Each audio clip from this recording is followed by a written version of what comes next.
Hello and welcome back to Pokémon Blue version and Pokémon Monster Green version, where today we are going to be making our way to Celadon City. And also probably getting one or possibly two Pokémon that are going to stay on the party forever. And the astute among you might see that I've got more Pokédex entries registered than I did before, and also I'm saved in front of the trade lady. There's a reason for that. Also, it's a reason that I forgot to actually do something about over here in the Japanese game, and also in the English game. Yeah, I've got all the starters, 3 of each on both games,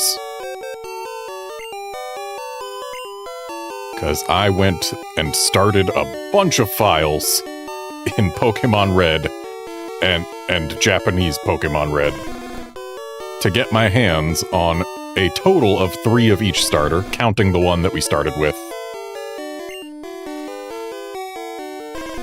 And yeah.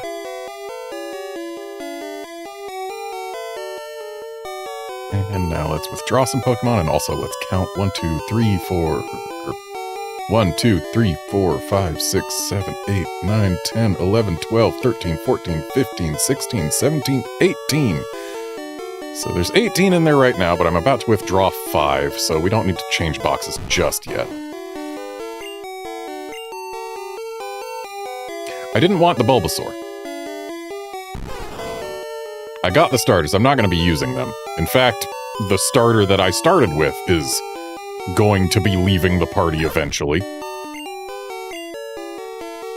Because I went and looked at a bunch of options for a bunch of different Pokemon types to help me determine what I want my final team to shake out to be. And it turns out, remarkably little of our current team is going to be staying on the team forever. Okay, that game has got everyone. Now to grab Pokemon over here.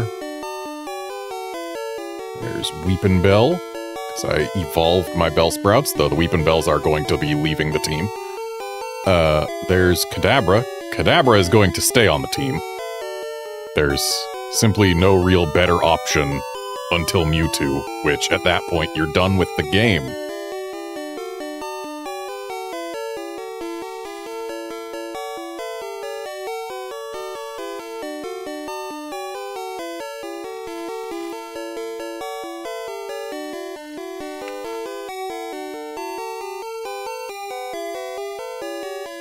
Yeah, 2 of the Pokemon that we are going to be using on the party are Pokemon that absolutely fall off in later games. Let's get Weepinbell out front, because Weepinbell... Oops, I guess we're looking at the sprite. Hey, look. Those are very different sprites. I kind of like the general shape of Blue Weepinbell, and its leaves look way better. But its mouth doesn't look as big. Its eyes look even bigger and dopier.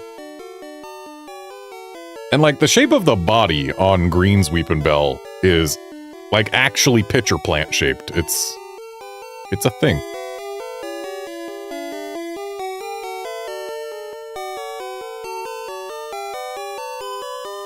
And then we'll get Wartortle in the second slot. Just gonna make sure all these parties are identically laid out. And then... there we go. The parties are now even. And as you can see, I did some grinding. We got our Weepinbells to 25, our Wartortles to 32, Kadabra and Nidoking to 30. The Pikachus aren't the same level, but they're not going to be sticking around.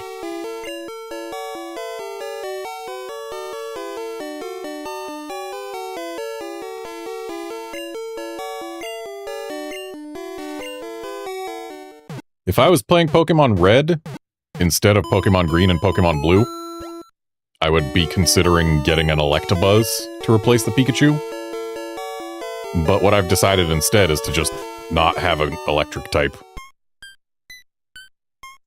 So we haven't talked to the people here in Lavender. Ghosts appeared in Pokemon Tower. I think they're the spirits of Pokemon that the rockets killed. Okay, so here's one place that, even in English, they say the rockets kill Pokemon. Usually they shy away from that. And in Japanese, yep.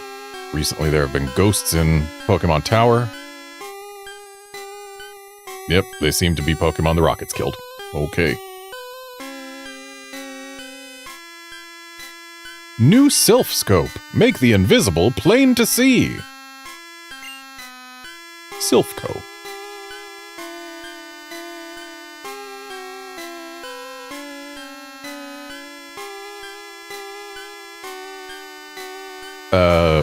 In Japanese, it's... Do you want to be able to see invisible Pokemon? Try our new product, the Sylph Scope. Sylph Company. Also, its Japanese name is Shurafu. So yeah, just Sylph. This town is known as the gravesite of Pokemon. Memorial services are held in Pokemon Tower.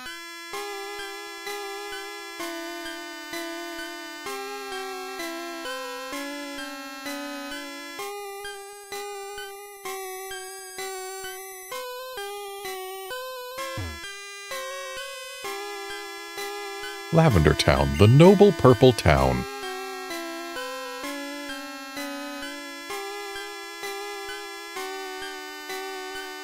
Whereas in Japanese, this is Shion Town.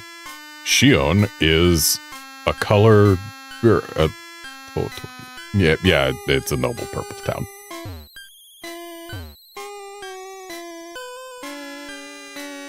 Do you believe in ghosts? Yeah, there are ghost Pokemon all over. Really? So there are believers. Nah, there's no such thing as ghosts. I guess not. That white hand on your shoulder, it's not real.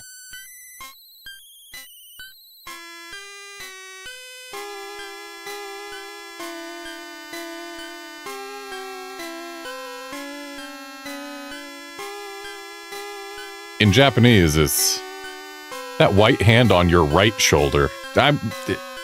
There's no way it's there. I must be seeing things. So specifically, it's a white hand on our right shoulder. May the souls of Pokemon rest easy. Pokemon Tower.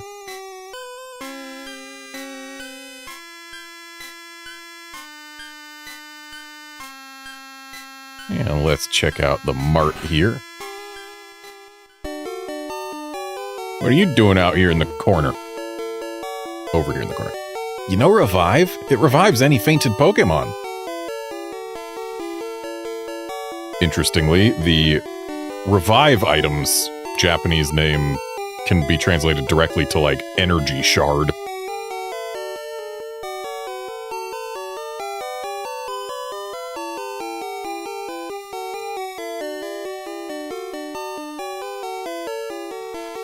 I'm searching for items that raise the abilities of Pokemon during a single battle. X attack, X defend, X speed, and X special are what I'm after.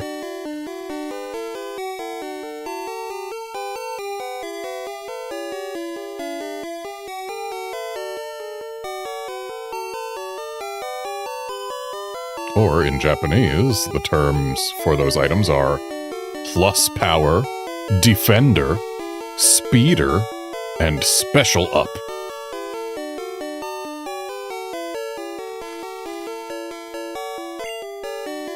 Do you know where I can get them? Yeah, he said that in Japanese too. Okay. Ooh, we can buy Super Balls and Great Balls now. We are going to buy lots of them. Because they are arguably better than Ultra Balls in this game. Because the way that the catch calculation shakes out. Basically, if you are throwing a ball at a Pokemon under certain conditions, then Great Balls just perform, like, pretty much just as good as Ultra Balls. So 60 of those will do fine for now. Because we do want to keep some money. We'll buy 5 Super Potions. And we'll buy a few Revives. 3 ought to do.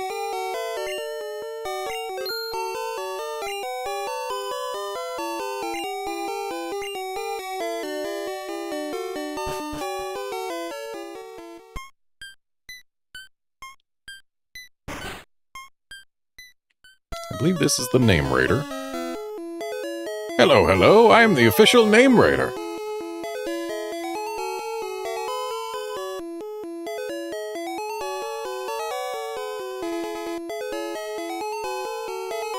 And the guy on the left is... He does name fortune telling.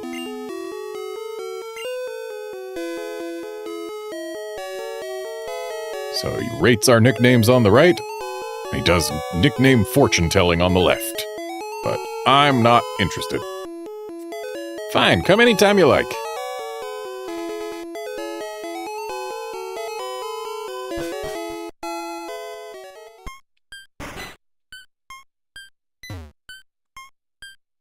I hate those horrible rockets.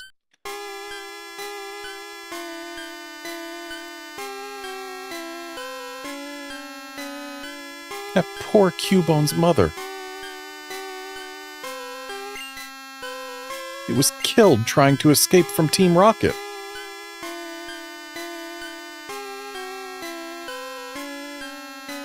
In Japanese, the rockets caught it, but while it was trying to escape, they killed it.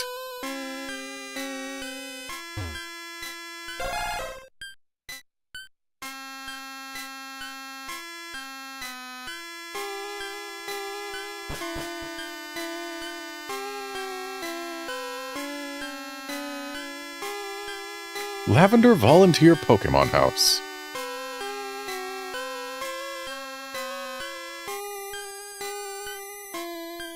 So, in Japanese, it does still use the terms volunteer Pokemon house. Specifically, it uses the English words volunteer and house. But it's more like the, volunteer Pokemon house of caring?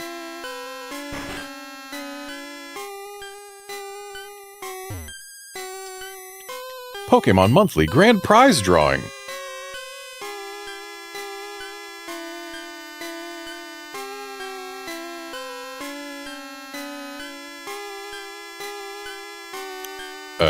So... Hang on, in Japanese, win a luxurious prize! Monthly Pokemon friend, big present.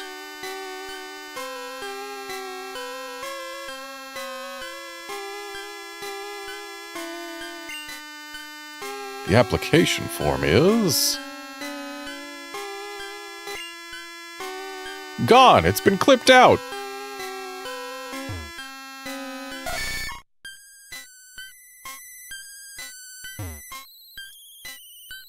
That's odd. Mr. Fuji isn't here. In Japanese, he is not Mr. Fuji, he's Old Man Fuji.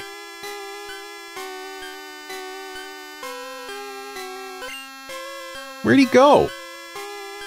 Yeah, probably the top of some tower somewhere.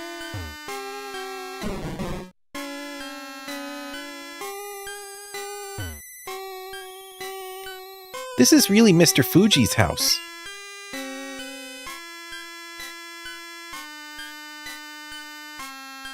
In Japanese, this was originally Mr. Fuji's house. He's really kind. He looks after abandoned and orphaned Pokémon.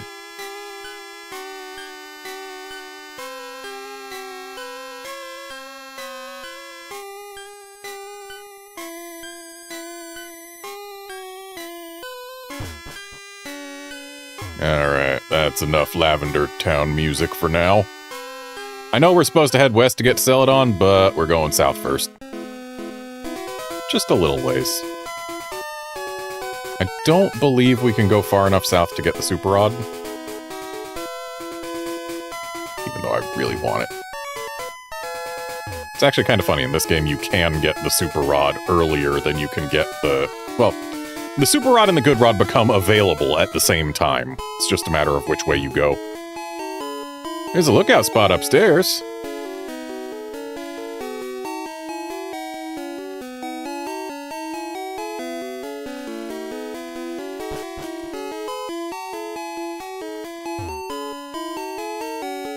My Pokemon's ashes are stored in Pokemon Tower.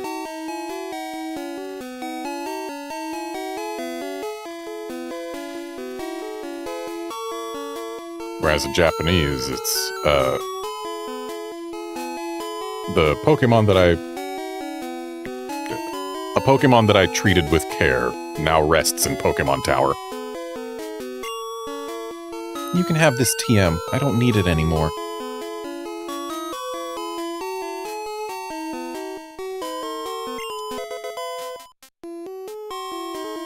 And what, pray tell, is TM39?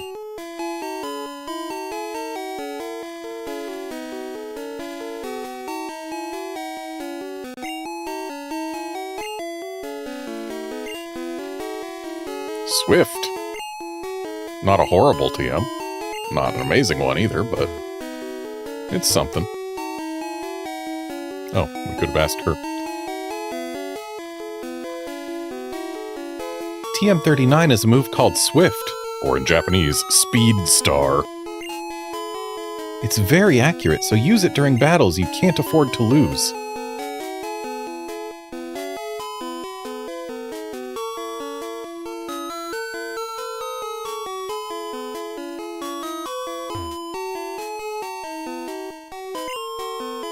A man fishing! Is it always a man fishing? Sure is.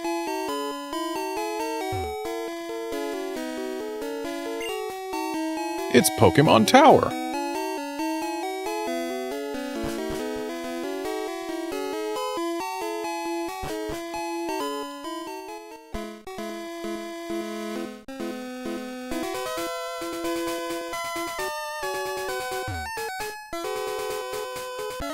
Yeah, I got a bite here.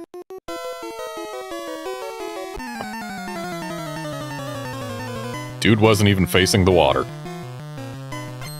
I guess he was fishing for trainers.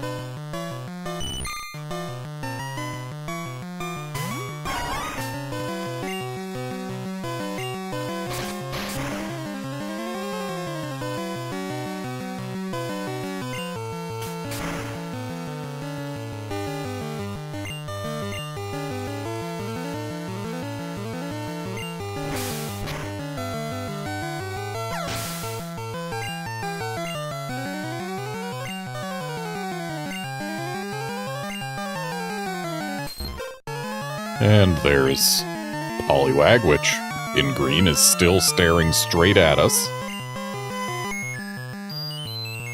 And both Weepinbells have been put to sleep. Who will wake up first?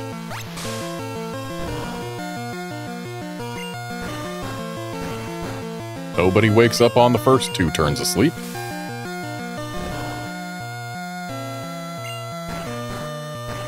Left Weepinbell has woken up and been put immediately back to sleep.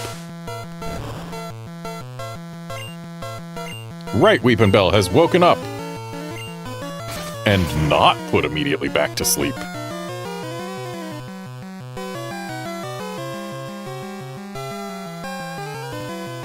Surely left Weepinbell will wake up and get to stay awake eventually.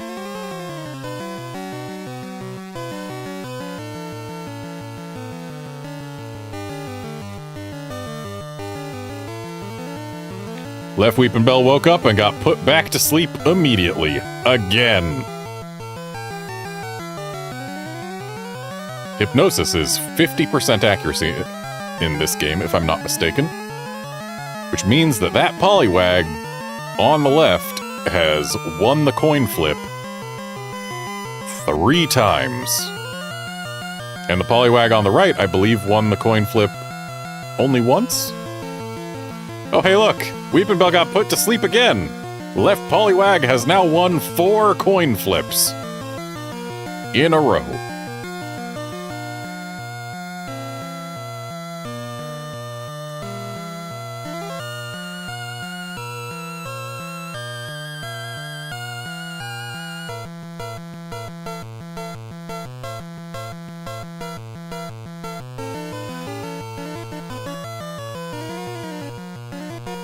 The left Poliwag has now won 5 coin flips in a row.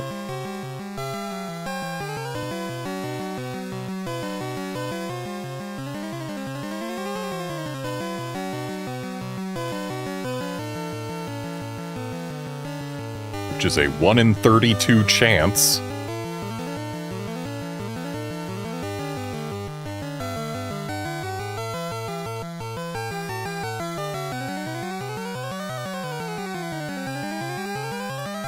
Will it win a 6th? No, it will not. We didn't get to the 1 in 64. But the thing lived, and it put my freaking Weepinbell to sleep again.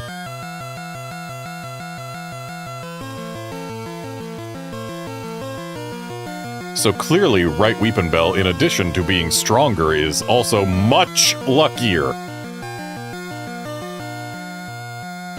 Surely, left Weepinbell will wake up and get the KO.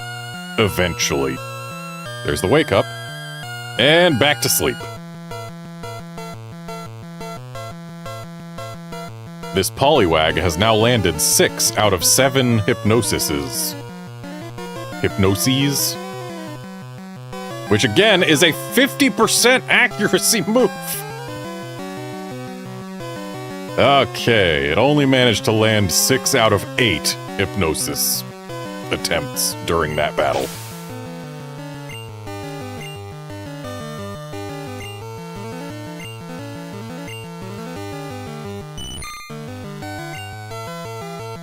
Goldeen/Tosaquinto. Looks like right Weepinbell is also faster than left Weepinbell, which is bad for left Weepinbell.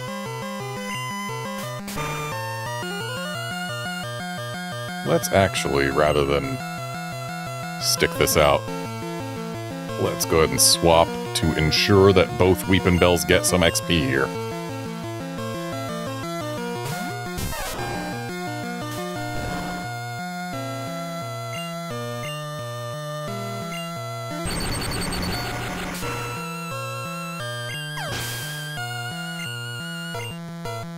Hey there, Outlander.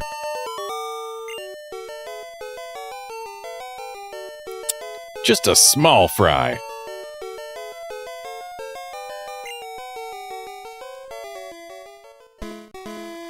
Hang on, my line's snagged.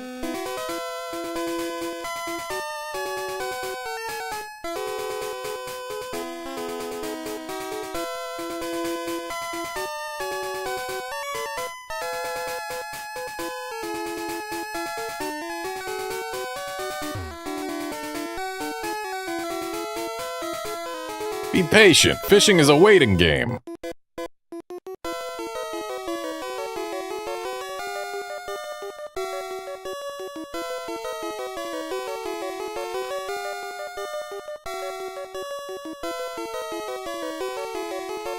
In Japanese, he says that waiting is part of the fun of fishing.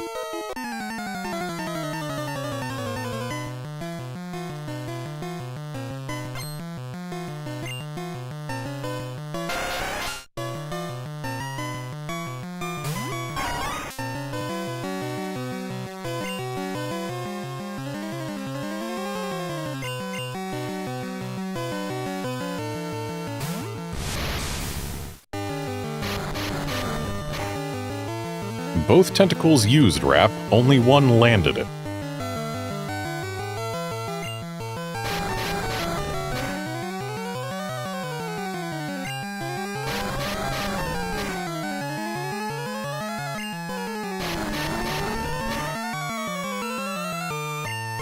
Who doesn't laugh? Who doesn't love having 4 turns stolen from you by Rap?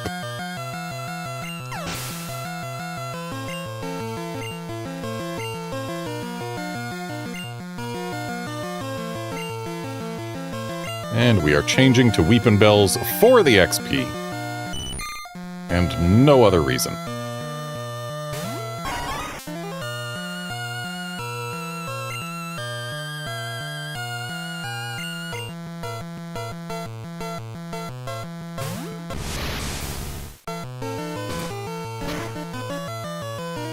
Horn attack on the right, supersonic on the left. So left Kadabra has to worry about hitting itself. And in fact, it did.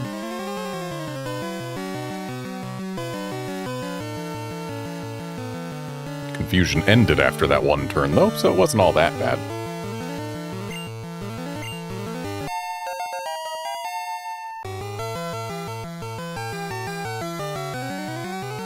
Left Weepin' Bell is much faster than right Weepin' Bell. Which is weird, because right Weepin' Bell is the one that went before the Goldeen earlier. It's very weird.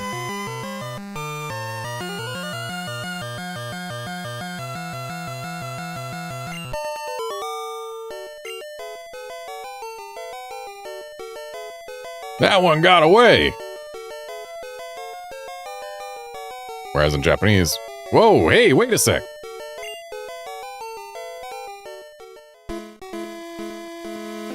With a better rod, I could catch better Pokemon.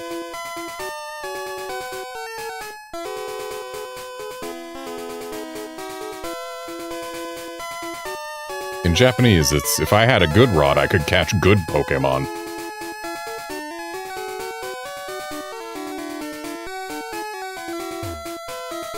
Why aren't these fishermen looking at the water? The fishing fool versus the Pokemon kid.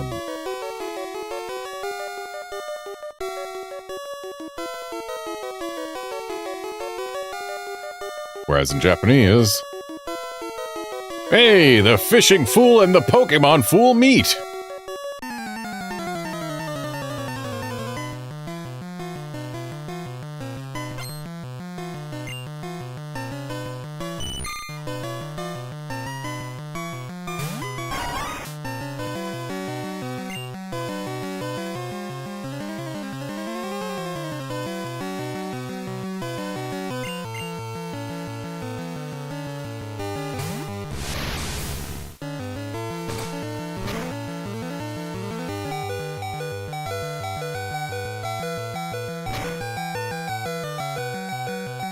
Uh-oh.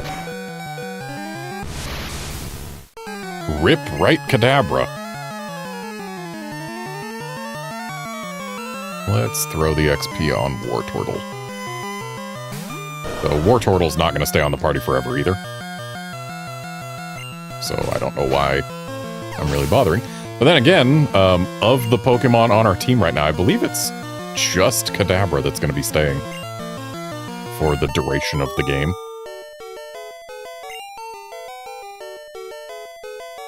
Too much! Whereas on the left is like, I should have expected you'd be strong. You beat me at Pokemon, but I'm good at fishing.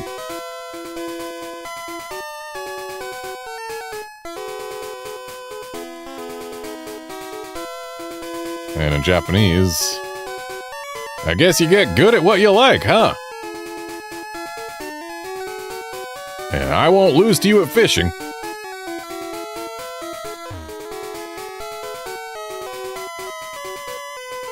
You know what? Rather than face off against more fishermen when my Weepin' Bell and my Kadabra are both not doing so hot, let's go back to the Pokemon Center.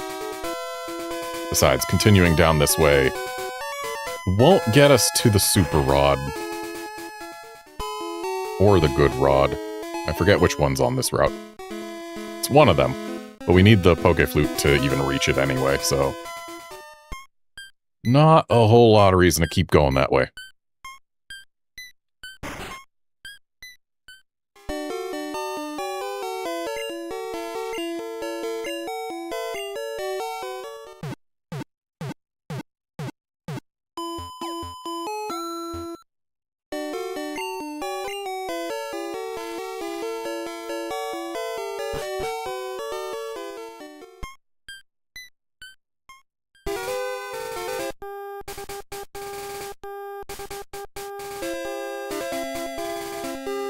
What's a cute, round, and fluffy Pokémon?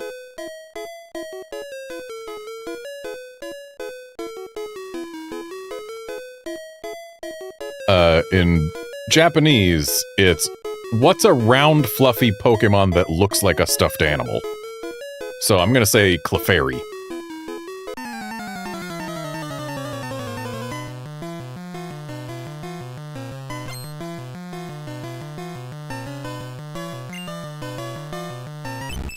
I was right. Also, fun fact, Vine Whip here has a whopping base power of 35. Weepinbell will learn a stronger grass-type move. It will. But not for a while. So, I used Sleep Powder with both Weepinbells. Right Weepinbell landed Sleep Powder, not Sleepin' Powder. Landed Sleep Powder. Left Weepinbell missed Sleep Powder and then got sung to sleep.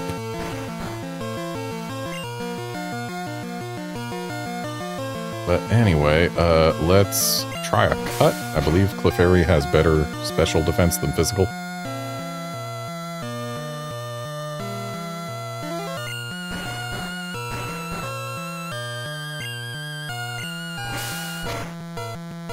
Okay, Weepinbell woke up on the left. And looks like right Weepinbell has a clear path to victory. And took it. Okay, got the Sleep Powder on the left.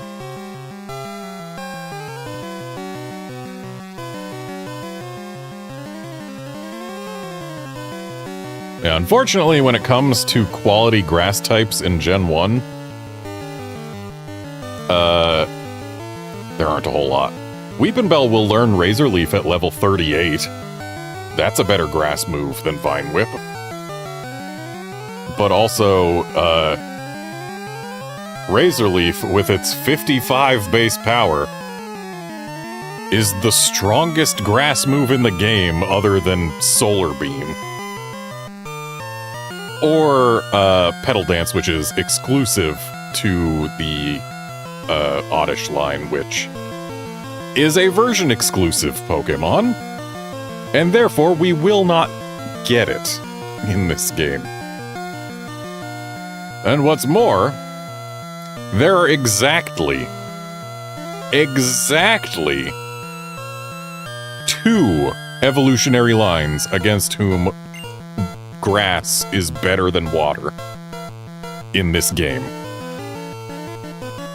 And those 2 lines are the Kabuto line and the Ammonite line, which NPC trainers just aren't gonna have.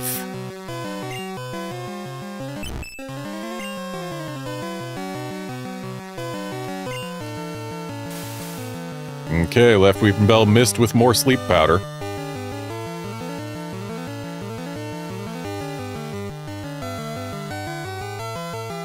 Yeah, arguably the best 3 grass-type Pokémon at being grass-type Pokémon in Gen 1 are Vileplume, then Venusaur, then Victreebel. So, yeah, having not chosen Bulbasaur at the start locked us into, at best, the 3rd best grass-type Pokémon at being a grass-type. Exeggutor is obviously the best grass-type Pokémon, but as far as grass-type moves go, you use a TM to give it the 40 base power move Mega Drain, or you use a TM to give it Solar Beam. Neither of them is an amazing option.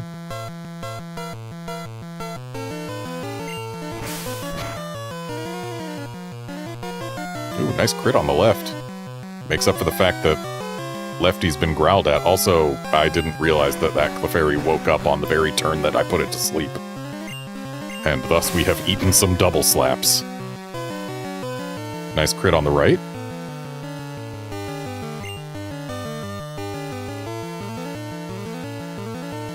But yeah, suffice it to say, my final team is not going to have a grass type. Because, again, the only two evolutionary lines in the game where grass is more effective than water are Ammonite and Kabuto, which we are not going to be facing against.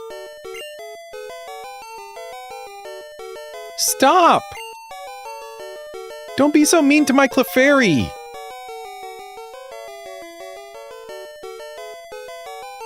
In Japanese, it's don't get violent with my Clefairy. Or don't treat them roughly, I suppose, but can also be don't get violent with them. Yeah, Outlander, Victory Bell is very fast and gets guaranteed crits with Razor Leaf, but Venusaur also gets guaranteed crits with Razor Leaf. I heard that Clefairy evolves when it's exposed to a Moonstone. Also, even a Razor Leaf crit is nowhere near the power of Petal Dance. So yeah, Vileplume just straight up wins on that front.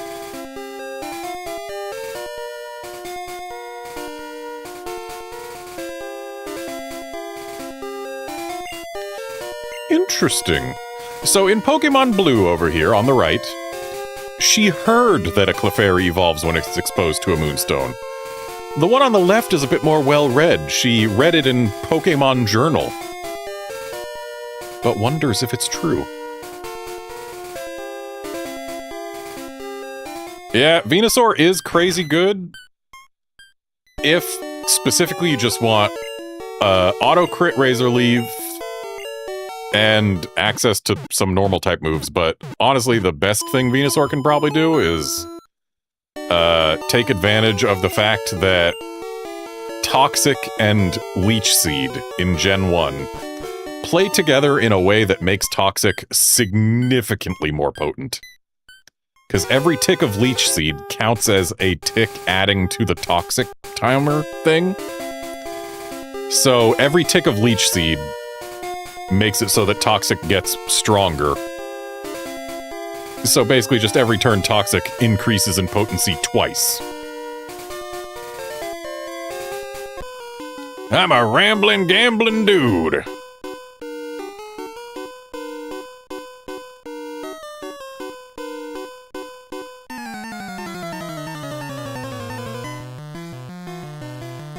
In Japanese, he was saying that, like, he's a modern rambling, gambling dude.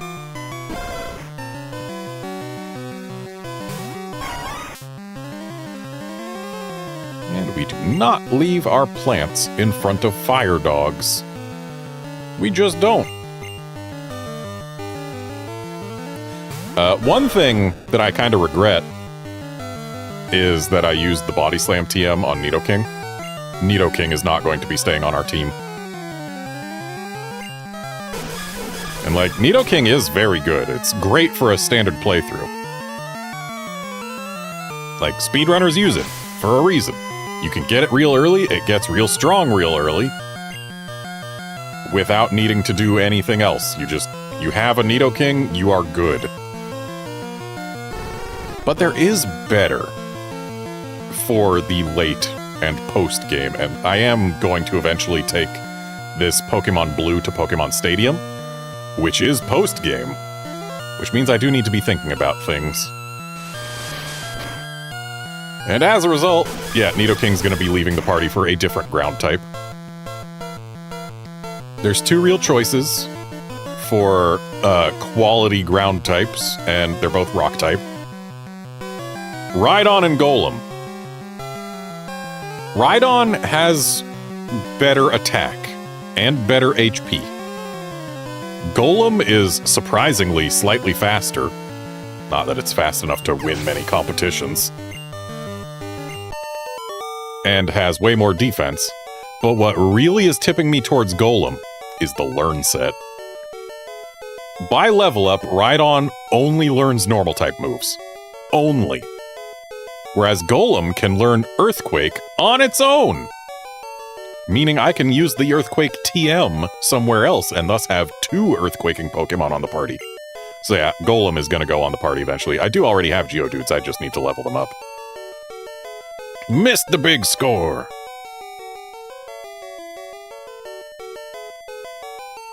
Whereas in Japanese, to lose the big score here of all places.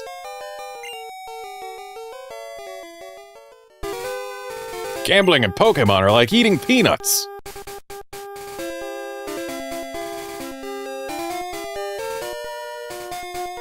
What? In Japanese, gambling and Pokemon are both forms of competition. Just can't stop. I mean, that part he says that you just can't stop in both languages. But yeah, in English, they're like eating peanuts. You just can't stop. And in the left, they're both forms of competition. You just can't stop.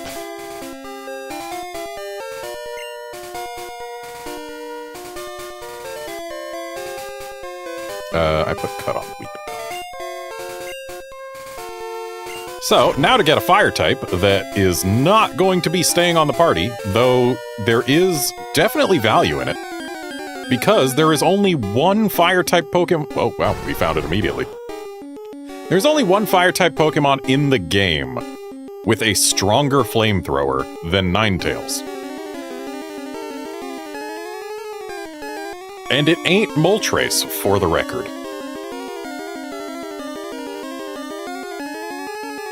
And it's a Pokemon that, just one generation later, will not have a stronger flamethrower than Ninetales.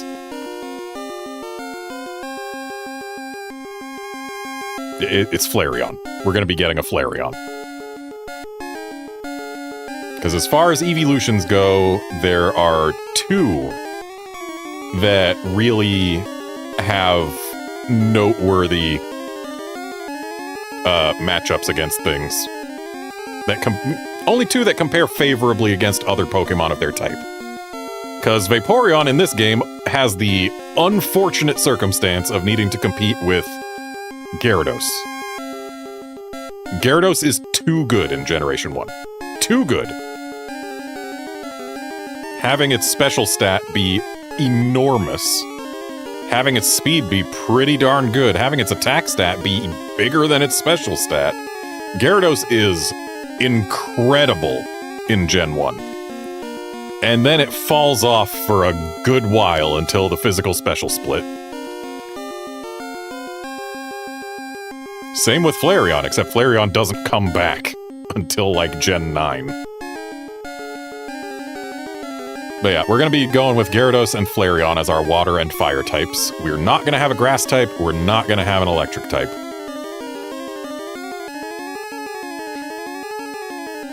And the reason we're not going to have electric is because electric is good against water. Yeah. And is good against flying. Yeah. Ice is good against flying. And hey, there's a really strong Pokemon that water types aren't good against that can learn Thunderbolt and use it with a very high special stat. It's Gyarados.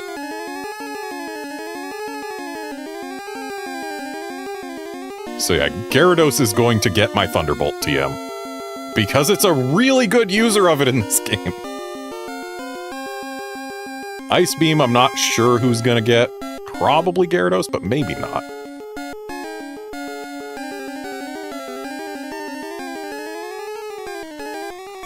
And then we're gonna keep Alakazam because, well, Kadabra for now. Alakazam, once it hits level 36, I will be doing the Trade Evo. Dang, I am not having any luck finding Vulpix here in green. I promise it's here.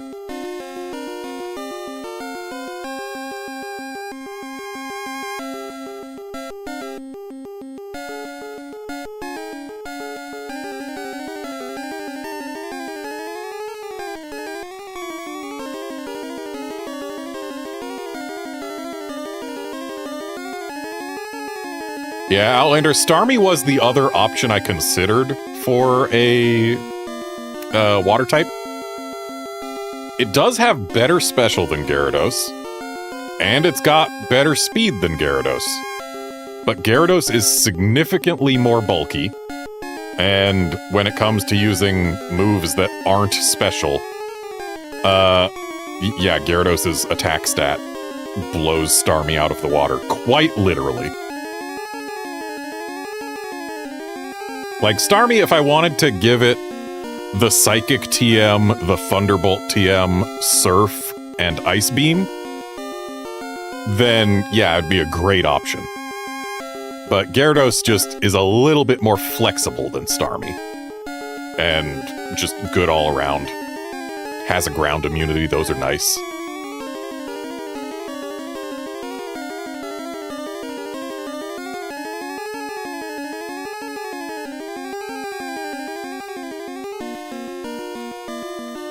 Vulpix is a 20% encounter rate. I should have found one by now.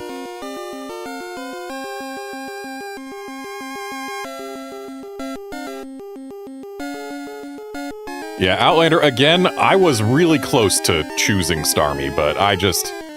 Gyarados lets you spread out the quality moves.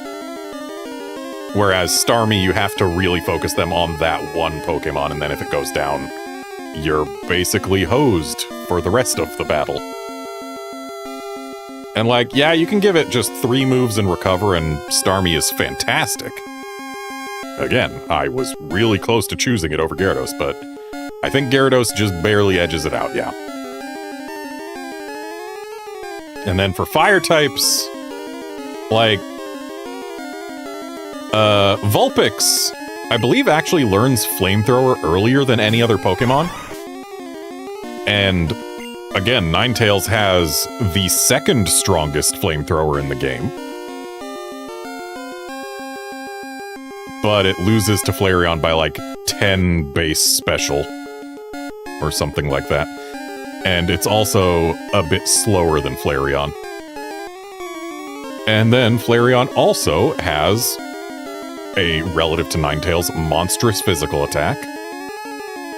Which matters when Ninetales only learns normal and fire moves. Unless you want to give it the Psychic TM.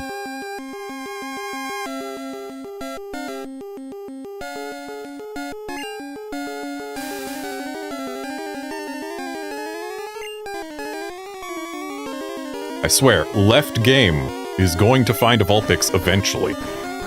It will happen.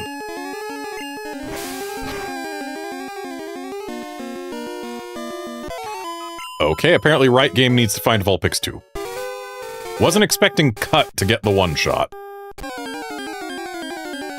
Probably should have used Vine Whip, because that would at least be resisted.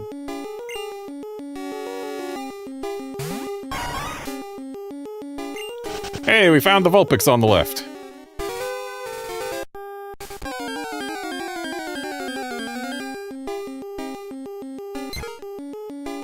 Missed with the sleep powder. And got tail whipped.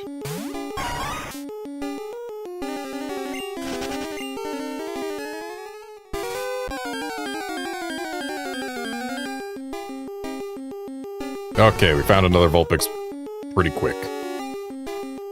So, Vine Whip on the left. Vulpix survives, no problem. And that was a crit!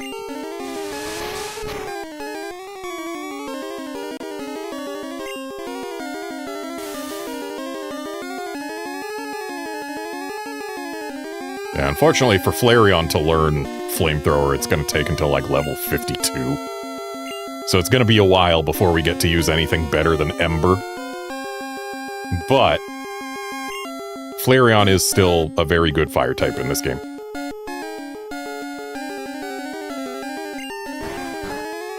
In fact, I would argue that Flareon is better even than Arcanine.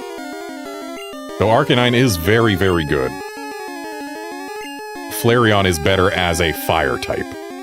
Arcanine gets a lot of coverage moves that Flareon doesn't. But when you're using a fire type, you're using it for fire moves. Coverage is good, but you've got other Pokemon for coverage.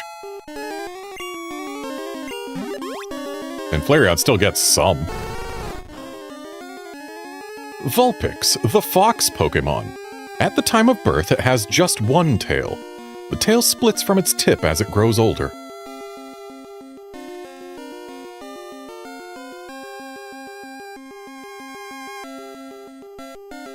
In Japanese, it's still a child, but its 6 tails are beautiful.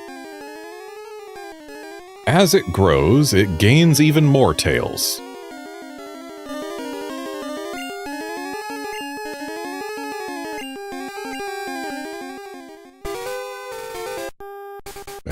If Flareon wasn't so good, and if electric coverage wasn't so easy to get on Pokemon that aren't electric type, thanks Thunderbolt TM, then I would actually be using Ninetales instead of going for Flareon, but yeah, we're going for Flareon. You need a strategy to win at this.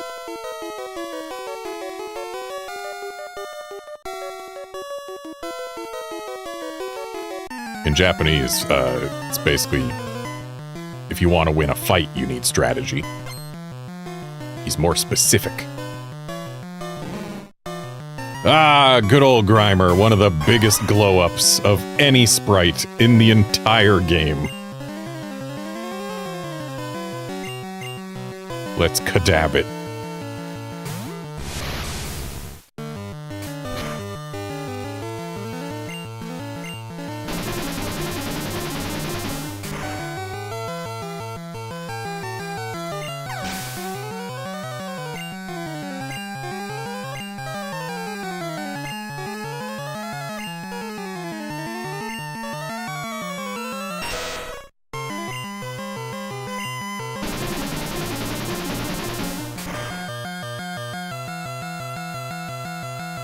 So, the Muck sprite, I'm not going to press A here so that we can keep it on screen. It looks a lot... It's got a lot more to it over on the right there. Like, it doesn't seem as oily as the one on the left. Like, well, the one on the left's got a lot more of a sheen to it, which does make it seem kind of nastier in terms of what material it's composed of. But, like, there's a whole lot more gunk on the right, which makes it seem more intimidating. Plus, the wider open mouth with a visible tongue just seems like it's capable of a lot more over there on the right. And its eye looks angry rather than tired. So yeah, Muck over Beto Beton.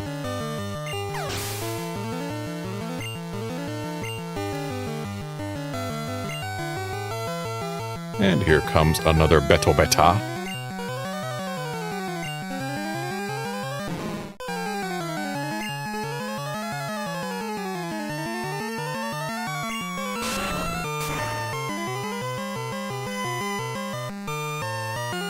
And both Kadabras crit.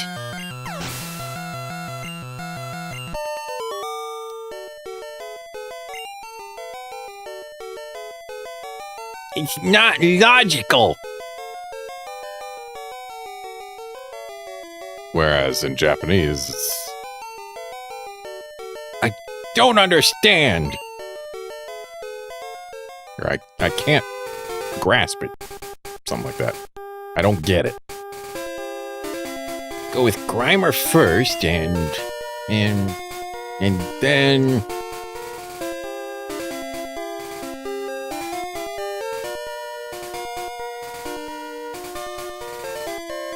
In Japanese, it's... Start by sending out Grimer. Wait, no. Maybe something else right at once, or... And then mutter.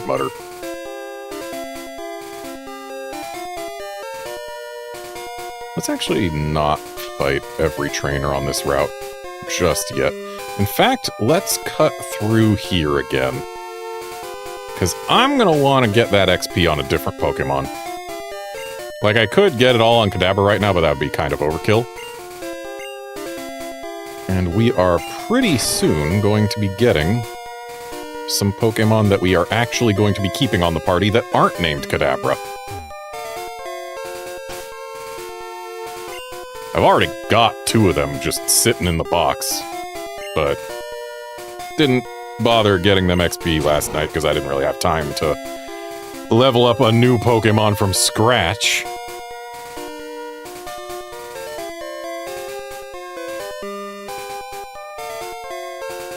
Okay, and now let's avoid these battles and pop ourselves in here. The department store in Celadon has a great selection. In Japanese, do you go to the Celadon City or Tamamushi City department store often? They have a great selection. Oh, hang on. There's the underground path here, which does have 2 hidden items.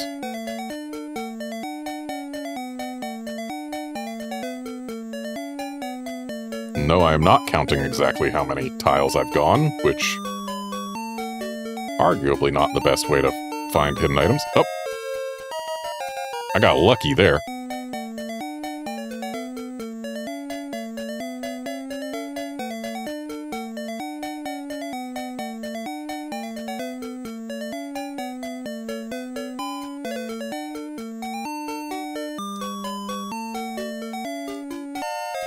There we go.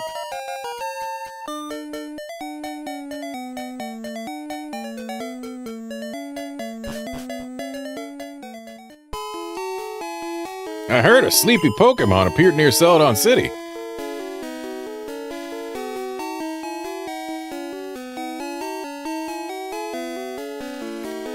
In Japanese, it's not just I heard a sleepy Pokemon appeared near Celadon City, it's there's also a sleeping Pokemon here near Celadon City. So this guy mentions, you know, the fact that there's a second Snorlax.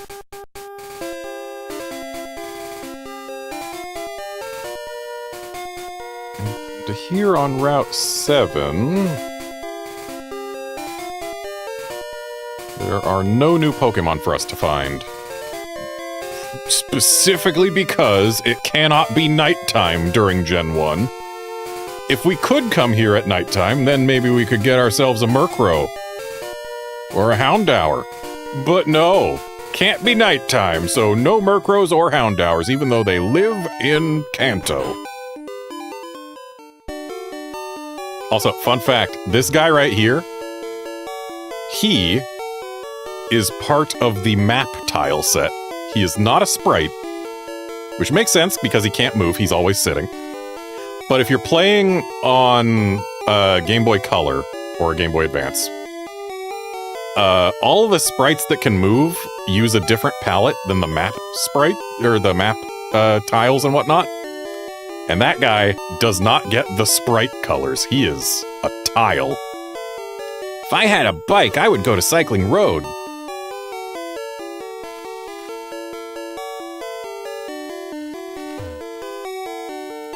Pokeflute awakens Pokemon with a sound that only they can hear.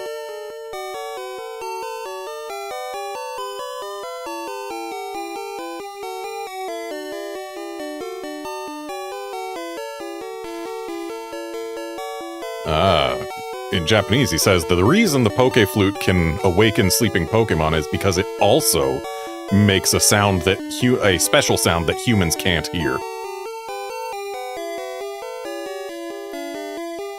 So, the English text implies that it doesn't make a sound that humans can hear, but it does. It just also makes a special sound that they can't hear. I rode uphill on Cycling Road from Fuchsia.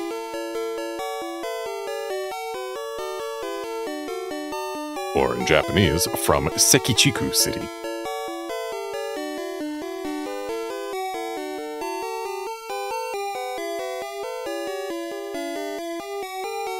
And she also adds that she's tired because she rode uphill on Cycling Road from Fuchsia.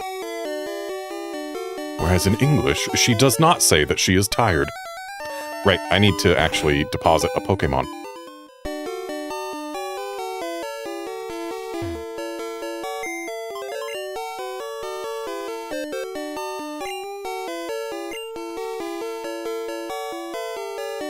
Let's get rid of Ducks and Osho. Let's also ditch the Pikachus.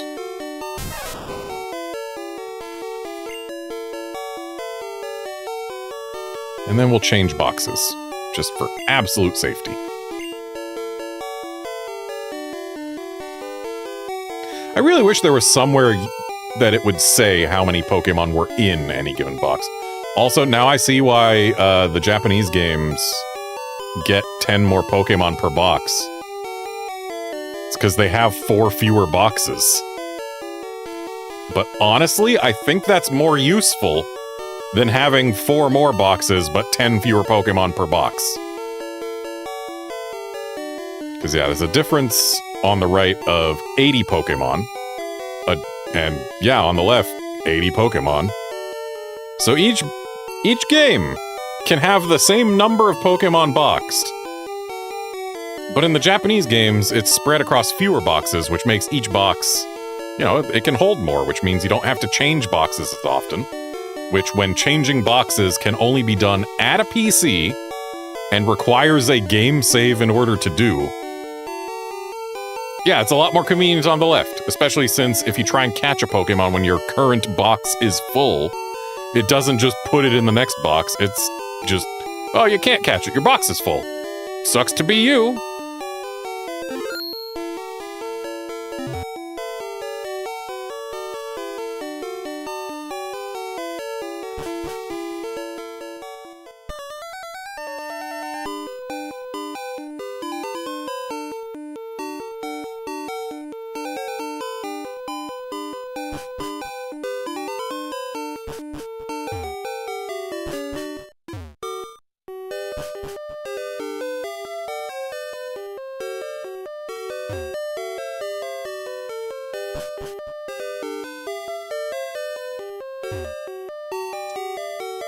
I know everything about the world of Pokemon in your Game Boy.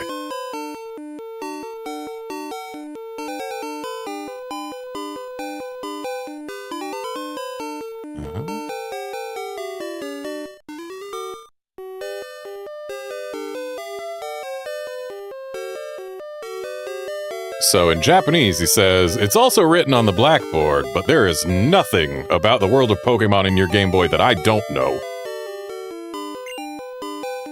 Get together with your friends and trade Pokemon. So yeah, he doesn't mention the blackboard in English.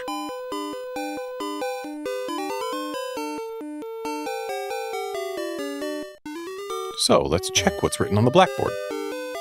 Trainer tips. Whereas in Japanese, it's not trainer tips, it's a Pokemon course. Using a Game Link cable.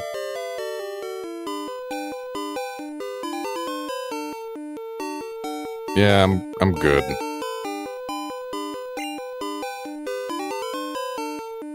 I'll go ahead and take this Eevee, though. This Eevee that was sitting here in the middle of this guy's house. Just in a Pokeball on a table. But of course, I am the original trainer. Also, I will take right Eevee, thank you very much.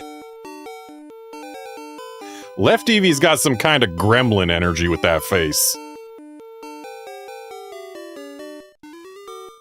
And like, it's got stubby little legs. The way its mane is separated into 2 distinct parts makes it look like it's got an old man beard. Yet there is not a single thing that I prefer about left Eevee versus right Eevee here. Aesthetically. Stats-wise, I prefer its speed and its attack stat. And its HP stat. Though the fact that its special is 5 points lower is kind of sad. Considering this thing's gonna be a Flareon, ideally using, you know, fire moves. And just give me a sec here. Do I want to evolve it immediately?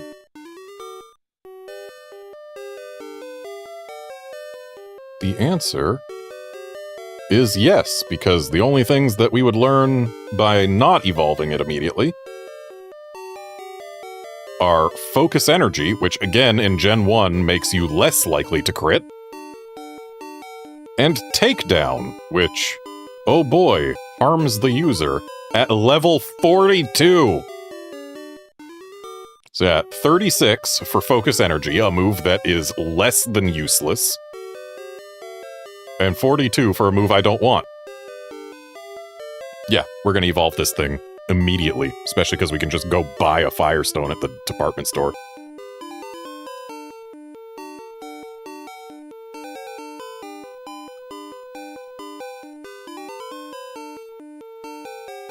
It also learns Quick Attack at 27, but so does Flareon.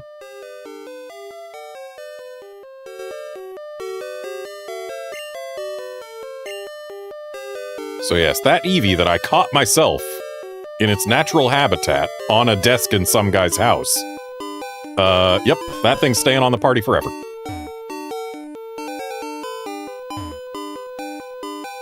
I know everything!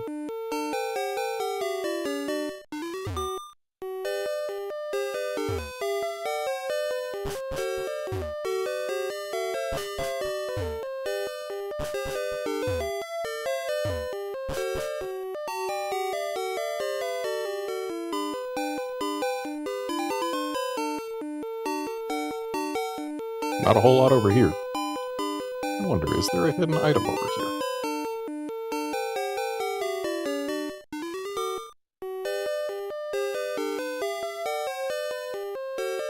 There is not a hidden item over here.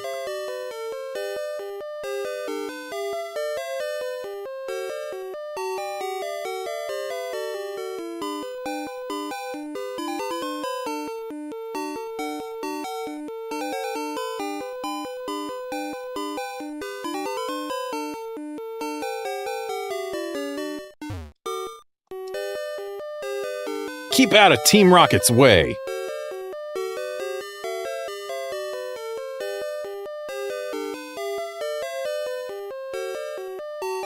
That is not at all what he says in Japanese. In Japanese, it's like, you wandering around in front of me is bugging me. Don't look down on Team Rocket. Or don't underestimate Team Rocket.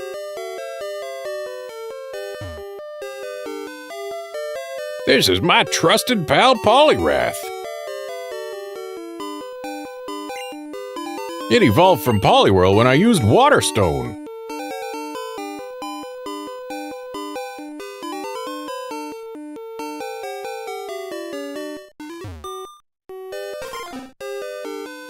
Whoa! This is the first thing we have seen where they actually gave us different noises for a Pokemon. Every other Pokemon we've seen so far, it's just been a direct transliteration of what they said. But here, in Japanese, it's Gero Gero, Gero Gero, which, yeah, is basically Ribbit Ribbit. But the fact that we got Ribbit Ribbit instead of having it say Gero Gero in English is notable. It's the first Pokemon we've seen that doesn't say the exact same noise in both languages. The noise has been localized. And here, that does in fact say Celadon Mansion in both languages, but there's a difference in what mansion means in both languages. In English, a mansion is, you know, a single really big building. In Japanese, it's a nice apartment. Trainer tips.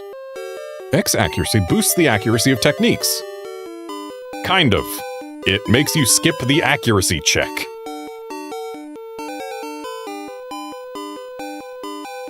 And X Accuracy's name in Japanese is Yoku Ataru, which is basically like,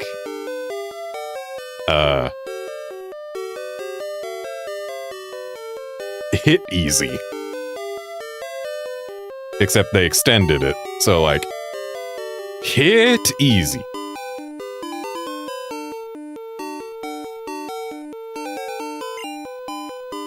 Dire hit jacks up the likelihood of critical hits. Or in Japanese, the criticutter. Makes it easier to get crits. Get your items at Celadon Department Store.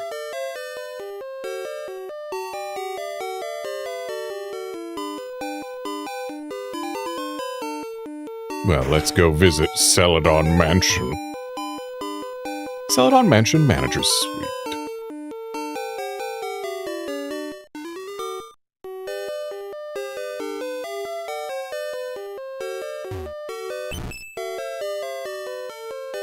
Whoa, another difference. We got an extra P in English.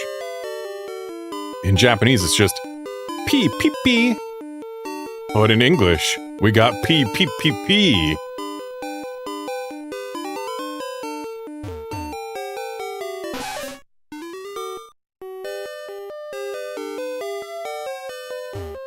And here is one of the things that has been changed in localization to remove a religious reference. Yeah, in Japanese, it's like a memorial altar. Or, no, not a memorial altar. It's like a statue of a Buddha, I believe?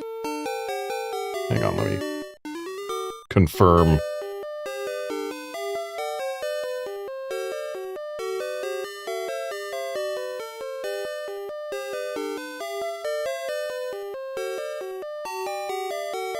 Yeah, it's a Buddhist altar. Whereas in English, it's a sculpture of a Diglett. Because, yeah, people just have sculptures of Digletts in their houses.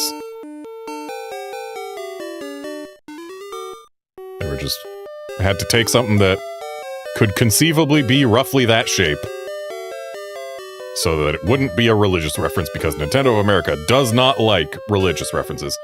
Also, who wouldn't keep their Digletts? Well, actually, no, it makes sense to keep a Diglett sculpture on a shelf between two shelves of Pokemon books. Keeping a Buddhist altar on a shelf between two shelves of Pokemon books makes it seem a little bit out of place. My dear Pokemon, keep me company.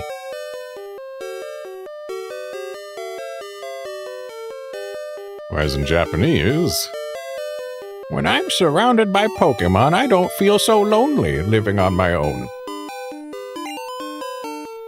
Meowth even brings money home. That's the same in both languages. Oh, another difference. We got meow in English, but in Japanese it's nyago. Which is kind of like that.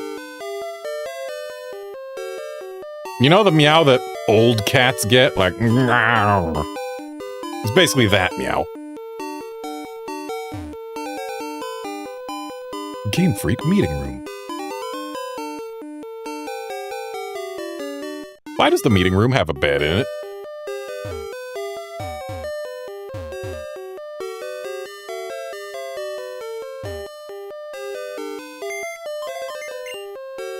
Oh hey, it's just a regular PC. I bet these are chock full of Pokemon books. Yup, except crammed full. Isn't there a game where it is chock full instead of crammed full?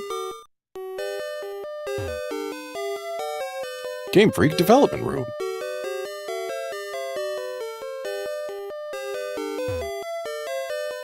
It's the script. Better not look at the ending. In Japanese, it's the script for Pokemon. This is the ending. Best not to look right now.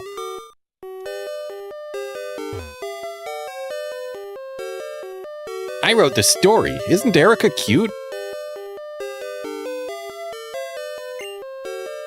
I like Misty a lot, too. Oh, and Sabrina, I like her, too. Sabrina's Japanese name being Natsume. We've already gone over that Misty is Kasumi. And Erika is Erika. Amazing, a character whose name didn't change.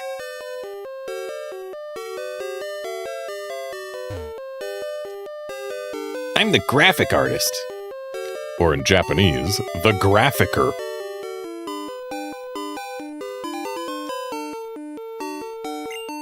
I drew you.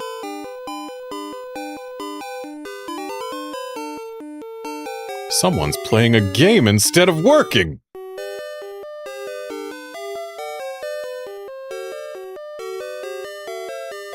In Japanese,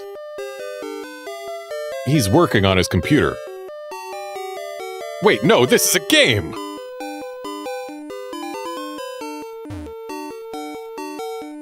Me? I'm the programmer. It's the game program. Messing with it could bug out the game. Yep.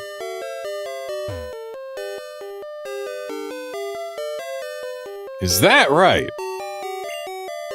I'm the game designer. Filling up your Pokédex is tough, but don't quit. When you finish, come tell me.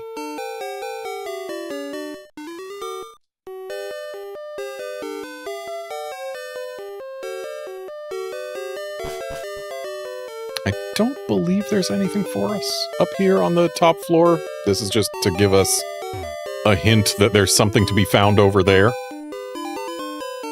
But we already got our Eevee.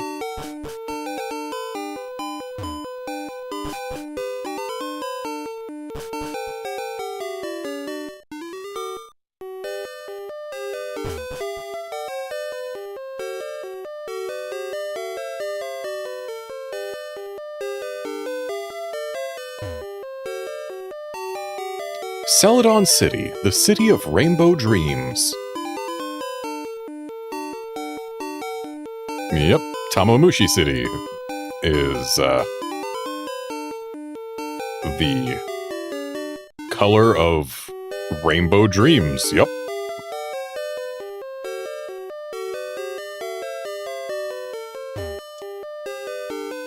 I got my coughing in Cinnabar! Or, in Japanese, on Gren Island. She got her Dogas.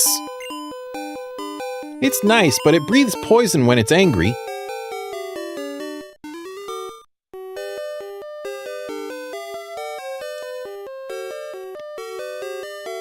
In Japanese, she kind of inverts that.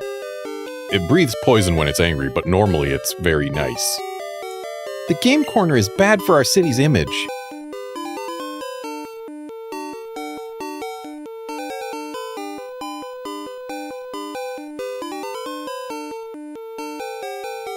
Yeah, pretty much.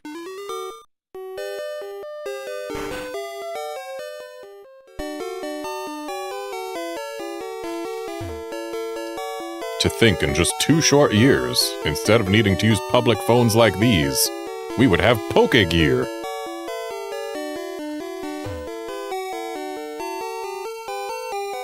First floor, service counter. Second floor, trainer's market. Interestingly, in Japanese, we have seen service counter and trainer's market. In English, Sabisu counter, trainer's market. Third floor, TV game shop, terebi game shop, which that terebi game is just the Japanese term for video games. So it should be video game shop, not TV game shop, but whatever. It was early days for the industry. I mean, sure, it was over 20 years old at that point, but still.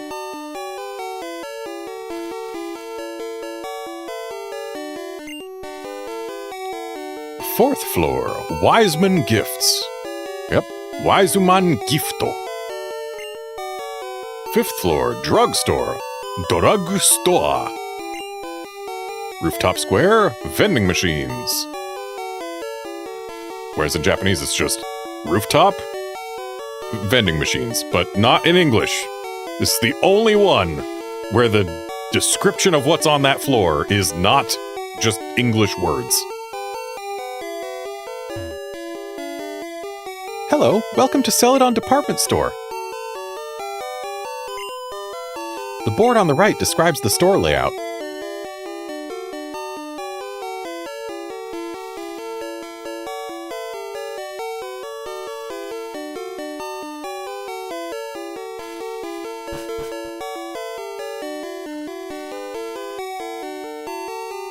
For long outings, you should buy Revive.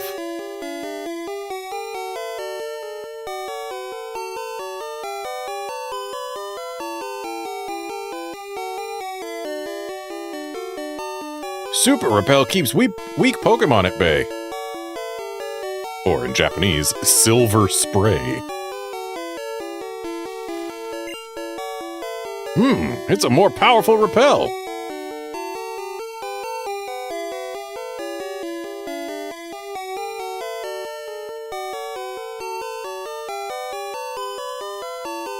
Yep. Wow, tons of Pokemon stuff. Yeah, the repels in English are Repel, Super Repel, and Max Repel. In Japanese, they are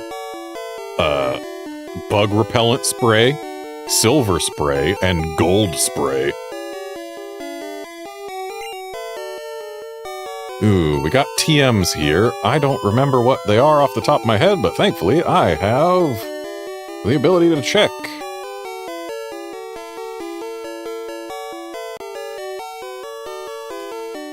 So, 32 is Double Team, don't need it. 33 is Reflect, don't need it. 02 is Razor Wind, horrible move, never use it. 7 is Horn Drill, which, pairs very nicely with X Accuracy, because X Accuracy in this game makes your moves skip the accuracy check step. So it goes from 30% accurate to 100% with just one X Accuracy. But I'm not going to get it. 37 is Egg Bomb, which can be learned by oh so many Pokemon. And is a normal type move. With 75% accuracy and 100 power. And yeah, I think it's just the Execute line and Chansey that can learn it, and nobody else. No thank you. TM01 we have had before, that is Mega Punch. Not gonna buy another copy of it. TM05 is Mega Kick, which is like Mega Punch, but less accurate and more powerful. Not gonna buy it. TM09 is Takedown, not really a fan. TM17 is Submission, the strongest fighting type move in the game. But it's not fully accurate, and it does recoil. So it's not an amazing option either. None of these TMs are super worth writing home about. Though there will be TMs worth writing home about upstairs. And here we have the standard Mart fare. Oh wait, we've got a nugget to sell.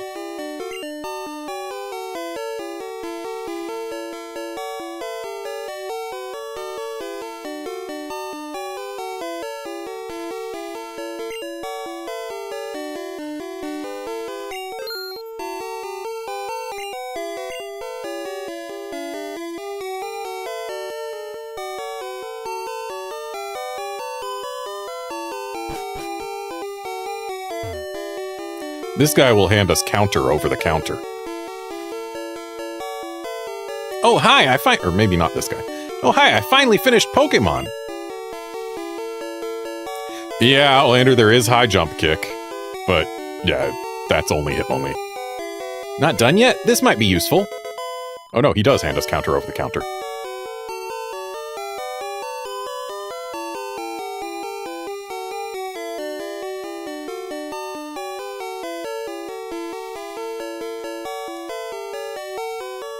TM18 is counter, not like the one I'm leaning on, though, mind you.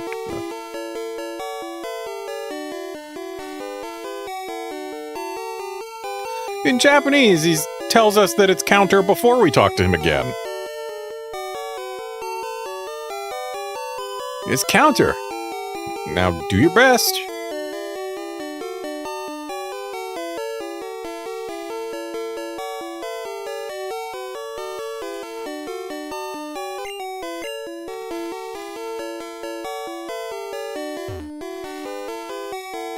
Captured Pokemon are registered with an ID number and OT, the name of the original trainer that caught it.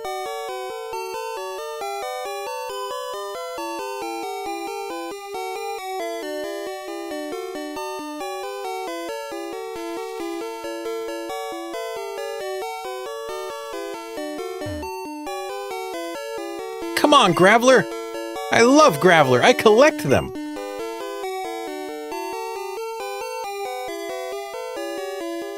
Oh, interesting. In Japanese, he's not excited about Graveler, he's excited about Haunter. In fact, he's a Haunter maniac. Huh? Graveler turned into a different Pokemon.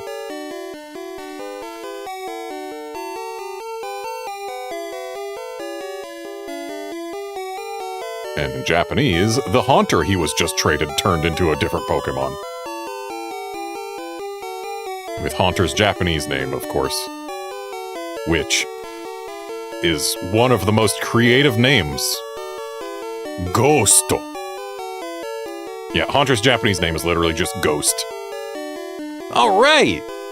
My buddy's going to trade me his Kangaskhan for my Graveler. Or in Japanese, he's going to trade his Kangaskhan for this kid's Haunter.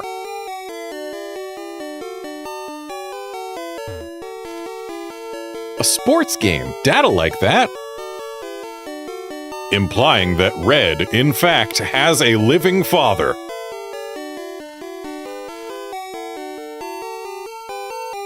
There are very few Pokemon protagonists implied to have living fathers, but Red is one of them. It's an SNES! Or in Japanese, a Super Famicom. An RPG? There's no time for that!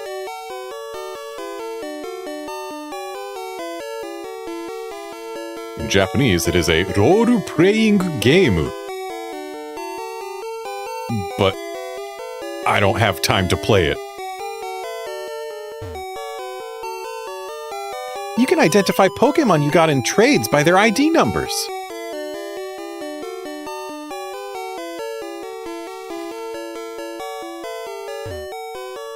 In Japanese, she says that you can tell which Pokemon you got in trades because their IDs will be different.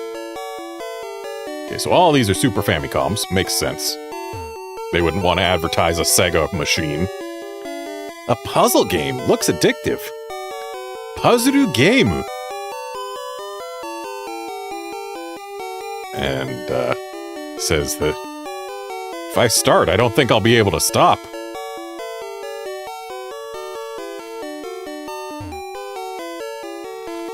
A fighting game. Looks tough.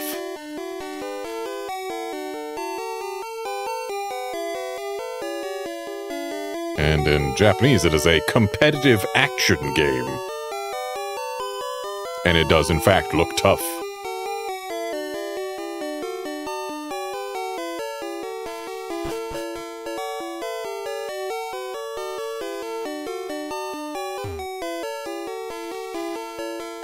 I'm getting a Pokédoll for my girlfriend.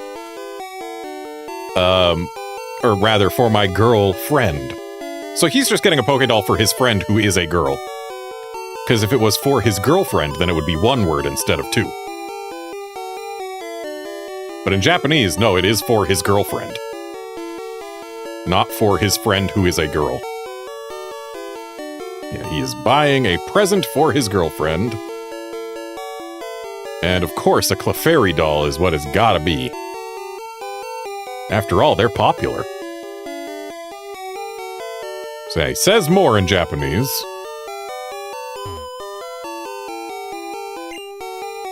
Though notably, a Pokédoll in Japanese is just a Clefairy doll. But I don't know that Clefairy Doll would have fit in English. So we got Pokédoll. I am going to buy a Pokédoll. We are going to want one. But I can't carry any more on the right. What do I have on the right that I don't have on the left? Got my bike, got my balls, got my antidotes, got my rare candy, got ethers, got escape rope, TM44, max ether, TM24, HP up. We can sell those.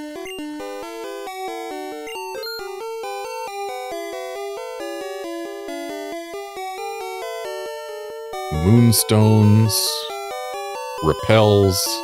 Ah, I've got 2 potions on the right that I don't have on the left.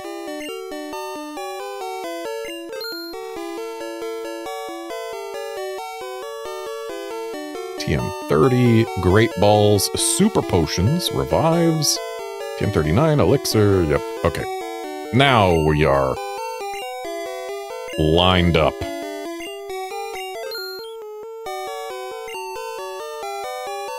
And let's buy a Firestone.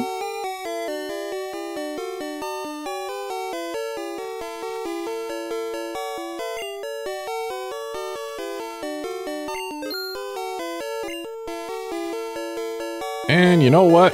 We're not going to keep Weepinbell on the party, and it's going to learn Razor Leaf way too late to be of any use. So let's just evolve it so that it's better in the meantime. We are out of space on both games.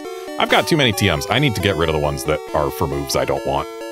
But for now, let's go ahead and use those Firestones.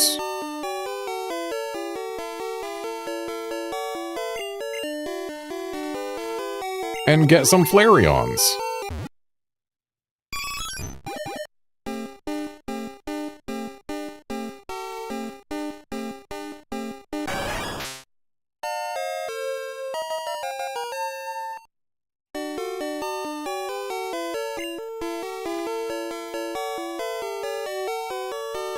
And before I check the Pokédex, I actually need to use the restroom, so I'll be right back.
Okay, I am back. Let's check out our Pokédex. We've actually gotten a few Pokemon since last time that we haven't looked at the entries for. And I mean, we have seen the entries for Bulbasaur and Charmander, so we're not going to look at them now. We saw them when we were able to choose which one we wanted. But we have not seen the entries for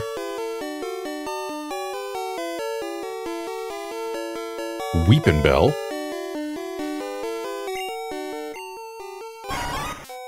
Weepinbell, the Flycatcher Pokemon. It is in fact the Flycatcher Pokemon in both languages, though in Japanese it's not Weepinbell, it's Utsudon. Which I believe Utsubo is the name of, or just the word for flycatcher plant, or pitcher plant rather. Yeah, pitcher plant. It spits out poison powder to immobilize the enemy and then finishes it with a spray of acid. Poison powder doesn't immobilize enemies. I believe you mean paralyzed powder.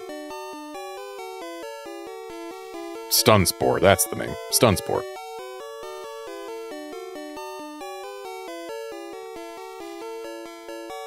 Whereas in Japanese,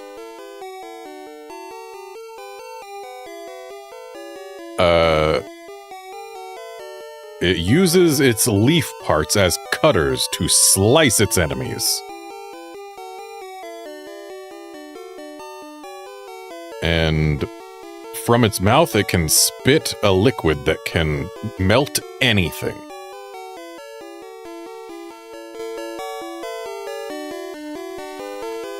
So, at least in green, Weepinbell is one of those Pokemon with a Dex entry that makes it sound much more potent than it really is.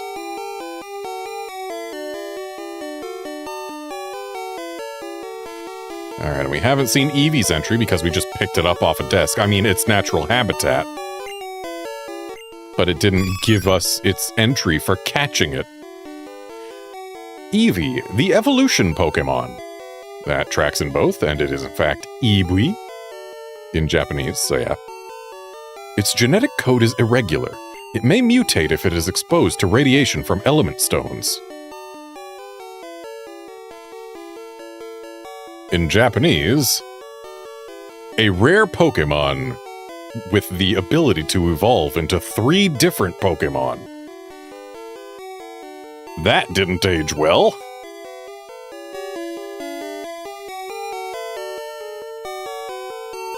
It can evolve into many more than 3, but in this game, sure, it's just the 3.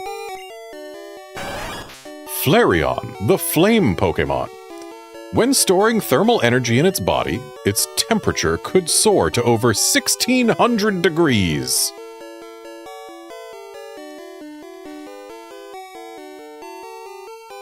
In Japanese, it's not Flareon, it's Boosta. So, Booster, the flame Pokemon. It has a flame sac in its body. When it inhales deeply, it can exhale flames of 1700 degrees. So the temperature has increased, or rather decreased. So when storing thermal energy in its body, its temperature could soar to over 1600 degrees. Okay, that's fine then.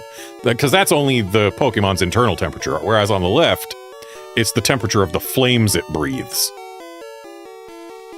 So it breathes flames that are hotter than its internal temperature.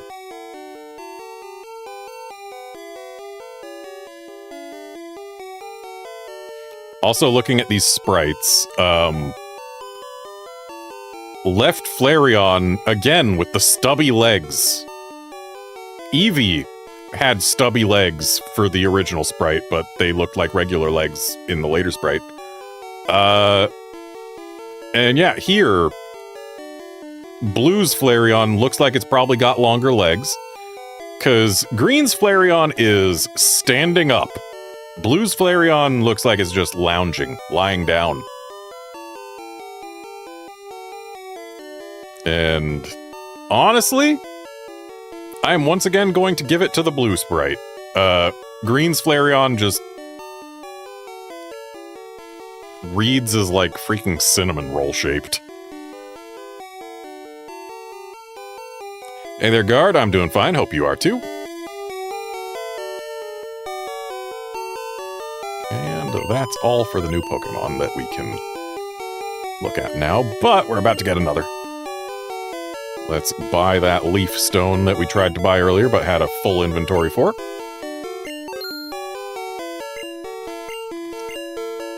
Because again, Weepinbell is not going to stay on the party long enough to actually learn Razor Leaf, so there is no reason for us to keep it a Weepinbell right now.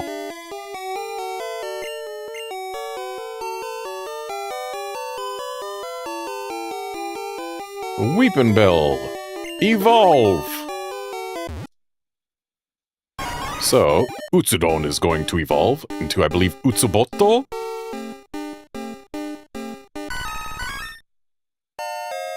Yep, Utsuboto.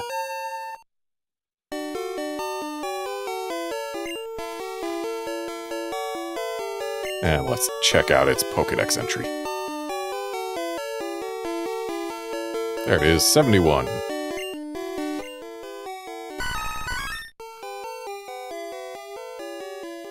Victreebel, the Flycatcher Pokémon, or Utsuboto, the Flycatcher Pokémon. Said to live in huge colonies deep in jungles, although no one has ever returned from there.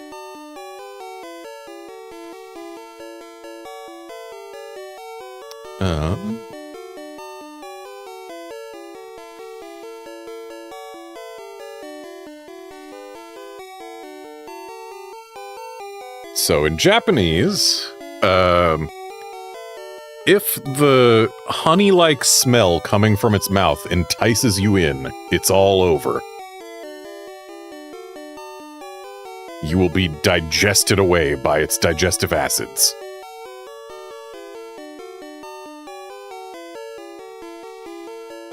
And as far as the sprites go...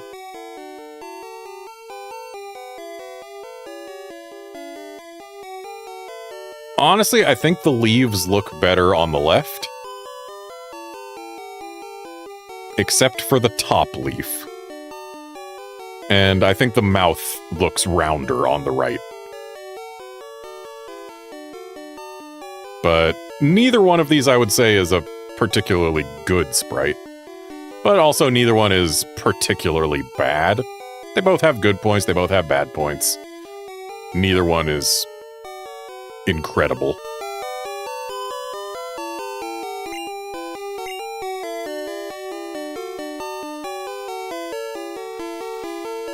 And Outlander, that's not localization, whole cloth, inventing ecology. You have to remember that Pokemon Red and Green have different Pokédex entries than Japanese Pokemon Blue. And Japanese Pokemon Blue is the game that they translated the dex entries from to give us our dex entries in American Red and Blue. The entries from Red and Green didn't get translated in any English games until Fire Red, specifically. Leaf Green uses the dex entries from Japanese Pokemon Blue, but Fire Red uses the dex entries from Japanese Red and Green. So it's just different dex entries that we don't get to see in English until Fire Red. I heard something useful. You can run from wild Pokemon by distracting them with a Pokédoll.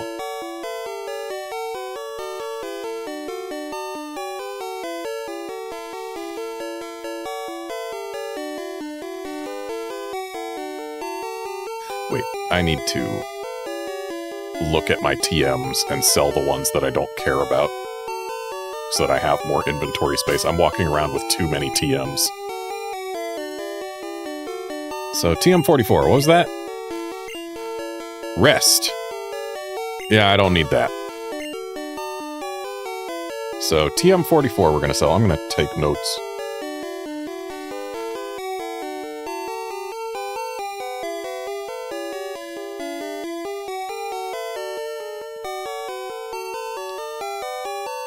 There we go. TM24. I believe that's Thunderbolt. Sure is. I'm going to click yes, but I'm not going to teach it to anyone right now. Because Nidoking's the only one in the party right now who can learn it. And we're not teaching it to Nidoking because Nidoking is not staying in the party. But we are keeping TM24. That one is not getting sold. TM30, what are you? Teleport. We can sell that one.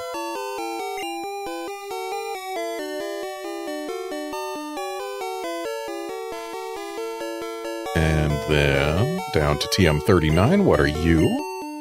Swift. Not a terrible move, we'll keep it. There are definitely some Pokemon that could use it, at least sometimes. Counter, I'm not really a fan of, because... Doesn't Counter in this game require you to be hit by specifically a normal or fighting type move? I think it does.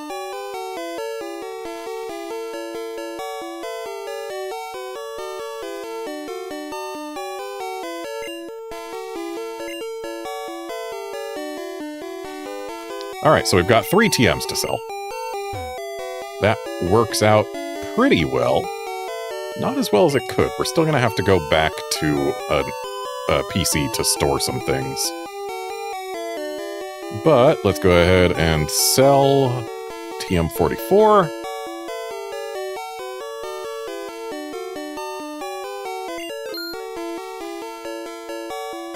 Go ahead and sell TM30.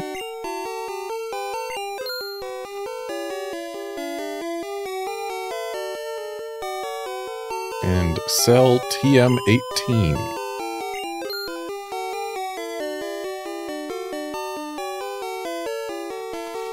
Is there anything else I'm willing to sell? I can... No, I'm not going to sell the escape rope. I can sell the repels. There we go. Now we've got space for everything we want from the rest of this department store.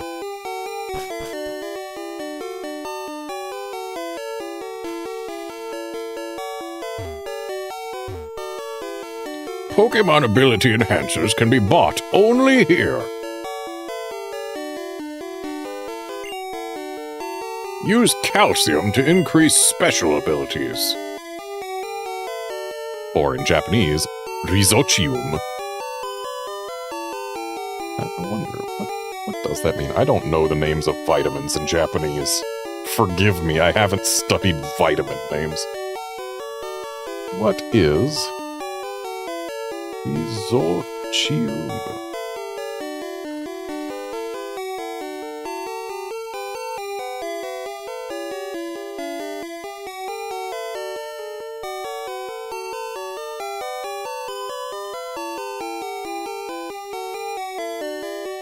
Lysozyme.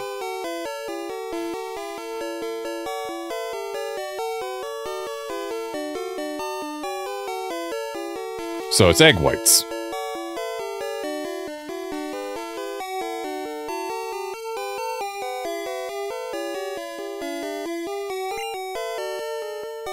Use carbos to increase speed.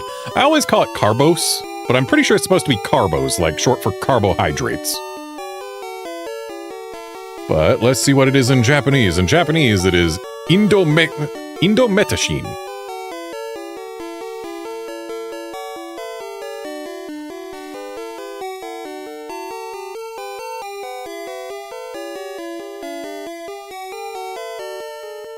Which is Indomedicine, which is it's a non-steroid anti-inflammatory drug.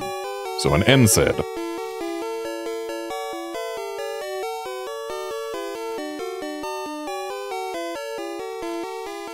Which, I guess that's like...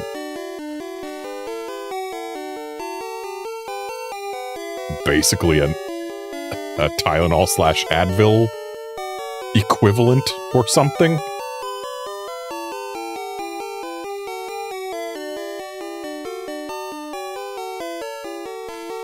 I'm learning things.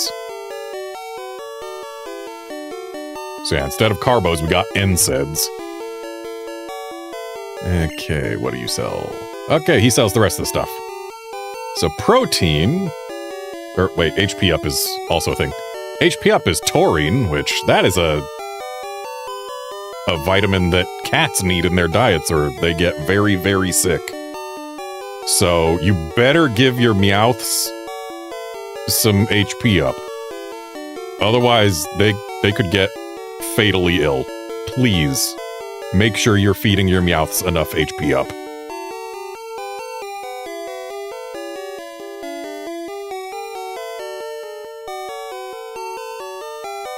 And then protein is bromhexine, which is apparently bromhexine, which is a mucoactive agent. So it's freaking, instead of protein, it's like freaking Mucinex. Some other kind of expectorant.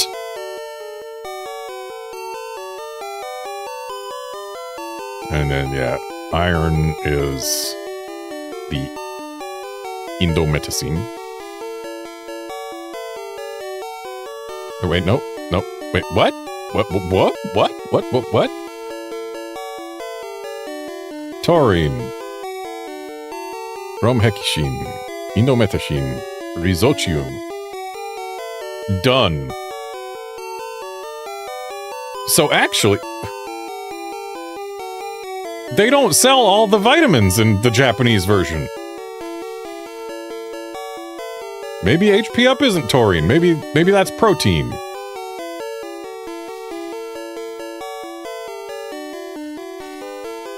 Yeah, we got the carbos and the calcium. Those are the ones that we know for a fact we've got on both sides. Right, HP up was max up. So they don't sell HP ups in the Japanese game. So protein is taurine, and iron is bromhexine. So we've got vitamin that cats need to live, an expectorant, a painkiller, and then whatever the first thing was again. Egg whites. Fascinating. I wonder why they don't sell HP ups in Japanese.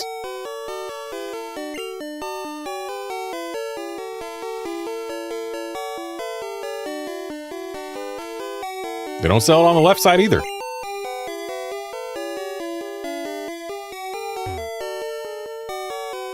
I'm here for Pokemon ability enhancers. Protein increases attack power. Or taurine increases attack power.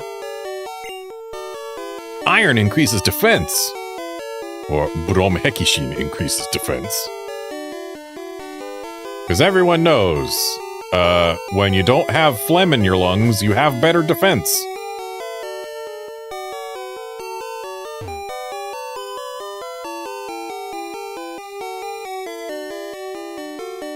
A vending machine. Here's the menu. In Japanese, it's not, here's the menu, it's, and what the drink I want is... We're going to get some fresh water, or in Japanese, tasty water.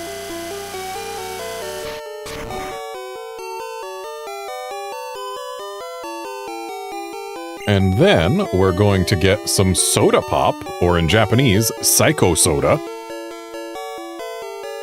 Which could be psycho like psychokinesis or that guy's a psycho. Or it could be a shortened version of psycho, which means the best. Maybe it's both. Either way, it's psycho soda.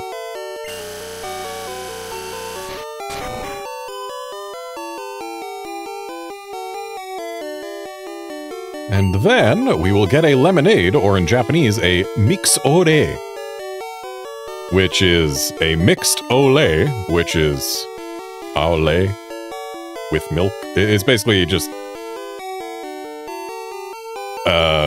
fruit juice and milk mixed together to make some fruity milk.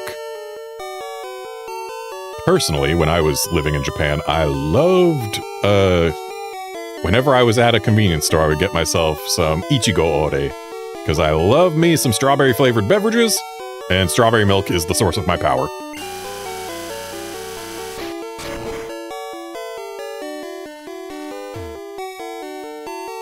My sister is a trainer, believe it or not.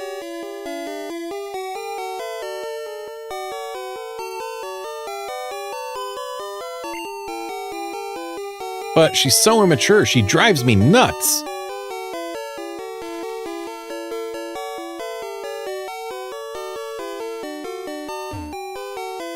Outlander, I wouldn't exactly call it a smoothie. Like, it's not so thick. It's flavored milk.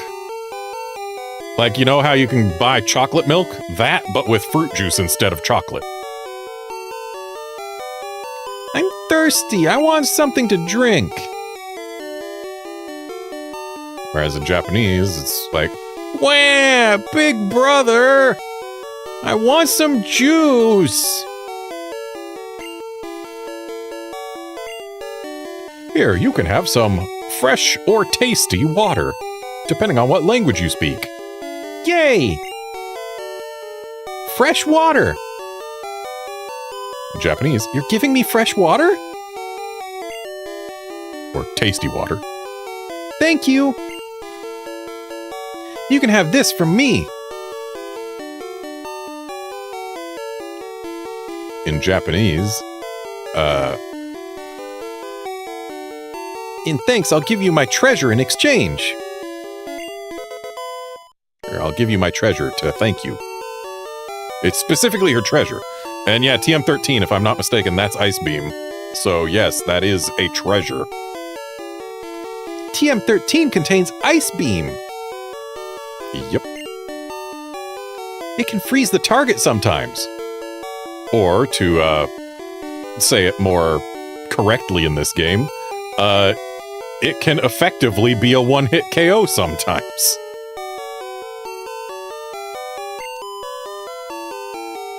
Get back here.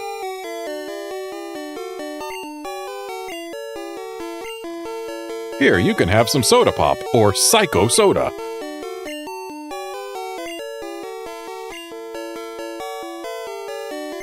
And we're getting another of her treasures.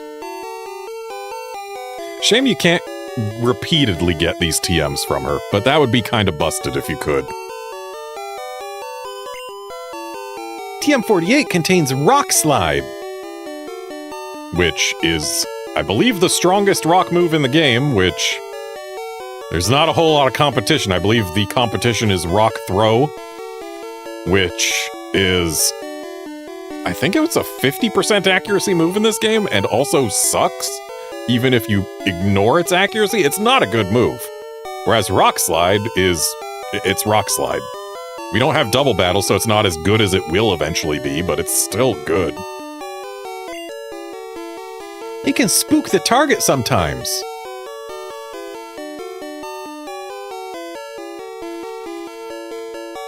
Interesting. In Japanese, they don't say it can spook the target. They say that it can make the target faint, except notably in Japanese, they do not use the term faint. This isn't a term they use for when Pokemon get knocked out. In Japanese, when Pokemon get knocked out, they say that it is either unable to battle, or, so, Sento Funo, or they say it's, Hinshi Jotai. Which, let me just look up a direct translation. This is one of those words that... on the verge of death. So yeah, it's...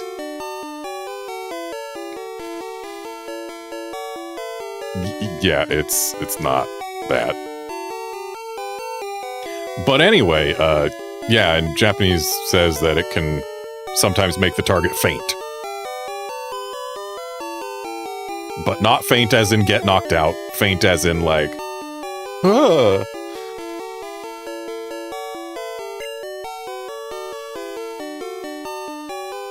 Doesn't have the flinch chance in Gen 1? She says it does. Did they forget? Wouldn't be the first thing they forgot in Gen 1. Like how they forgot to make tiles for the chairs to sit on that match the floor on the rest of this roof. Anyway, time to give her a lemonade or a mix-ole.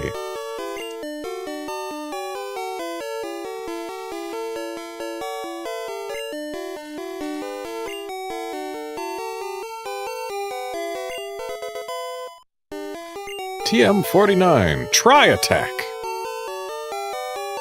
If I'm not mistaken, every Pokemon that can learn Tri-Attack learns it by level up. This TM is nearly worthless.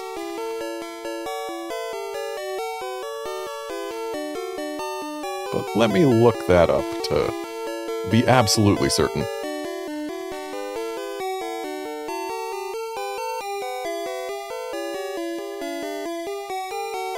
Tri-Attack can be learned by Doduo, Dodrio, and Porygon via level up. Oh, never mind, a lot of Pokemon can learn it by TM. The Clefairy line, the Jigglypuff line, the Abra line, the Slowpoke line, the Shelder line, the Drowsy line, Chansey, the Staryu line, Mewtwo, and Mew can all learn Tri-Attack via TM, where they cannot learn it by level up. Also, it's kind of sad that Magneton can't learn Tri-Attack in this game.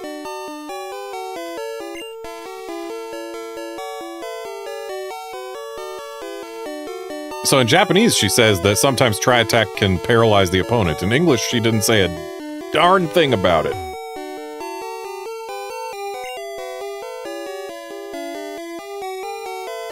And let's get some more fresh water so that we can share it with the guards, and thus earn access to Saffron.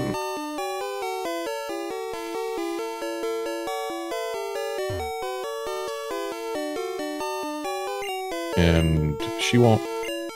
She will take another fresh water. No thank you, I'm not thirsty after all. Whereas in Japanese, it's like... No thanks, actually I can manage. So she will not take the same beverage more than once, which is a shame. I would have loved to be able to get more ice beams.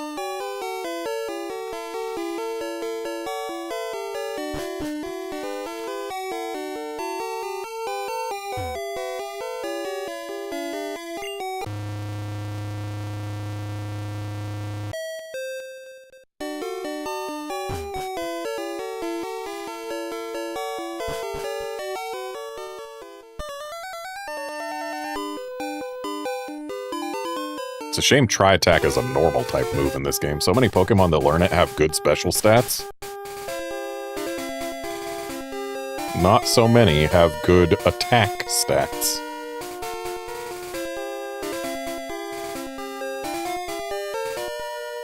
In fact, the Pokemon that learn it who have attack stats that can actually really take advantage of it are Dodrio, Mewtwo, and Mew. And Dodrio learns it by level up.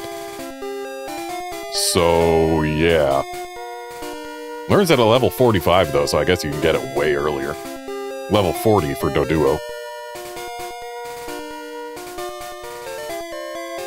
And, yeah. So I guess we will use that Tri-Attack TM, because I am going to be getting a Doduo right in this grass that's north of this cuttable bush/thin tree. And it's going to stay on our party for at least a good long while.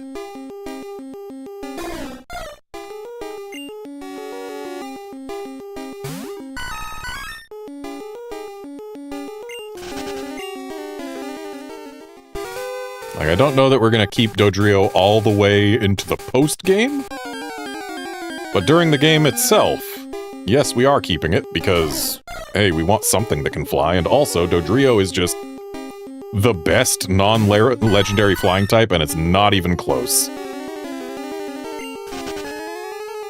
Because A, it gets an attack stat of 110, which is enormous.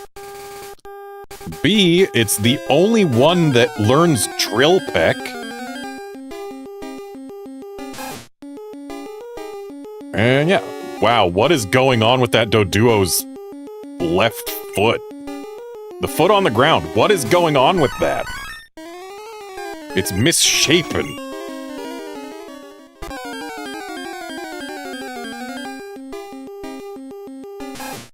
Stop giving me rats. I want a Doduo. Or, as it's called in Japanese, a Dodo. Guard Dodrio does learn fly. It doesn't look like it should, but it does. So does Doduo. It's not Dodrio exclusive.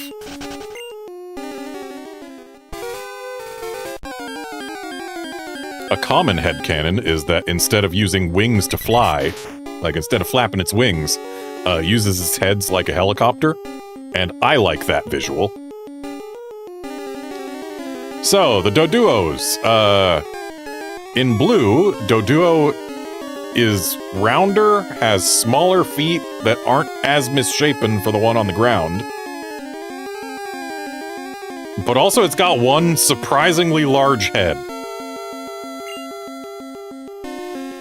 And looks like right Doduo is higher level than left Doduo, but whatever, we'll catch them both.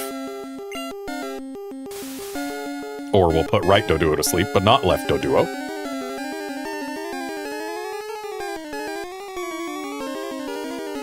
Okay, now they're both asleep.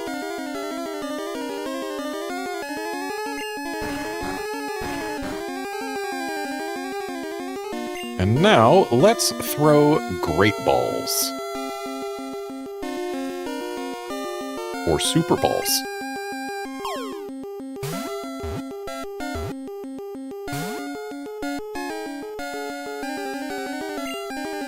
Yeah, Outlander, Gyarados can't learn Fly because it's not a bird type. One must remember that, at least at some point in development, they were going to have bird be a type. And I'm willing to bet that all the bird types are the ones that learn Fly. Whereas Gyarados wasn't even initially planned to be a flying type. It was going to be a dragon type, but then they realized, hey wait, making a dragon type available so easily would kind of trivialize a lot of the game. Instead, we'll just make a Pokemon with stats as ridiculous as Gyarados is available so easily. But it's not going to be a dragon type. What can it be instead? Oh, how about a flying type? Anyway, Doduo, the twin bird Pokemon, or Dodo, the twin bird Pokemon. A bird that makes up for its poor flying with its fast foot speed, leaves giant footprints. Those footprints are going to be bigger coming from green. Also, it may be poor at flying, but it still learns Fly.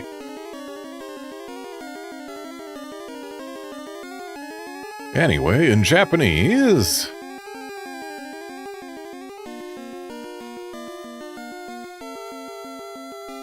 a Pokemon with two heads that are the result of a sudden mutation. Yeah, sudden mutation resulted in this Pokemon being found with two heads. They can run at a speed of 100 kilometers per hour.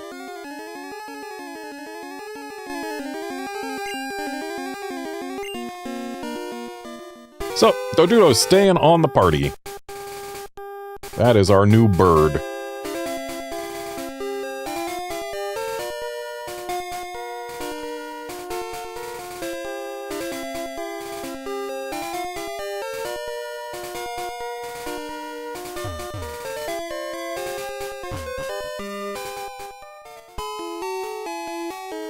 How'd you get in? Good effort.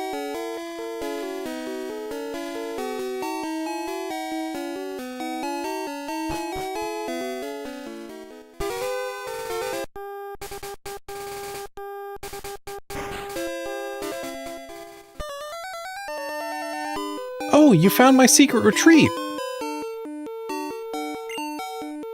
Please don't tell anyone I'm here. I'll make it up to you with this.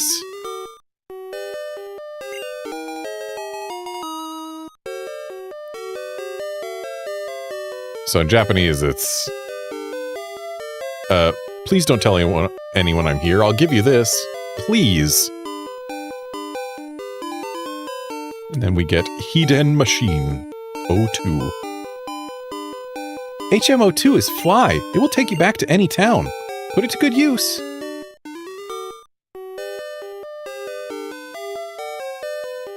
In Japanese, it's a very convenient and wonderful move. Use it well. She doesn't tell you that it can take you to any town in Japanese. It's just convenient and a wonderful move. Yep, Queen indeed. So let's take that HMO2 and immediately teach it to our new bird.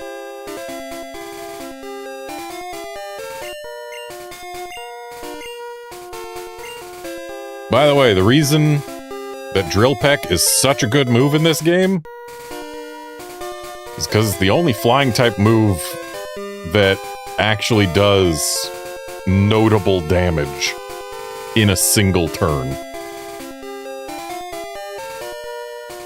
Like all the other flying type moves that deal damage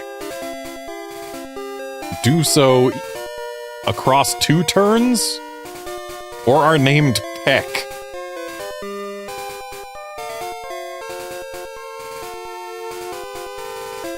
Or I guess there's also Wing Attack from the Pidgey line, which, oh boy, Wing Attack has a wonderfully amazing power of 35, which, yeah, Peck and Wing Attack have the same power in Gen 1. So, like, why even bother? Meanwhile, Drill Peck, which the Doduo line gets, and other normal-type birds don't. Yeah, base 80 power. Oh, wait, no, Fearow also gets Drill Peck. Spearow doesn't. But Fearow gets it. Or no, even Spearow does, apparently. Why do they call out that in its Pokédex entry that Spearow can learn Mirror Move? Drill Peck's way better. Like, Mirror Move, oh boy, who doesn't want to use the opponent's move that they used against you, but after they used it, and when they're using it to try and beat you, and they probably don't have the same type as you, and therefore their move's probably not going to be as good against them as it is against you. Anyway, yeah, Fearow, Dodrio, Zapdos, they all get Drill Peck. Drill Peck has base 80 power, and does its damage in 1 turn, whereas Fly has base 70, does its damage in 2 turns, and, oh, by the way, has a 5% chance to miss. Drill Peck is 100% accuracy, stronger, doesn't take 2 turns. Sure, you don't get the turn where you're invulnerable, but, like, that doesn't matter at all. And then, oh boy, you want to use the real strong flying move? Better use Sky Attack, a move that takes a turn to charge, does not make you invulnerable for that turn, has a 10% chance to miss, and does 140 base power damage, which... It's also got 5 PP, where Drill Peck has 20 PP, and I'm going to tell you a secret. Just, if you use a base 80 power move twice in a row, it will do more damage than a base 140 power move. You're no more vulnerable than if you use Sky Attack. You get to do your damage twice, you get to do it more accurately, and you'll still have PP left over after Sky Attack has run out. Drill Peck is so much better than Sky Attack. Why is Sky Attack even in the game? The answer is because some people, for whatever reason, believe that they should be using something other than Doduo, Zapdos, or Spearow. But for those idiots, there's Sky Attack. For everyone else, there's Drill Peck, which is just far and away the best flying type move in the game. Far and away. Oh, I blew it all at the slots. I knew I should have cashed in my coins for prizes.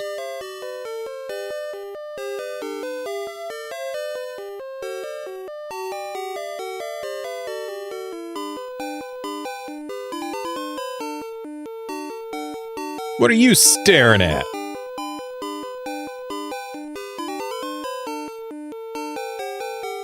In Japanese, what are you staring at? If you don't get out of here, I'm gonna punch you.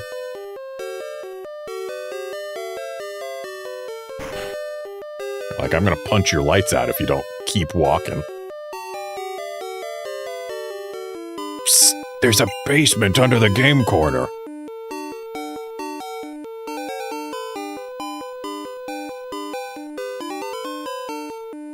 So in Japanese, it's not just psst, it's whisper, whisper, munch, munch. And yep, there's a basement under the game corner. Go ahead, laugh. In Japanese, oh, go ahead and laugh. I'm flat out busted.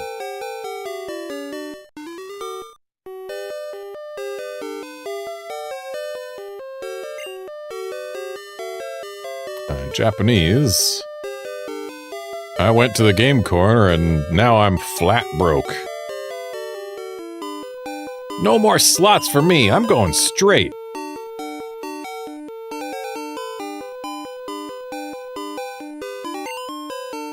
Here, I won't be needing this anymore. Make room for this. Yeah, I'll make room for it in a bit. My Pokemon are weak, so I often have to go to the drugstore.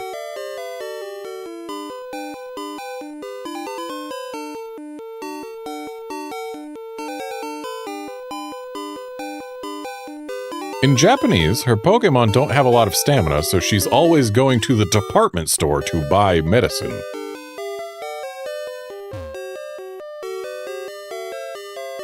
Munch. The man at that table lost it all at the slots.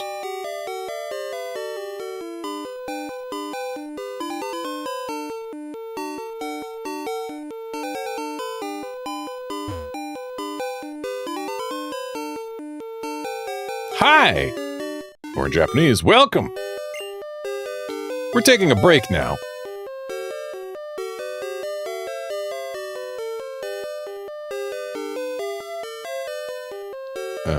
Hang on a sec. If I am not mistaken. Let me check.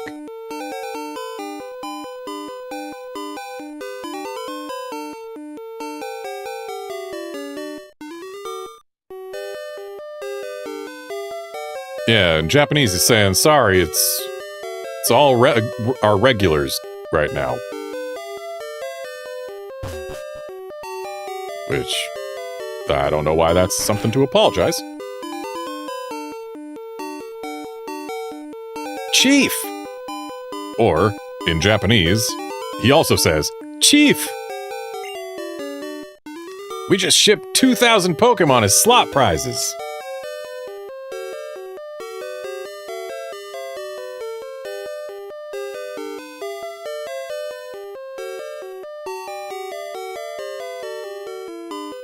Okay, so in Japanese we get a little bit more context as to the scale of this operation. Like, yeah, 2,000 Pokemon as slot prizes, that's a lot.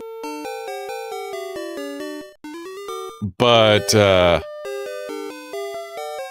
in Japanese, he's saying that, today as well, we shipped 2,000 Pokemon that we were able to afford thanks to our slot earnings. Don't touch the poster at the game corner. There's no secret switch behind it.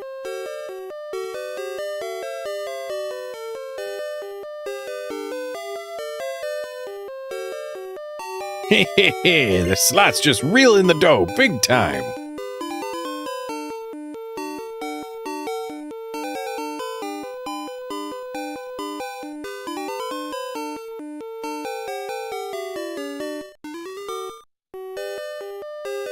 Japanese is saying, like, we can't not make money with them.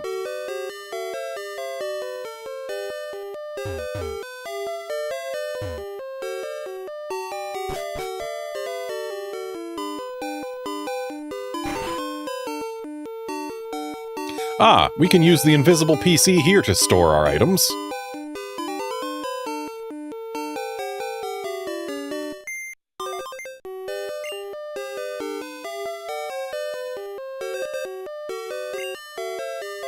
Because this building is just a repurposed Poke Center. They removed some of the map tiles, but it's still the same shape, it's still the same tile set, it's still got all the same tiles that it still has in the same positions. This is a Pokemon Center without the Pokemon Center, but they didn't remove the interactability of the PC, they only removed the map tile, and therefore, we can use the invisible PC. Everyone loves the invisible PC. You better love the invisible PC. If you don't, I'm coming for you. Alright, so let's put away our Ice Beam TM. We're not going to teach that to anyone just yet. And let's also put away our Thunderbolt TM. We're not teaching that to anyone just yet. I don't need to walk around with Moonstones.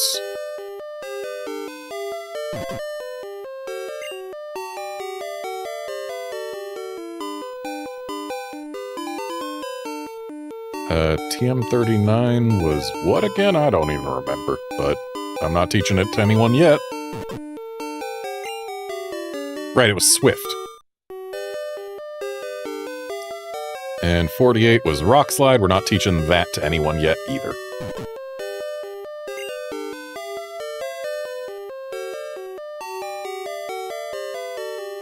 Oh, and we also should deposit our HMO2s.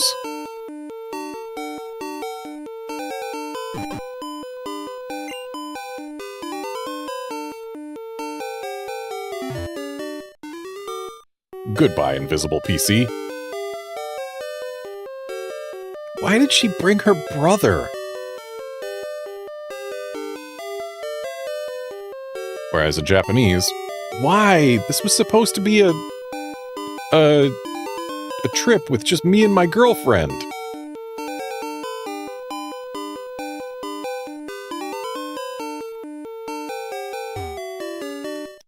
I'm on vacation with my brother and boyfriend. She's got a space there. That means he's not her boyfriend in English. He's just her friend who is a boy. Whereas in Japanese, I'm on vacation, a three-person vacation with my little brother and my boyfriend. In Japanese, he is her boyfriend. No space. Not her friend who is a boy, her boyfriend. Celadon is such a pretty city.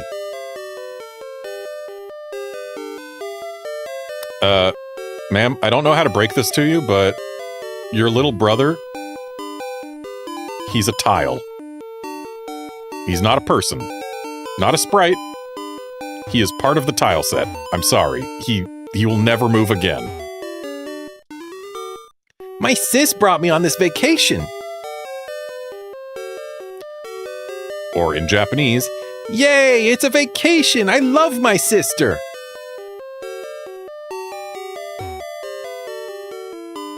Pokemon? No, this is a hotel for people. Japanese. Huh? Pokemon? Ah, this is a inn for people to stay at. It's a ryokan, specifically a traditional Japanese inn. We're full up.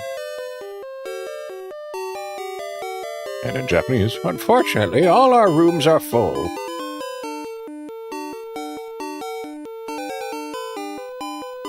Look at these two getting close on this game, whereas over here, they could not be farther apart. Okay, they could. They are now farther apart.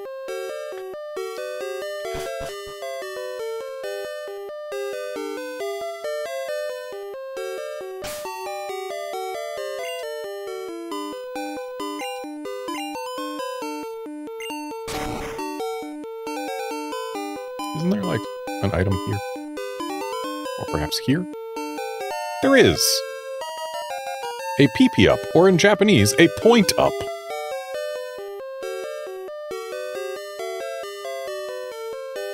All right, let's go get our coin case so we can ruin our lives.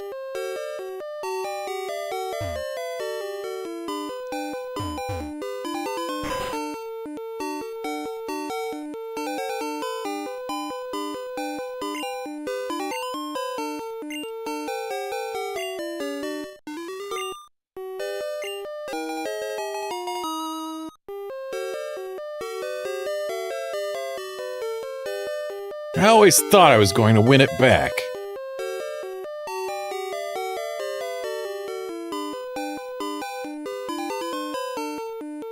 In Japanese, it's...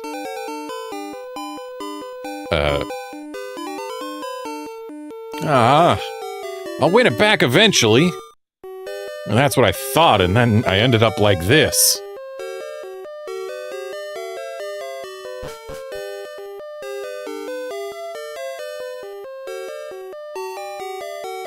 Going around to the left. It's faster than going to the right. Let's read the signs. Rocket Game Corner, the playground for grown-ups. Yep. Except in Japanese, it's the playground for grown-ups. Rocket Game Corner. Coins exchange for prizes. Prize exchange.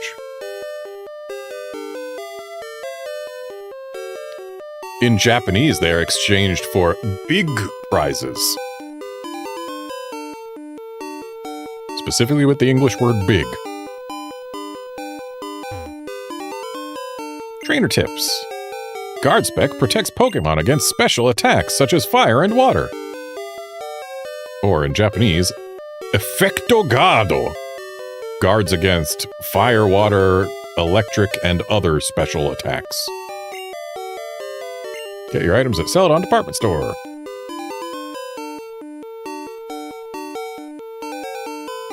So, notably, there's a reason that the Game Corner and the Prize Exchange are separate buildings.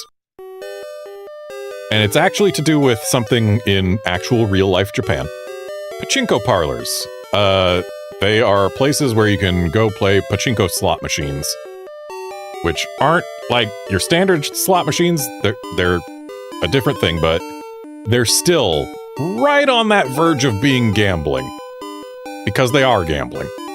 Except because the building where you trade in your pachinko balls the building where you trade in the pachinko balls you win is a separate building. It is treated as a separate business. And therefore, at the pachinko parlor, you're just playing pachinko slots to get pachinko balls, which you can then put back into the pachinko slot machines. There's no gambling about that. It's just you're playing a game, and sometimes you get stuff that lets you play the game more. You can't trade it for money or prizes or anything. It's just all for the game and from the game. So you take your winnings from the game to play the game more. And it's just a sheer coincidence that the very next business next door happens to trade prizes for pachinko balls, because those are... They're a separate business. They just happen to collect those things, and they set up shop near a pachinko parlor. They're not related at all. No, sir, it's not gambling. And that's why the prize exchange is separate from the Rocket Game Corner, because that makes it so that Rocket Game Corner, yeah, you win your coins from the slot machines, but then you put the coins back in the slot machines. They're not for prizes or anything. You're not gambling. You're just playing games. I sure do fancy that Porygon.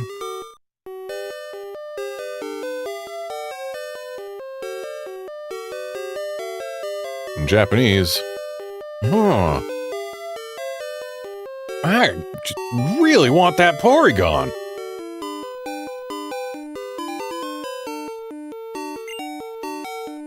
But it's hard to win at slots.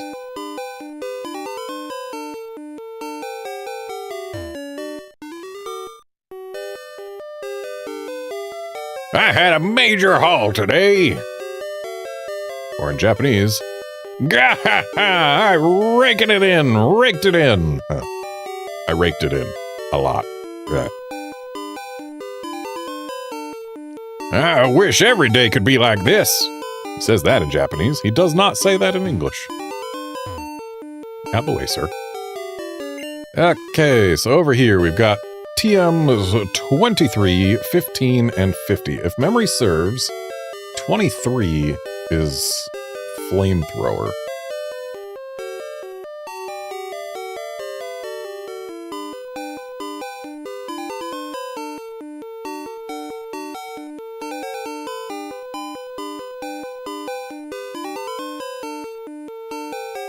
Hang on a sec, looking it up. Okay, this guide doesn't even list it. So we're going to have to look elsewhere.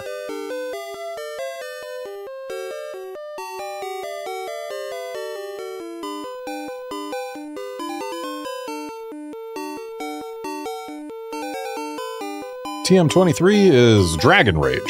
That is not Flamethrower, not at all. TM15 is Hyper Beam, which is way better in this game than it is in any future game. Because in Gen 1, Hyper Beam, if it knocks out a Pokemon, does not incur the recharge penalty. And then TM50 is Substitute. No thanks. Why is Substitute more expensive than Hyper Beam?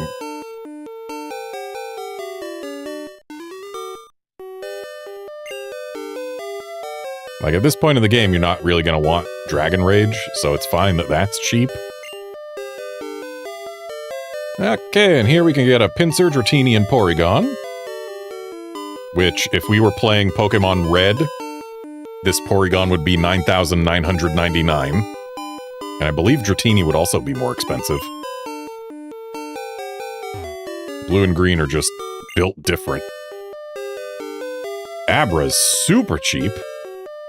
Clefairy's also not very expensive, and Nidorino is also relatively cheap, despite the fact that in these versions, Nidorino is the rarer one.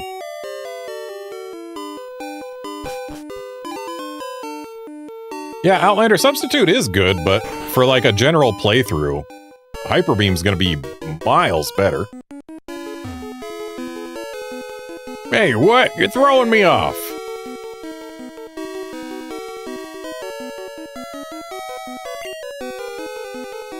Here's some coins. Shoo!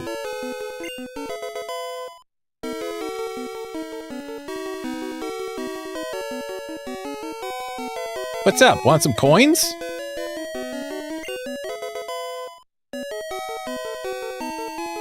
Darn, I need more coins for the Pokemon I want.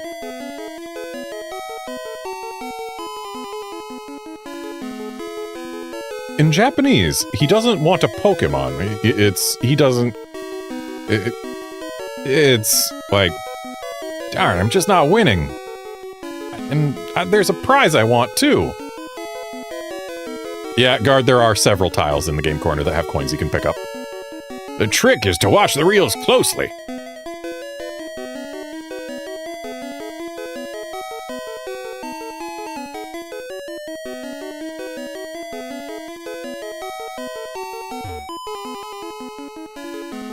Games are scary. It's so easy to get hooked.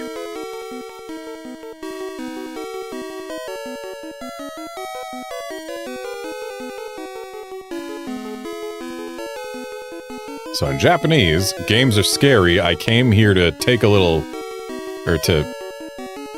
I came here to take a load off, but... like, just to take a load off. But now I'm hooked.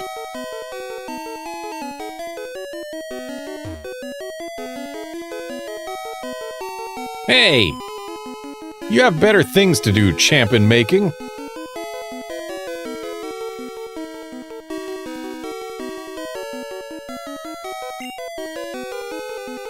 Celadon Gym's leader is Erica. She uses Grass-type Pokemon.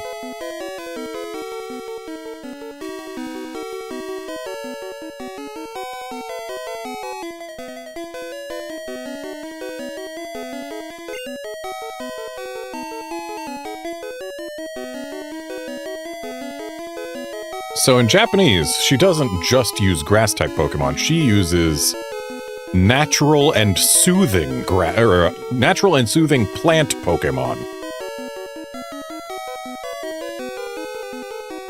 She might appear docile, but don't be fooled.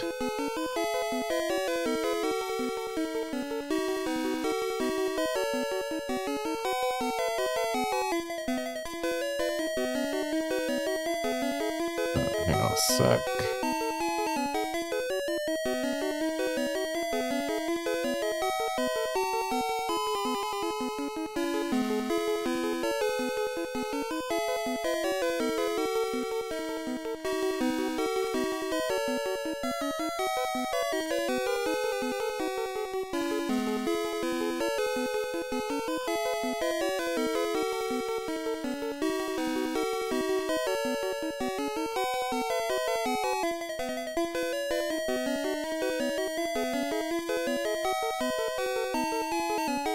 Sorry, had a text I had to respond to.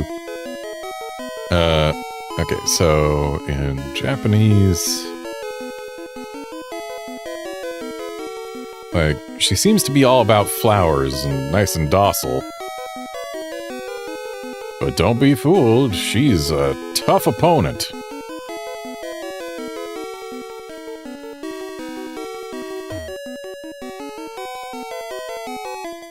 Yes, Outlander, Erica can be skipped. So can Sabrina and Koga. Well, no, not Koga. Koga you need for Surf, right? But yeah, these next 3 gym leaders can be fought in, like, any order.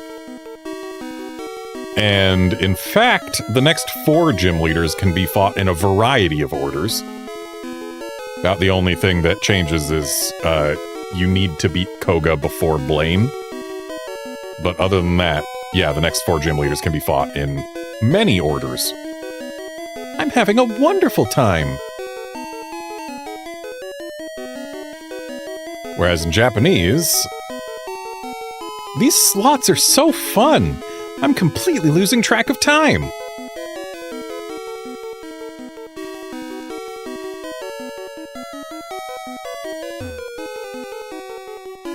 Kid, do you want to play?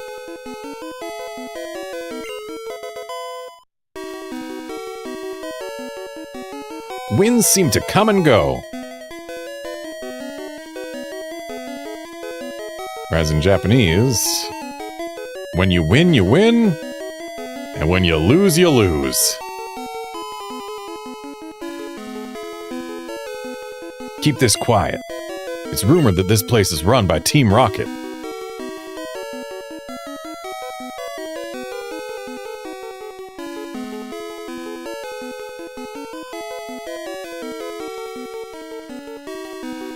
I wonder where you would get that idea, other than the fact that it's called the Rocket Game Corner.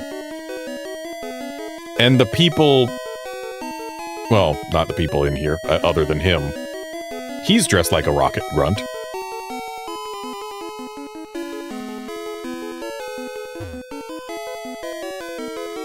I think these machines have different odds. That's true.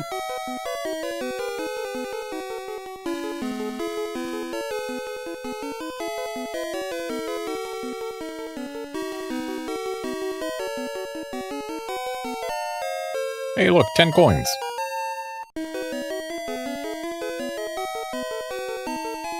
If memory serves, one of the tiles here has 100 coins on it. Do I remember where that tile is? Nope. But there's another 10.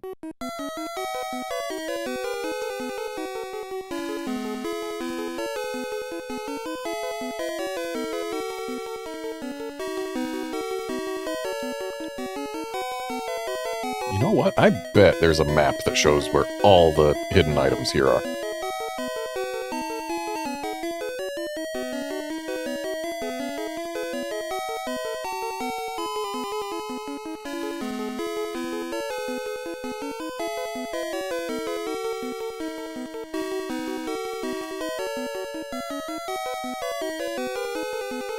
And in fact, there is.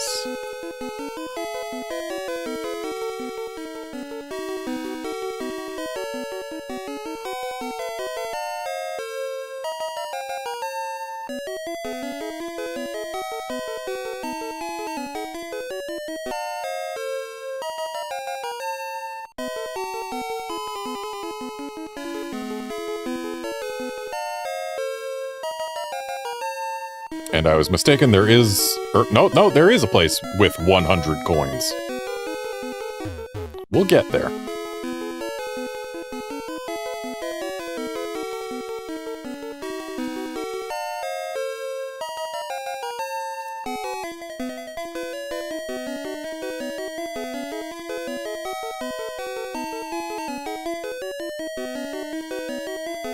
That's weird. The map I'm looking at must be compressed somehow. Because on said map, these... There's two fewer of them. Like, they end here instead of here. Whatever. Seems the coins are still in the same spots. Did I already grab those ones in green?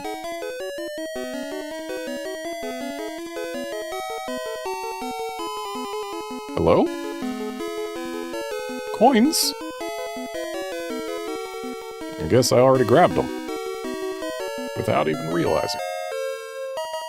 Either that, or specifically that one pile of coins is in a different spot between languages.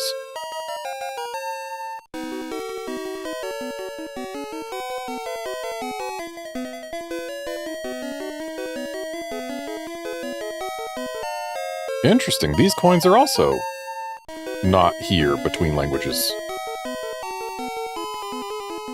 Where are they?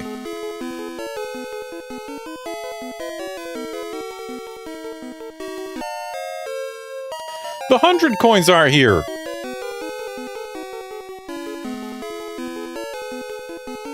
Where are you? You know what? I know what I'll do. I will Google in Japanese.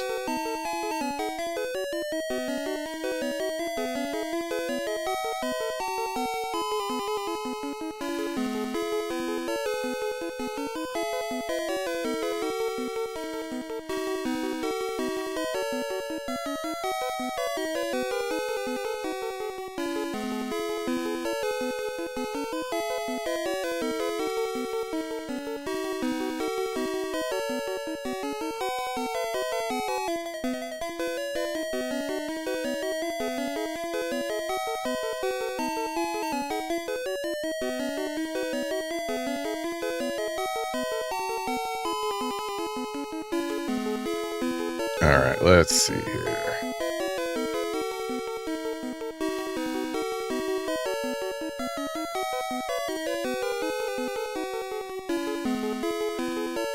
Well, this one doesn't have a map.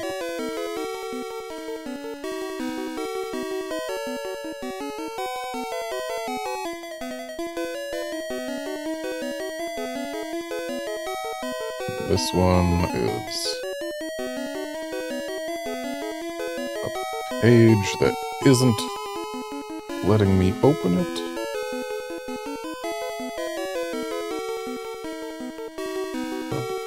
Perhaps 100 coins is a lot to miss out on.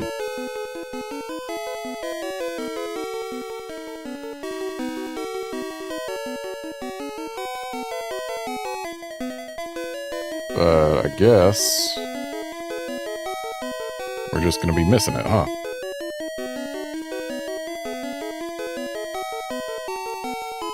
We know that none of the coins are ever on the seats. They're always on the floor.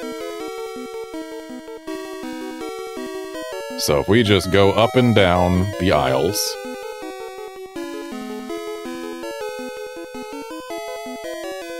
making sure to check every tile.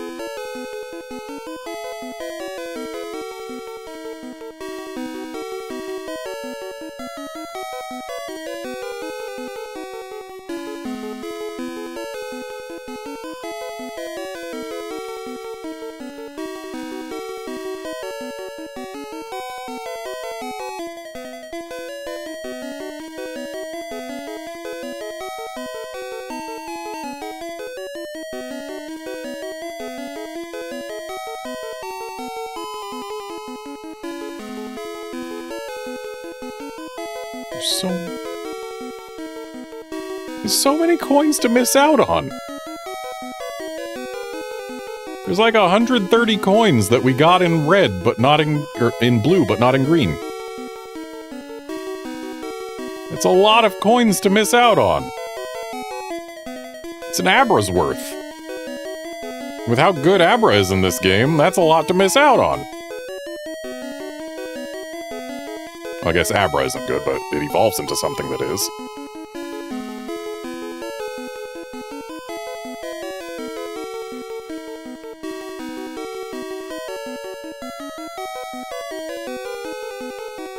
Alright, I have checked basically every tile of this floor.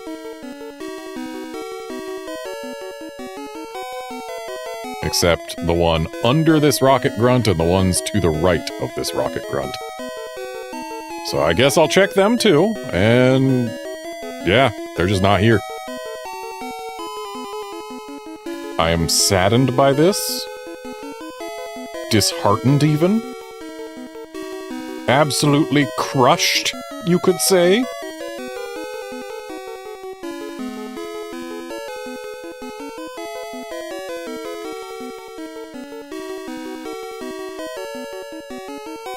And apparently there's a way to actually, like, cheat the slots in this game, but I'm not gonna bother with even touching them right now.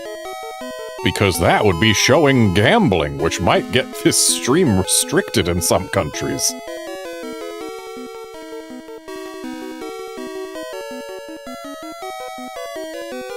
I'm guarding this poster.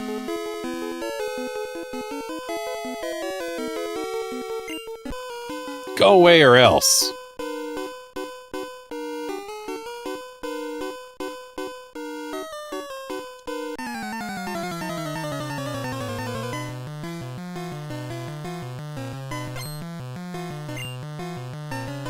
Forgot to stop by a Pokemon Center.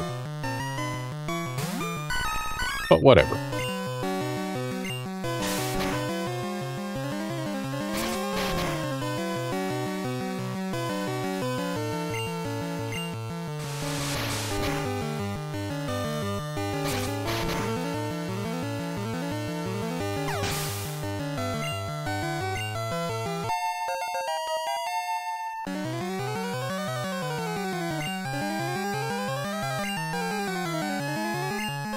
I'm changing Pokemon for the XP.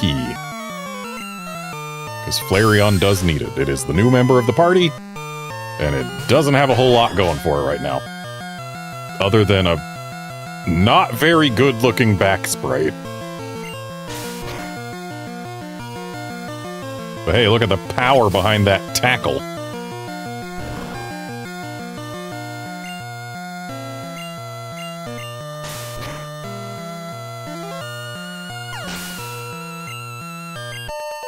In 2 levels, Flareon's gonna learn Quick Attack. That's like Tackle, but it doesn't miss and has priority. Dang! Or in Japanese, dang! He stutters in Japanese. Our hideout might be discovered. I better tell boss!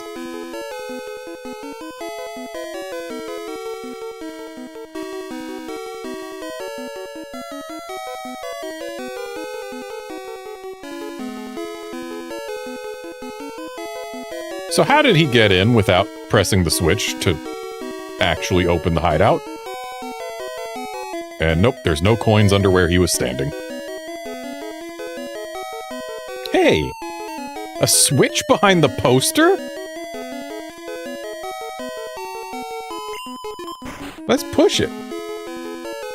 It auto-advances when you get to the last bit of that text. And hey, look! It's an entrance. But we're not going in yet. First, we're going to a Pokemon Center. And also, we are going to teach Tri-Attack to our Dodrio.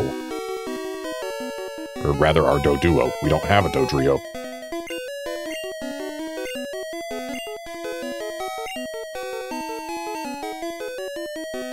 We could teach it to Kadabra, but it's not a special move yet, and therefore Kadabra is not a very good user of it.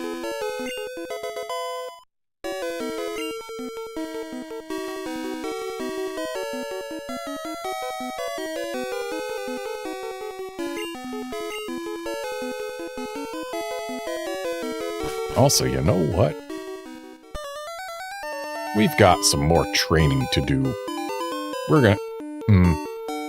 Yeah, we're gonna go get some more XP elsewhere before we deal with the rocket base.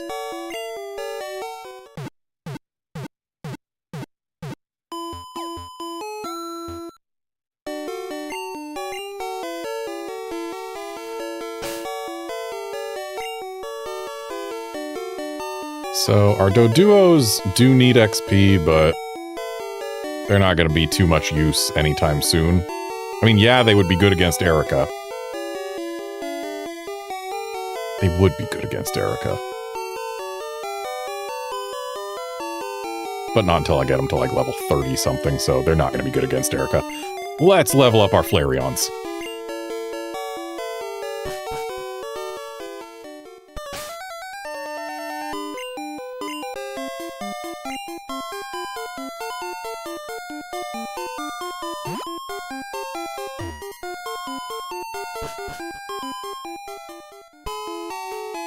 Whoa, boy, I'm parched.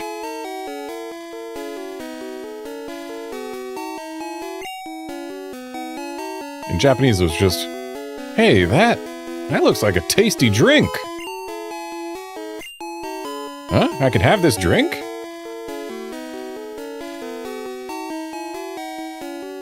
Japanese, huh? You're giving it to me? Gee, thanks. Or in Japanese, thank you. Excuse me. Thank you. Oh, in English, we got a glug glug. Oh, there's the glug glug in Japanese. Oh, we just got more glug glug in Japanese, not gulp. It's not a different sound. If you want to go to Saffron City, you can go on through. I'll share this with the other guards.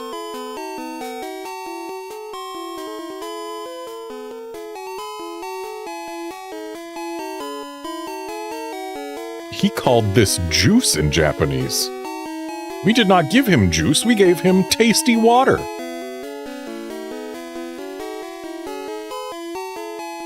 Yeah, he's going to share this juice with the other guards in Japanese.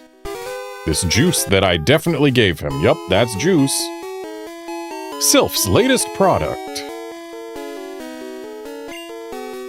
Release to be determined. Yup. Not even, apparently the product itself is also to be determined. Trainer tips.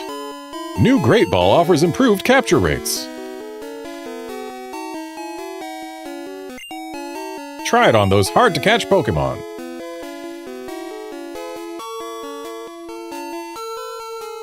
And in Japanese, our new Super Ball has higher capture rates than Monster Balls. Use it to catch Pokemon at a higher rate than with Monster Balls. Yep, use it on those tough-to-get Pokemon. Really? You're blocking this kid's house? Saffron belongs to Team Rocket! Or in Japanese, Team Rocket took over the whole of Saffron City, or Yamabuki City.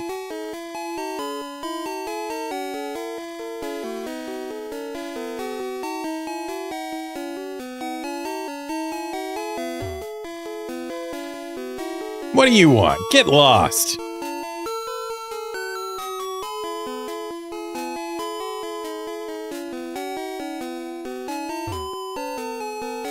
Saffron City, shining golden land of commerce.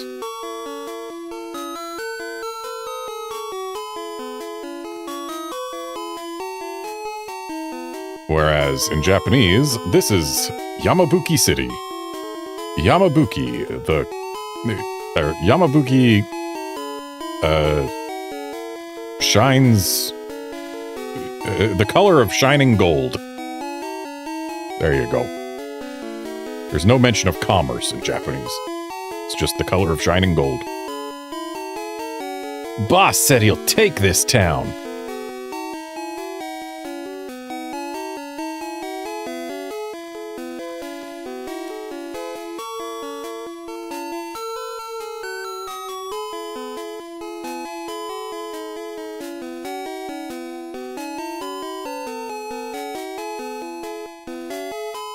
And now for the gym next door to the gym. Get out of the way!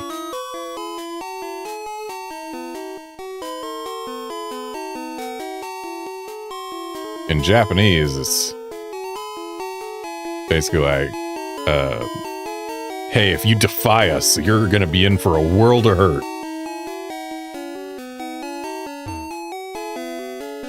Fighting Dojo. Just a direct translation.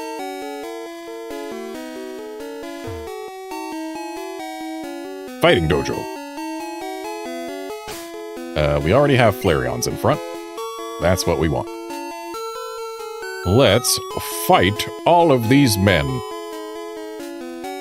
Hoo-ha! Or in Japanese, os! You're trespassing in our fighting dojo!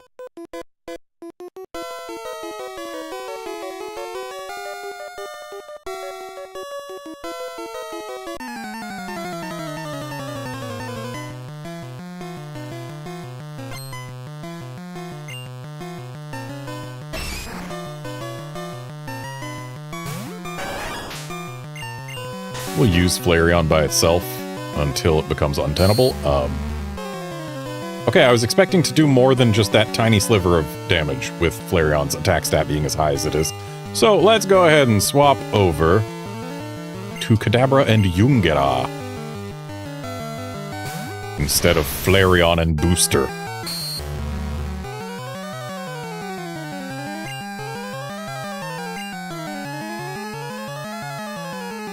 Yeah, we got 20 Psybeams. That should be enough to deal with this dojo.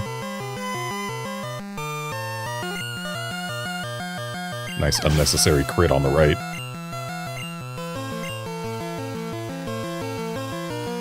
Oh, looks like left Kadabra's a little bit ahead on XP.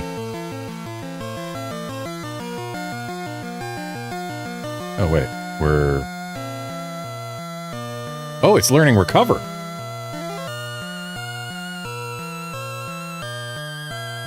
Goodbye, Teleport.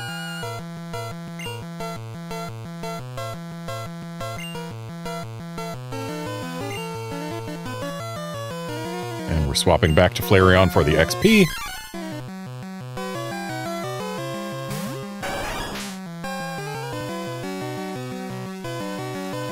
Switching back to Boosta, Boosta for the XP against this monkey. So, Mankey is a little too round on the right. But, like, the nose looks better. It's more legible as, like, a pig nose. The eyes are bigger and more expressive. But, like,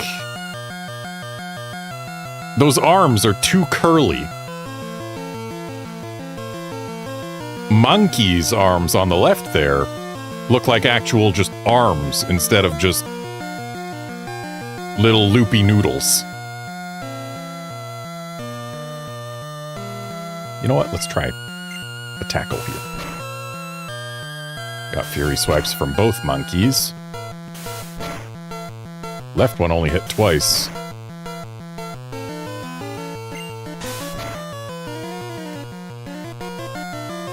And that's going to take 3 or 4 tackles. Let's go ahead and swap.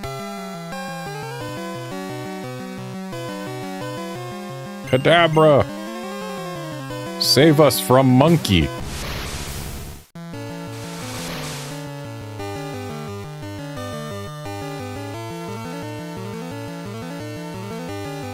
So I've noticed Karate Chop does neutral damage to Kadabra. It's a normal type move in this game, not fighting type.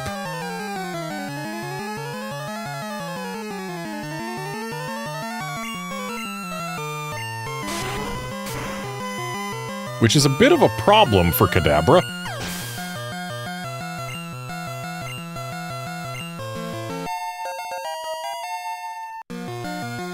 Okay, now right Kadabra gets to learn Recover.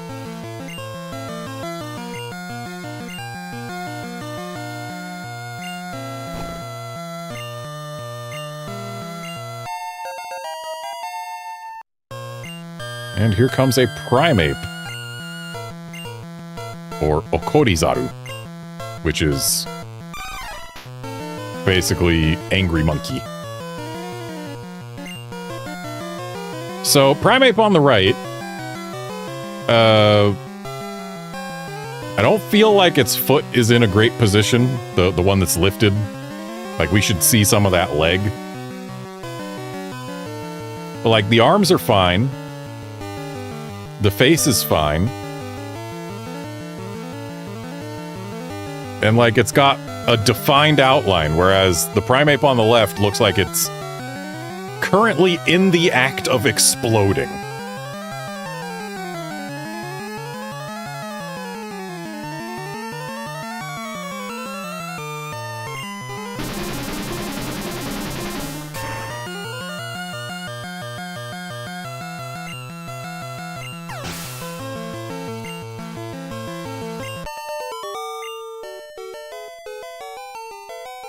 Oof, I give up. The prime fighters across the land train here.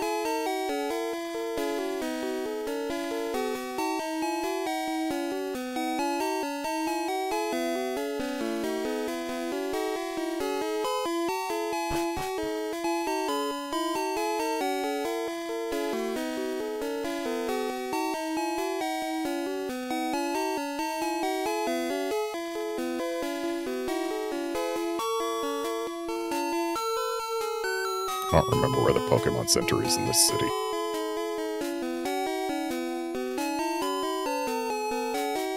There it is.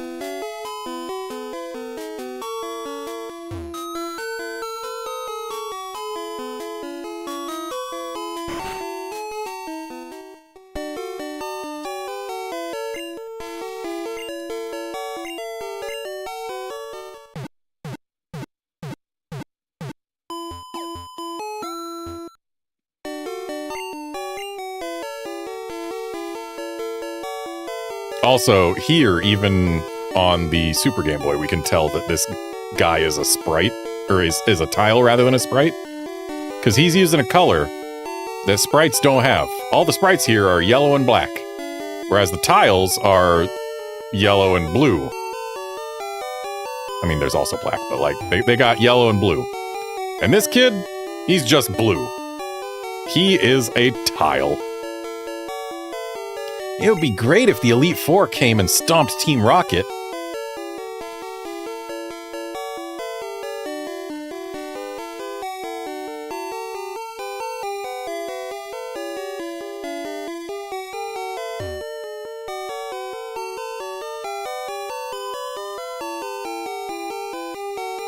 Pokemon growth rates differ from species to species. The singular of species is species. Please get it right.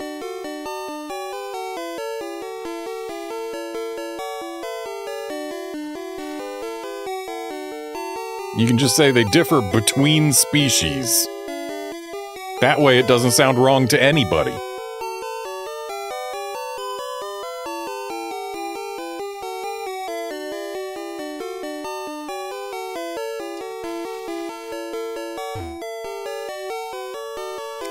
Silphco is very famous. That's why it attracted Team Rocket.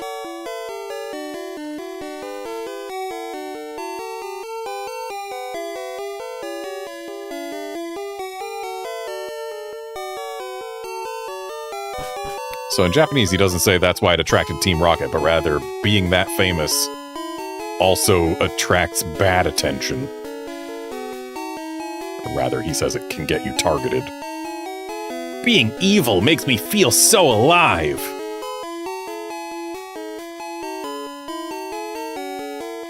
In Japanese, it's not being evil, it's doing evil all over. I'm a security guard.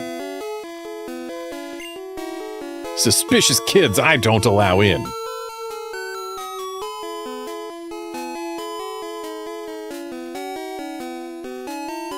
In Japanese, he keeps suspicious kids out.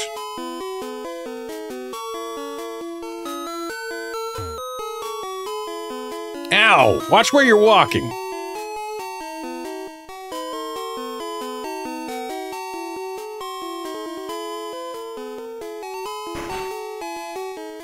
You'd think the Rockets would have a presence at the mart, you know, where money is actively exchanged, but I guess not. Revive is costly, but it revives fainted Pokémon.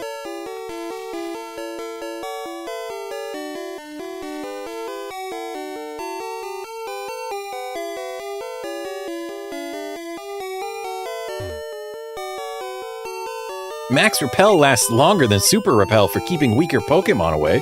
Yeah, but the price per step is worse.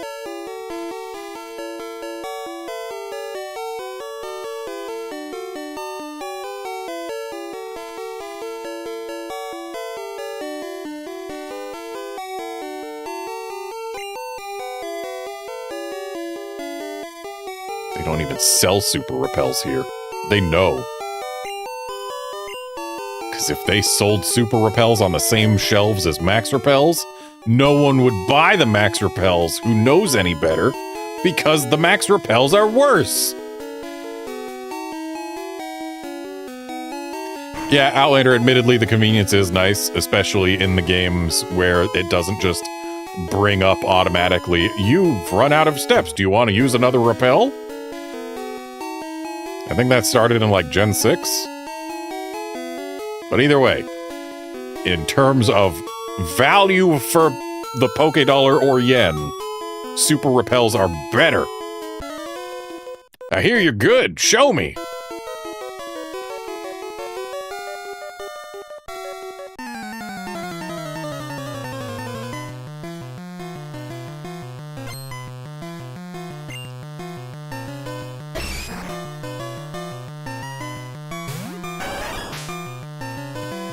Yeah, I don't think my level 25 Flareon's going to do so great against the level 32 Machop. But our level 31 Kadabra might do okay, as long as they don't get ruined by Karate Chops being normal-type moves. Yeah, like what's happening to right Kadabra. Okay, he's fine, though.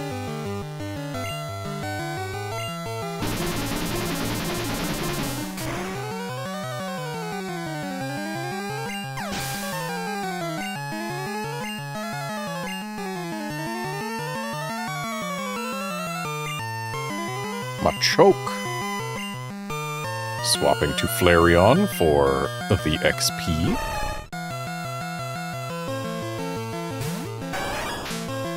So, I like how the Machoke on the left looks more monstrous. Like, he's got those visible teeth. He's got like a freaking, a really blunt alligator face. And I think that's cool. But in terms of proportions, that doesn't read as muscle in those arms. Those read as being flabby. Whereas the Machoke on the right, like, yeah, those arms read as being more muscly and less flab. And rather than swap straight to Kadabra, let's use a sacrificial bird.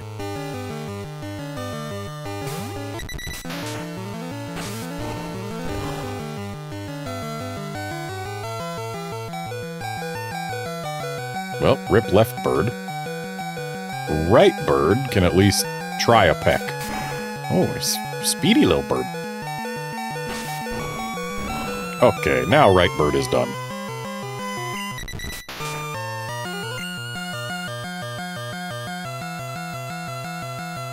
Also, it said not very effective for the low kick, but Doduo is normal flying. It's not very effective against the flying type, but it is super effective against normal. Should be neutrally effective. We saw the same happen when we used a grass move against a Gyarados.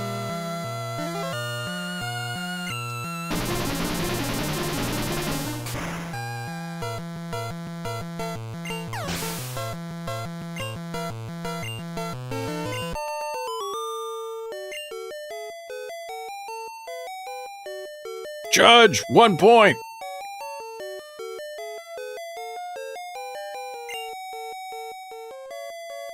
In Japanese, he said something that's used.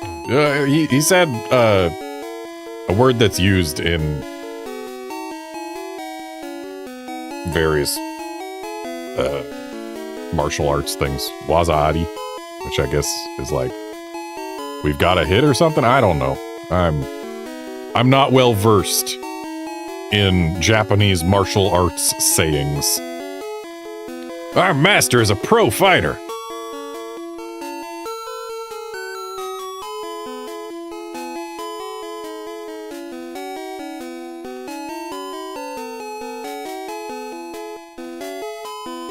In Japanese, he is a fighting god.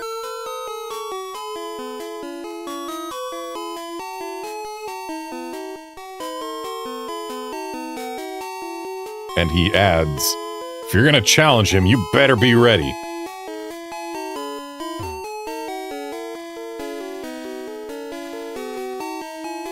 Nothing tough frightens me. In Japanese, he opens with chesto, which is like what is said when in kendo you hit your opponent's chest.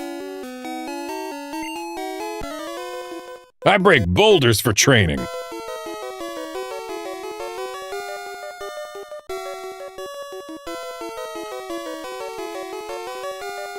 Actually, wait, for kendo, isn't it do when you hit the body? Whatever, I don't know. Either way, he says chesto in Japanese here, and then I break boulders for training in English, and in Japanese,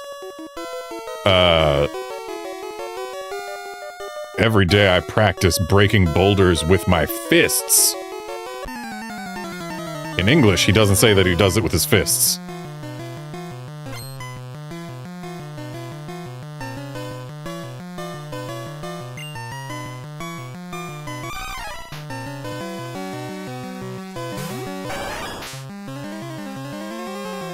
Level 36 Primeape. That is a little bit spooky. Let's give it a sacrificial plant.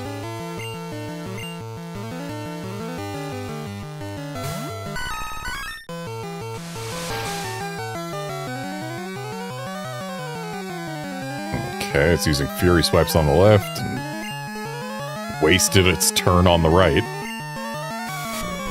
And there's a Karate Chop. That didn't do as much damage as I expected. And it looks like it used Leer on the left.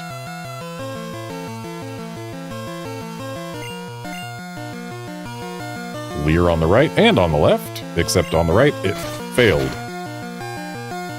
Primeape, please, get rid of my plant. I wanted to sacrifice it to you. And apparently on the left, the guy used an X attack.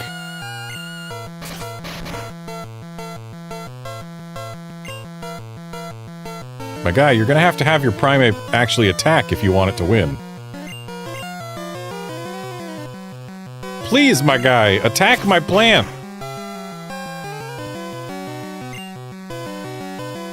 I'm gonna use Growth. I want my plant to go down.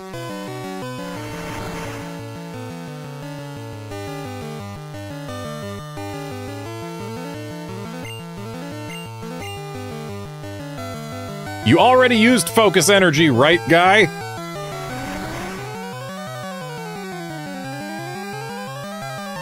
You already used an X attack, left guy? Right guy, please, that is the third time you've used Focus Energy. It's still not gonna work. Left guy has used his first Focus Energy. Okay, right Primeape has decided to actually go in for the kill. Left guy has gone for another Focus Energy. Twice in a row. 2 turns in a row he used... I'm sorry, 3 turns in a row he has used Focus Energy. Please, use an attack! There you go. This guy did not want to get rid of my victory bells.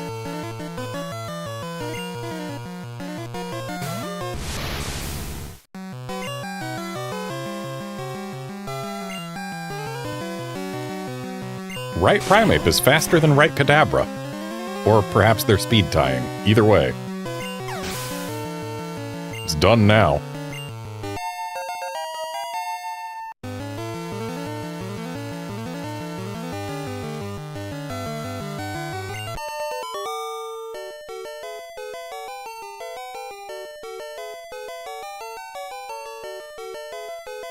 Also, the black belt trainer class in Japanese is Karateo, which is Karate King. Yow! Stubbed fingers! Japanese is Ata! Os! So just general Japanese martial arts noises. The only thing that frightens us is psychic power, which is what I've been using.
Ha! Take your shoes off!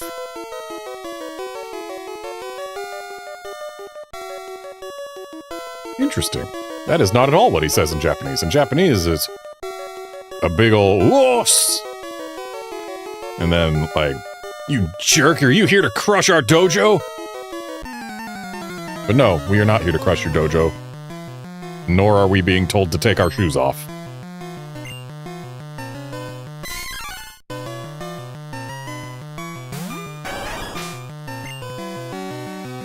Wait. Or no, it's 27 that we get quick attack.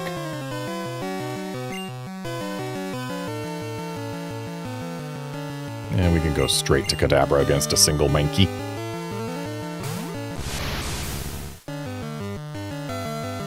Okay, right guy used X attack, left guy had his Mankey use Fury Swipes, and he's getting 4 hits? Yep, 4 hits. That is more hits than I would have liked. But that's going to be Mankey down. Left Kadabra got an unnecessary crit.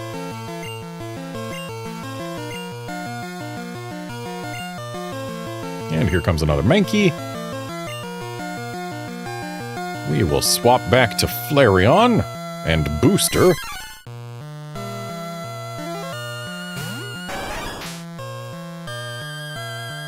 So, full disclosure, I do plan to, at some point after finishing these runs, go do the same for Gen 2, playing through English and Japanese at the same time. I don't know that I'll go all the way through every generation, but I'll definitely do Gen 2, because we haven't played a Gen 2 game on stream yet. It's going to be interesting when we get an Umbreon in those games, though. Because Umbreon's Japanese name, there's a reason they changed it to Umbreon in English. I mean, I can just say it right now. No need to keep a secret. Umbreon's Japanese name is Blackie. Buraki. But yeah, just, that is not a name that would fly in English.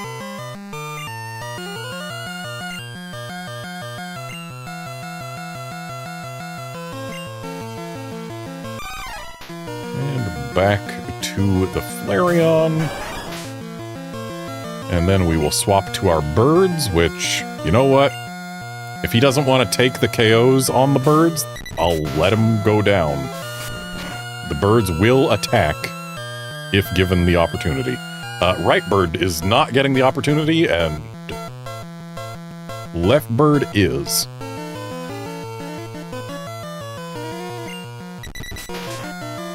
Did I not teach left bird fly?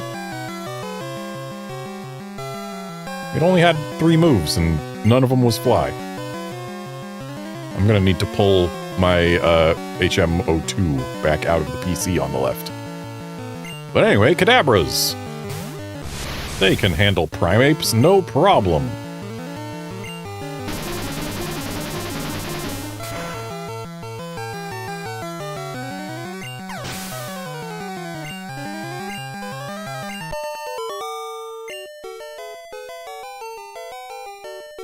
I give up! On the left, he also basically says that, but he stutters when he says it.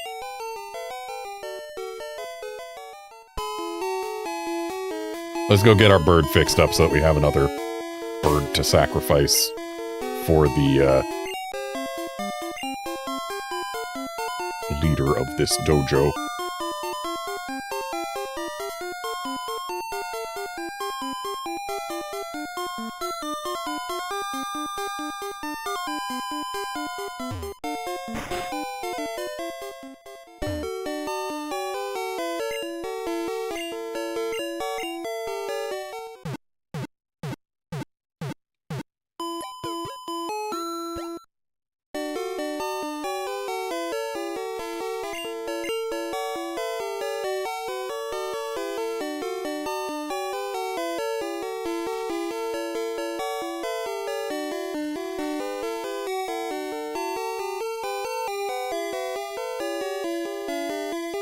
Grab our Eden Machine 02.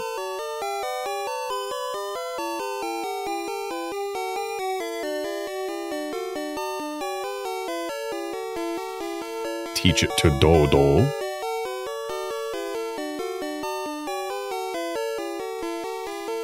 Make sure Dodo learned it. Yeah. And now we put the HM02 back.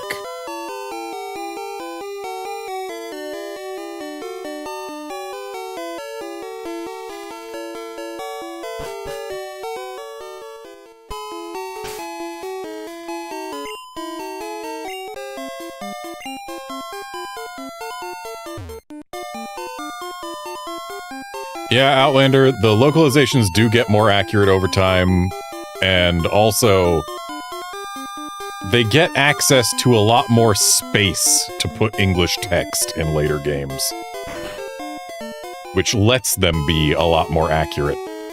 They don't have to get as creative with their translations. Okay, so this grunt that he says, he's not calling us a grunt, that's a sound effect. It's like, Ugh! Though in Japanese, it's os. I'm the karate master. I'm the leader here.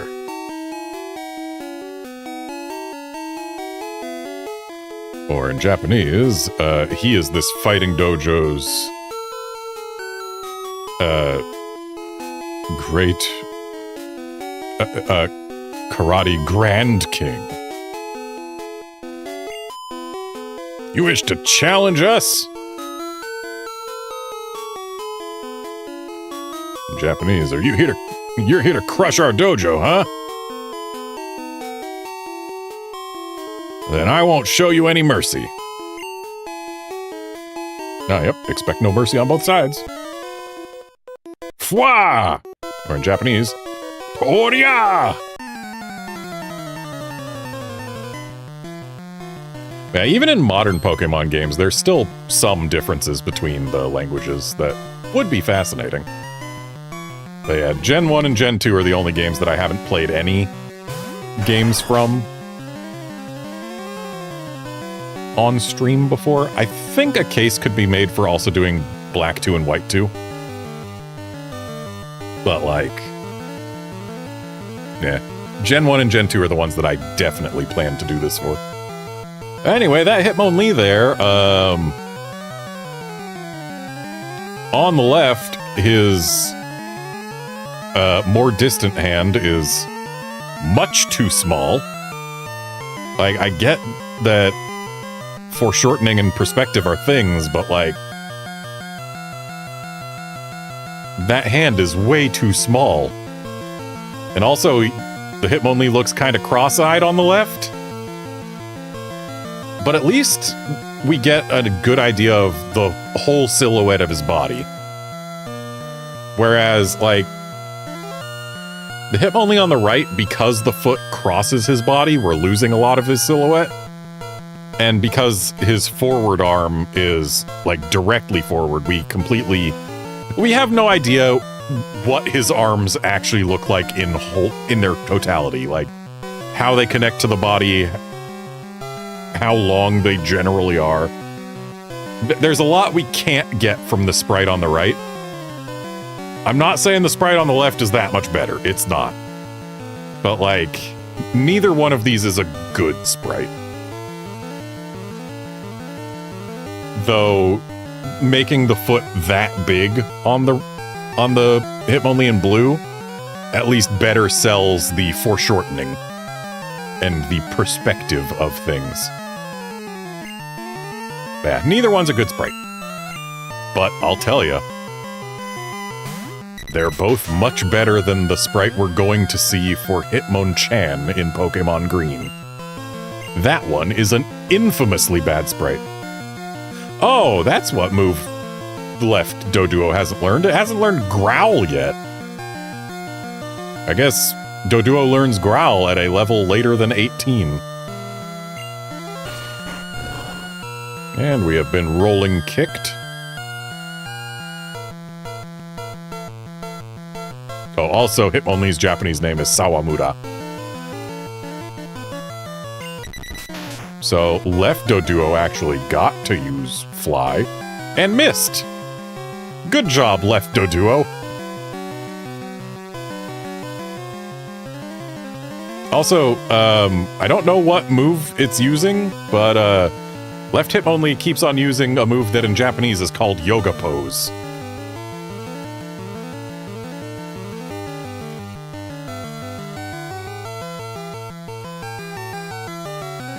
Alright, so that was a rolling kick on the left.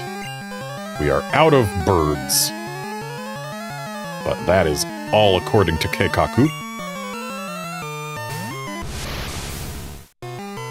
Because we wanted to get the Kadabras out safely. So that they could Psybeam and just delete the Hitmonlee.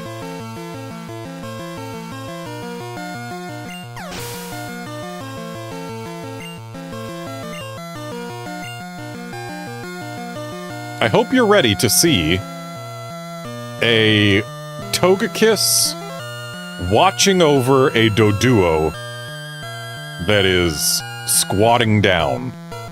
Because that's what we're going to see on the left.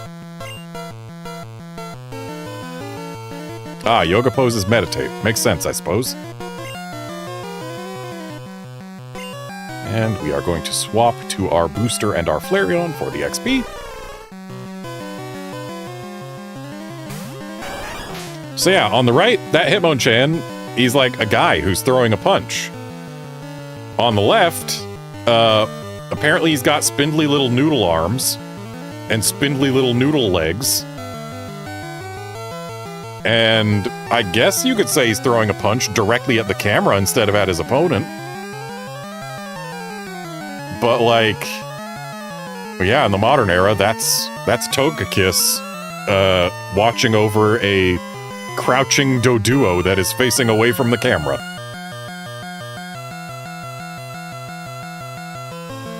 Pokemon Green's Hitmonchan sprite is infamously bad. Also, Hitmonchan is not a good Pokemon in this game. Or in basically any game, but, like, it's really not good. Because here's the thing. Hitmonchan, yeah, learns all those elemental punches.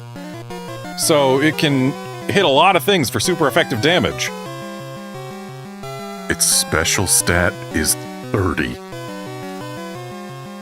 With a special stat of 30, it doesn't matter if you can hit things for super effective damage with your elemental punches. You're not gonna do real damage. Especially with this X attack, that's not gonna help. I think it used agility on the left.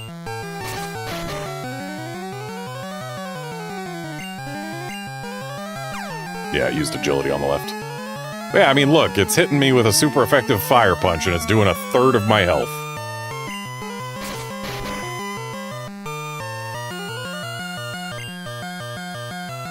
And it used agility again on the left.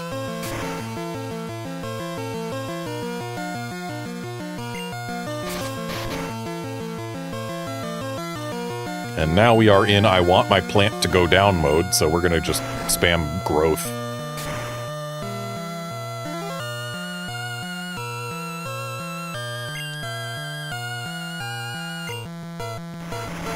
Yeah, Outlander, it often does feel like in Gens 1 through 3, it feels like they thought the physical special split already existed.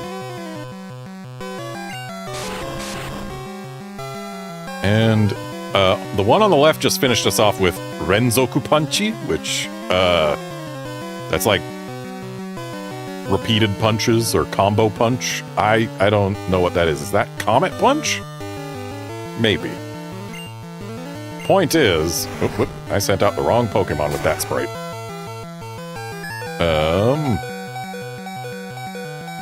I guess we're gonna glare.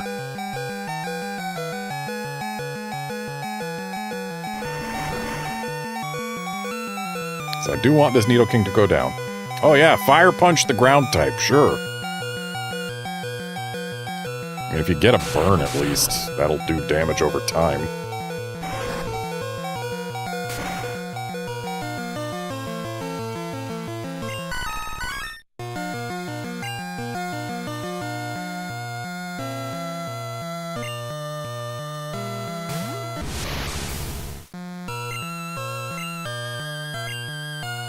Oh wow, he used an X attack on the turn that Kadabra came out, instead of actually attacking.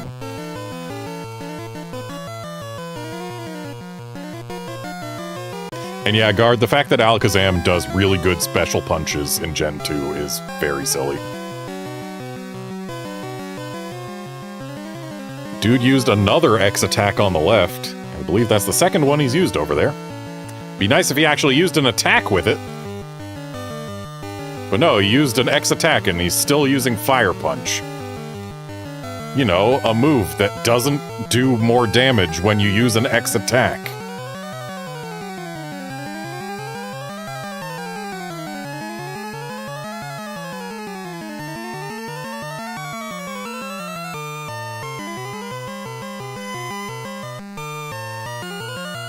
It also feels like Game Freak really thought Ghost was a special type before the physical special split, because, like, why else would they make Shadow Ball be a thing that is almost exclusively on Pokemon with high special attack but low physical attack? Like, it's very silly. Anyway, right Hitmonchan is down, and left Hitmonchan is going to follow it, unless it uses Comet Punch. But it used agility. Like a fool. I feel like this dojo leader guy was just allergic to making correct decisions. Like, he used X attack at least once on both sides, but then refused, outright refused, to use a physical attack afterwards.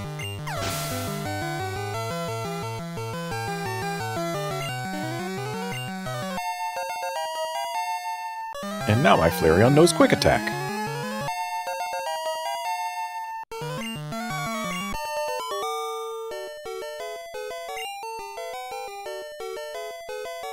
Wah! Arrgh! Beaten!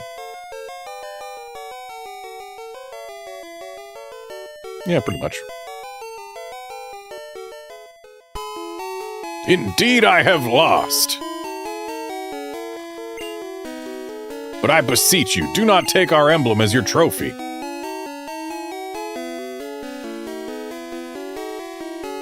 In Japanese, he doesn't want us to take the dojo's signboard.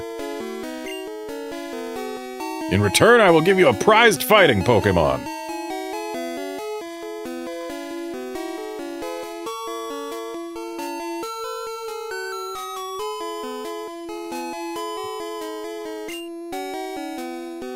Japanese, he says, I will give you one of my prized fighting Pokemon. Which implies that we're getting specifically the Pokemon that he used in that battle, I guess. Choose whichever you like. Okay, I'm going to choose neither one just yet. Because I need to go have an open space in my party to grab a Pokemon that is going to go straight in the box.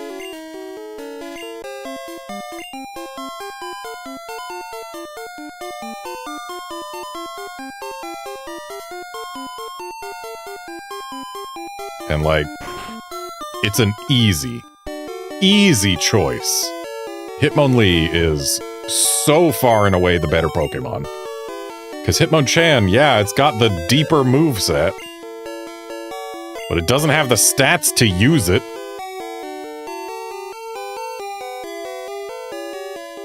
You know what? Let's put Victory Bell away for now.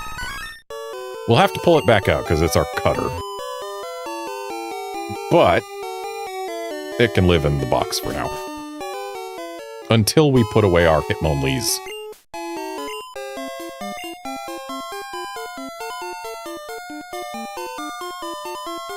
Or is it our Hitmonlee?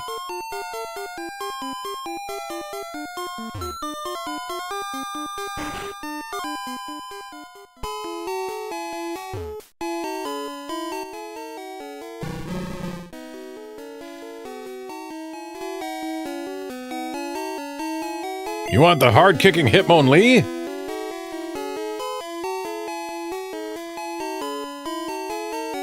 Or in Japanese, it's basically the kicking fiend, Sawamura.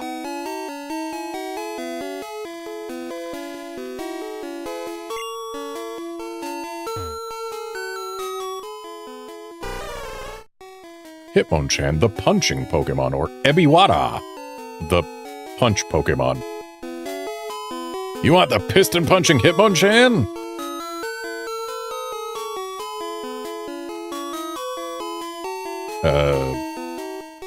In Japanese, it's more like the Raging Fist.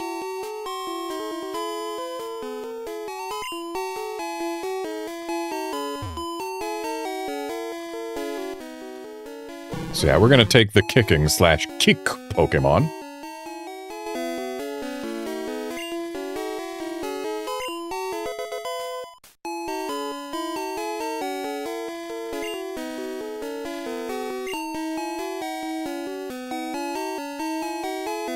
Well, Outlander, that just means that the translator for that early Pokemon anime episode translated it directly. And the line was taken straight from the games, I guess. Enemies on every side. In Japanese, Jimen Soka, which I mean, Jimen is ground. I don't know what Soka is off the top of my head.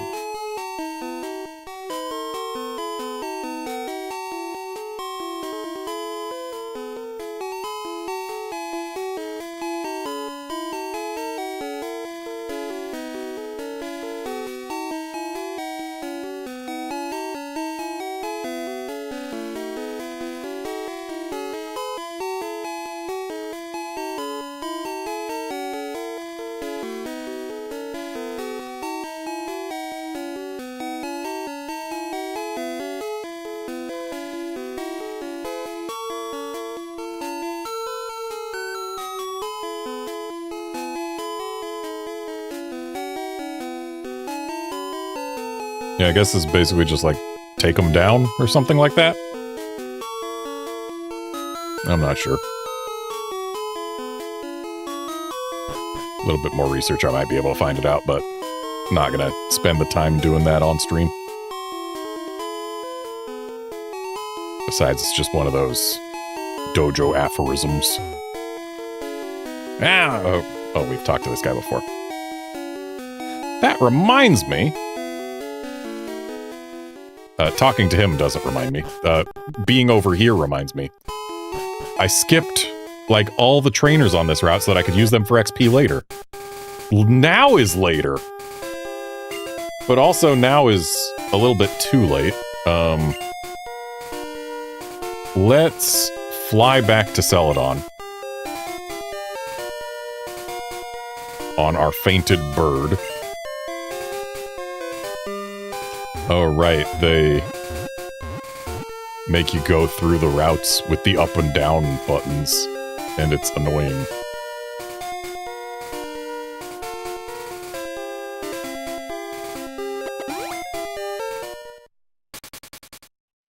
We'll be back for these guys next stream. But for now, since I don't have too much time left, I want to go get a badge today. And then call it a stream. And then next time, we'll go and beat up everyone we left behind.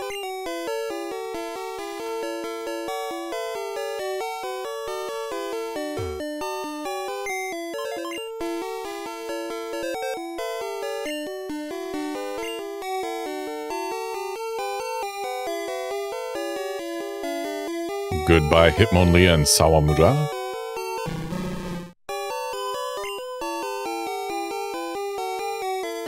And come back, Victory Bell and Utsuboto.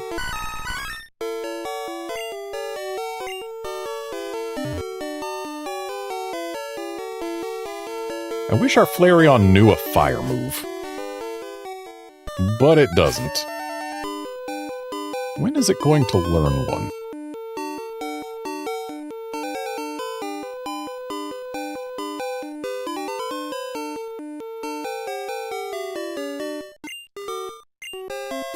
Our Flareon is going to learn Ember at level 31. Which, I mean, hey, at least Ember's stronger than Vine Whip. But level 31's also awfully late to learn our first fire move. Especially for it to be such a weak one. Vulpix learns Flamethrower at 35.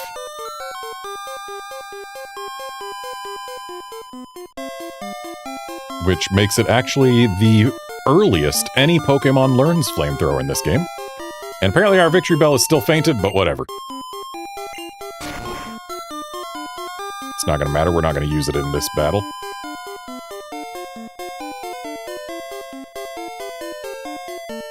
Or in this gym, rather.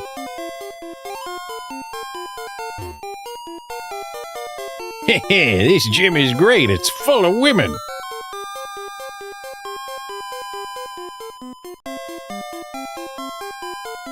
Amazingly, they kept the pervy guy the exact same between games, or languages. They didn't tone him down. Celadon City Pokemon Gym, leader Erika. Or Tamamushi City Pokemon Gym, leader Erika. So yeah. The Nature-Loving Princess. And yep, that's just a direct translation.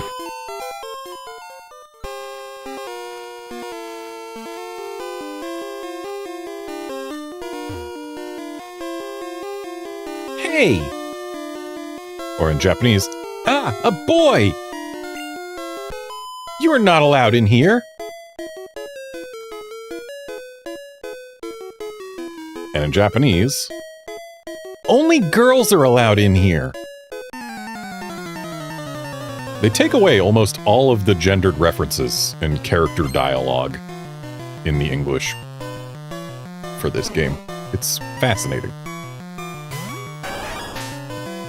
Let's see how our Flareons can do with just quick attacks.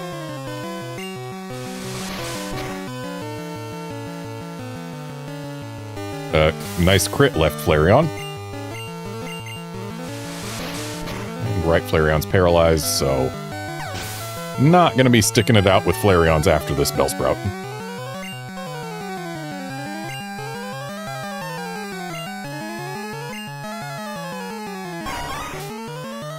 Really rude to use Stun Spore right off the bat, though.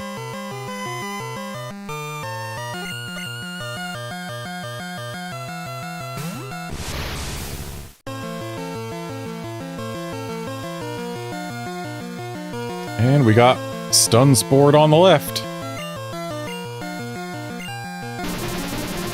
And then Wrapped.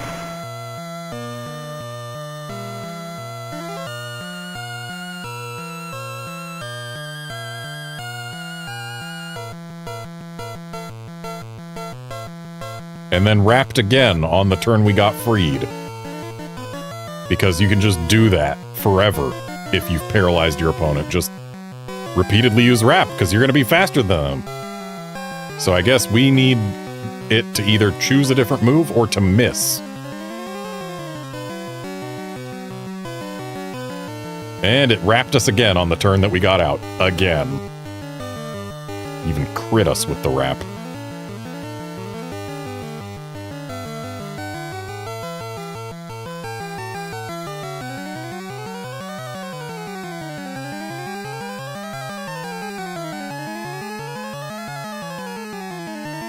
And it wrapped us again. Okay, yeah, so that's clearly its strat, is to paralyze and then wrap to nothingness.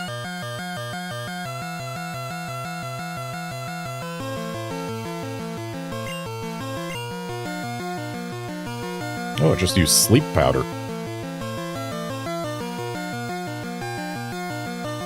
And it used sleep powder again. Our dodo is asleep. And wrapped. But if we wake up, we're faster. And therefore, we'll be fine. Honestly, the stun spore wrap strategy is stronger than the sleep wrap strategy.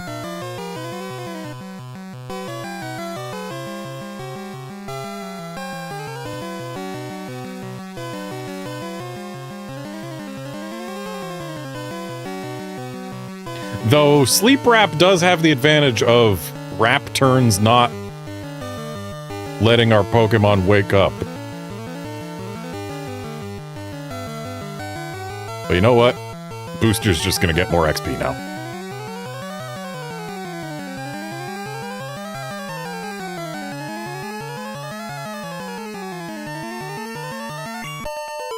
So that battle would have been absolutely free if I wasn't trying to get XP on Booster and Flareon. Because, yeah, as long as my Kadabra can go before they paralyze it. Yeah, just free.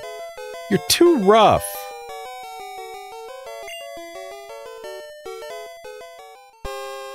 Bleh. I hope Erica wipes you out. That was pretty much a direct translation. Even down to her sticking her tongue out at us.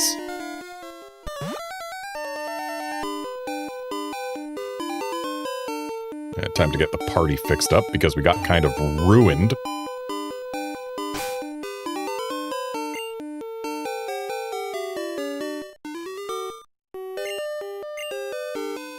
I mean, the only thing that really happened on the right was our Flareon got paralyzed, but still worth getting fixed up over. And of course, I took the way that requires us to dig into the menu and cut again.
I was getting bored.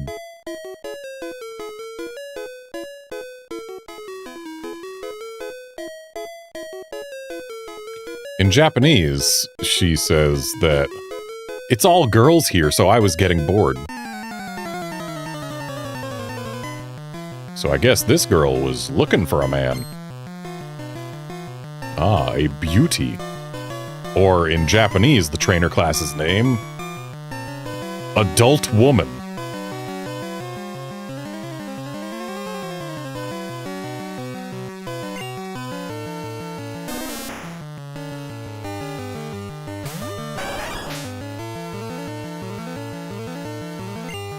If only Flareon knew Ember already.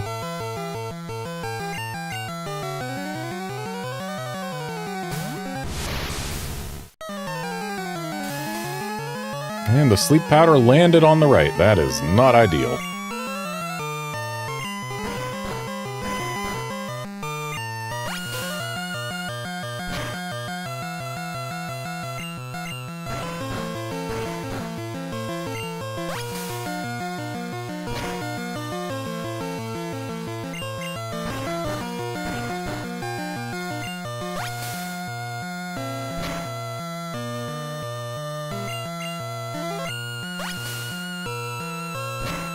Thankfully, this Oddish didn't have much it could do to capitalize on the sleep.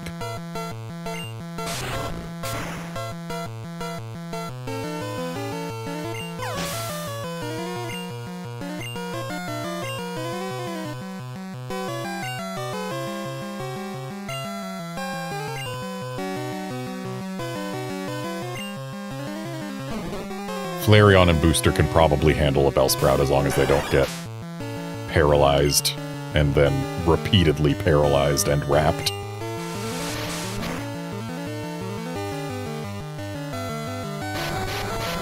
Okay, we got Poison Powder on the left, which, hey, that's not going to paralyze nobody. But we did get wrapped on the right. Arguably, the wrap is better, especially when it only lasts for 2 turns.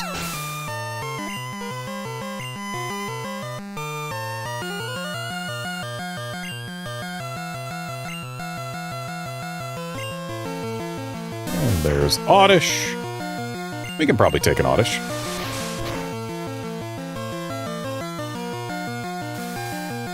And now both Flareons are poisoned.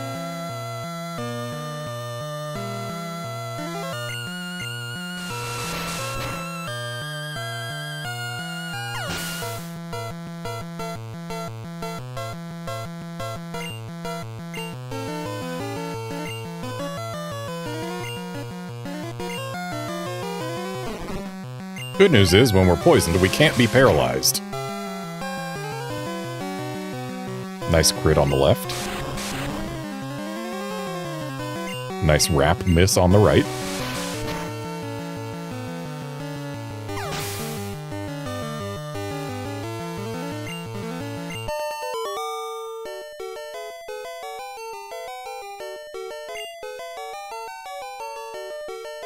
My makeup! Whereas on the left is like, you're gonna make me not like you.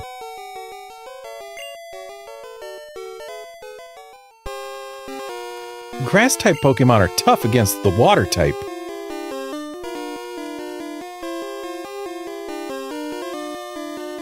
In Japanese, she says, it's not only water types that are weak against grass. They also have an edge on rock and ground Pokemon.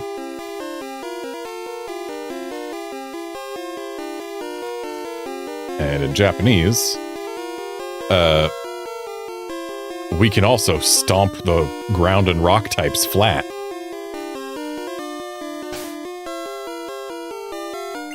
So let's go ahead and use some of our antidotes to cure our Flareons.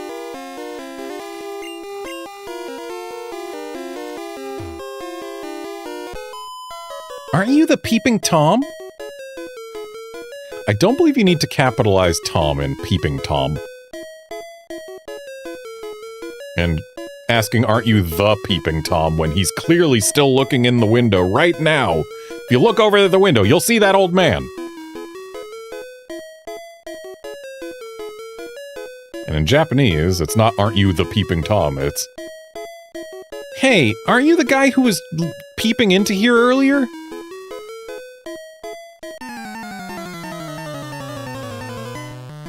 Which, I mean, yeah, it's basically the same thing, but having a little bit more to work with in terms of words lets it be clear that she thinks she recognizes you as the boy who was peeping into here, like, just now. Also, nice crit on the left. We've been leech seeded. But Leech Seed don't matter if we get a KO. And now on the right we've been Leech Seeded, but again, Leech Seed don't matter if we get a KO.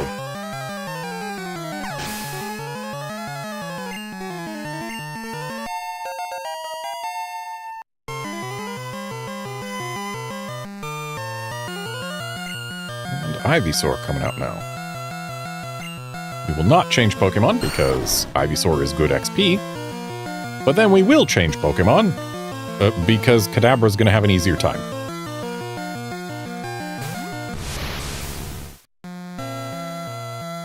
Nice miss with Poison Powder on the right.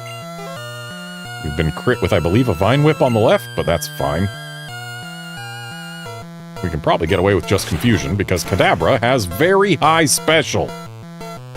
Nice crit on the right. Unnecessary.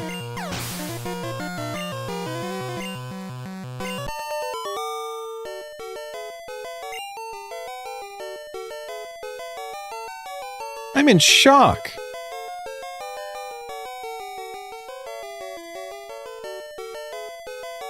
And on the left, it's more like my eyes are wide open with shock. Oh, you weren't peeping? We get a lot of gawkers. And on the left, you really aren't a peeper? We've had a lot lately. Like on the left, it seems like she's still not convinced.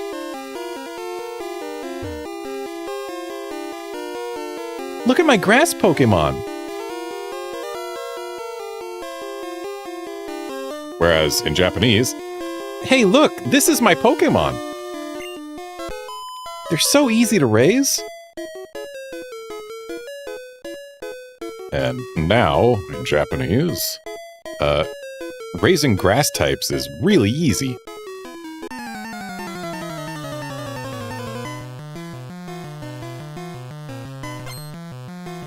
And it's another adult woman.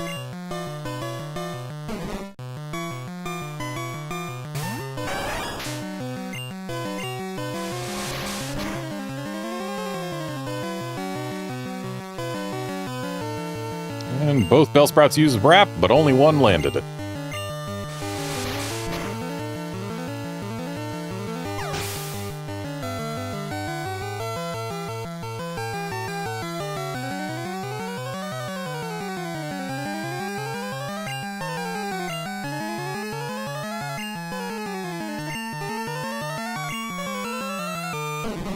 She says grass types are easy to raise, but she could have evolved these Bellsprouts by now. And let me tell you, it's a lot easier to raise a Weepinbell than a Bellsprout. Also, we got double crits! Good job, both Flareons. And both Flareons have been wrapped. Will they break out at the same time? Or will they exhibit a difference against this one Bellsprout? They will exhibit a difference. Left Flareon has broken out sooner, rather. But only by one turn.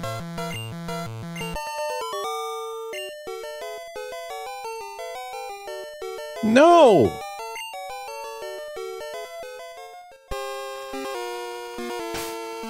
Wait, we need to talk to her post-battle. We only use Grass-type Pokemon at our gym. Whereas in Japanese, all the Pokemon we use at this gym are Grass-type. We also use them for making flower arrangements.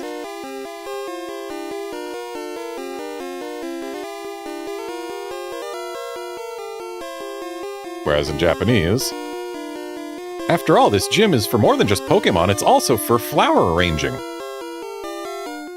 It's a flower arranging classroom, is specifically what she said. So yeah, this is a Pokemon gym and a flower arranging classroom.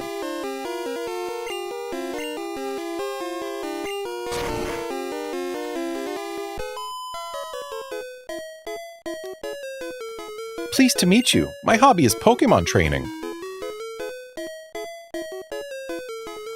Whereas in Japanese, what's your hobby? mine is, sorry, what's your hobby? And then hers is like, and then she says like, yes, I do Pokemon a little.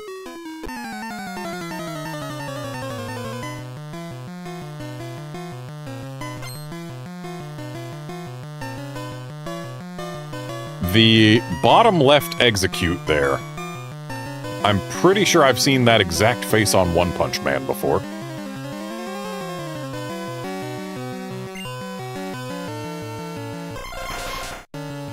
So, here's the thing. With the exception of the way too large seed there, because these are seeds, not eggs, with the exception of the one that is just way too big, the ones in blue do have better shape to them. Like, it's better sprite work, just don't know why that one is so massive. Whereas in green, like, each individual one doesn't look as good, but at least they all look like they're, you know, roughly the same size, which is how it's supposed to be.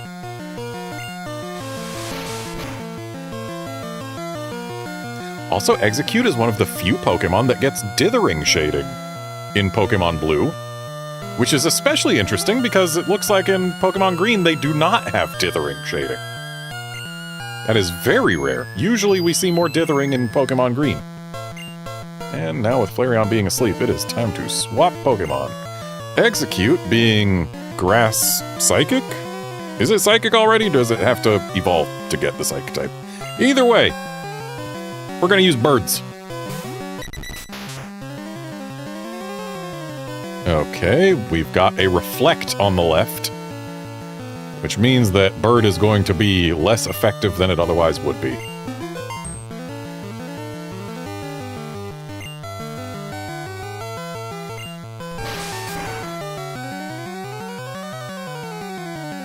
Nice crit on the right. And yeah, we did like 0 damage on the left. Reflect is putting in work, as is the level difference. Barrage is going for the full 5 hits. Got no reason not to click Fly though, because... Ooh, nice, it just missed without Hypnosis. No reason not to click Fly because it does twice the damage that Peck does. Sure, it has a chance to miss where Peck doesn't, but... meh.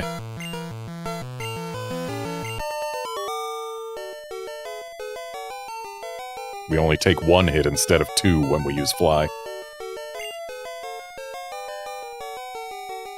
Oh, splendid! Yeah, pretty much the same. Ah, yes. The curse of regrowing bushes between battles. I have a blind date coming up.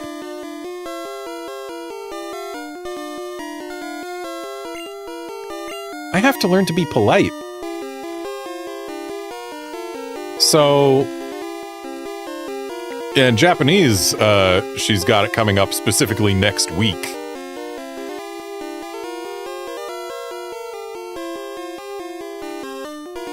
And rather than needing to learn to be polite, she needs to learn how to not embarrass herself in, or not have disgraceful Pokemon battles if she is invited to do so.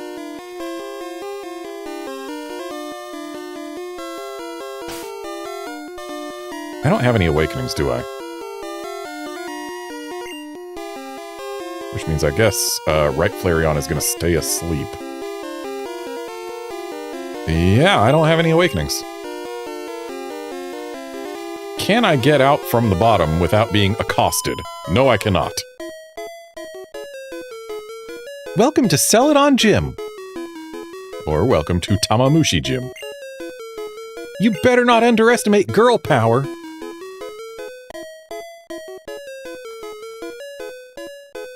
Whereas in Japanese, you better not underestimate me because I'm a girl. Basically the same thing, but on the right, it's slightly less sexist. Ooh, a cool trainer female, or in Japanese, an erito trainer. So an elite trainer. With no mention of her gender, just an elite trainer.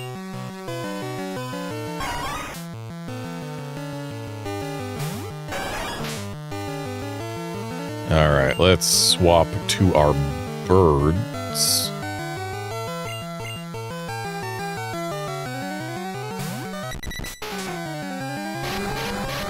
Got Wrapped on the right. We got Mist with a poison powder on the left.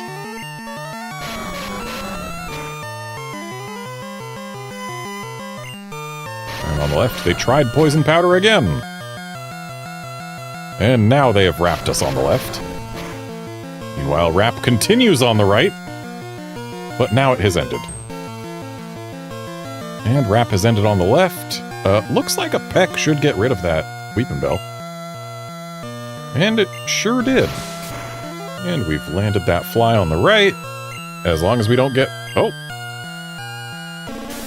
Excuse me? It's the first time we've seen an NPC trainer withdraw a Pokemon.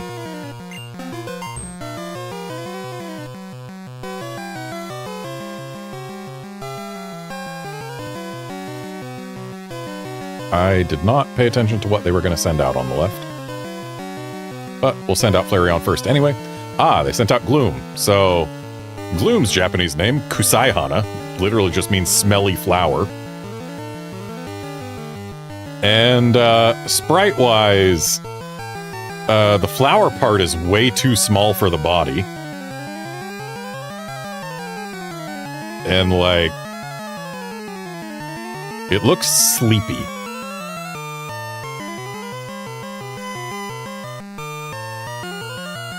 But anyway, let's swap over to Bird over there. We got a sleep powder on the right. And another sleep powder, and this one landed.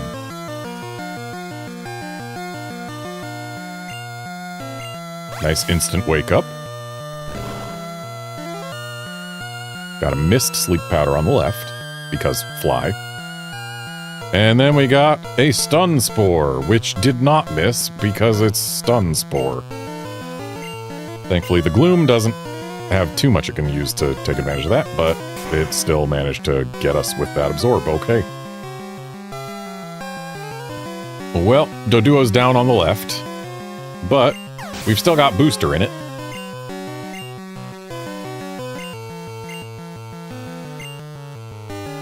And in fact, let's bring Booster back on the right, or rather Flareon back.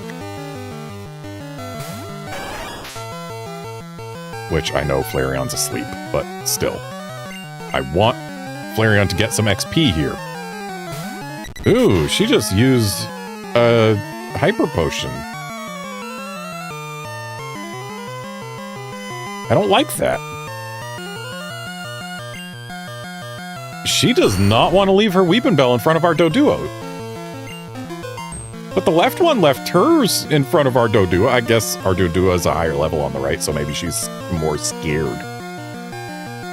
And Booster has been paralyzed. And in fact, fully paralyzed.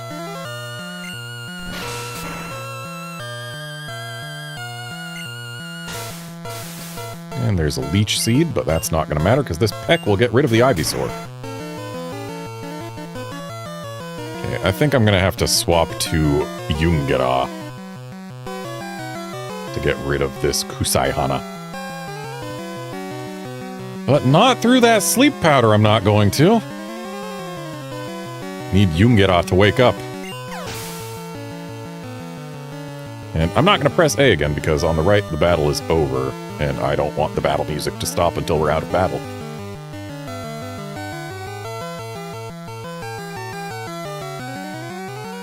Or wait, no, there's still a Weeping Bell.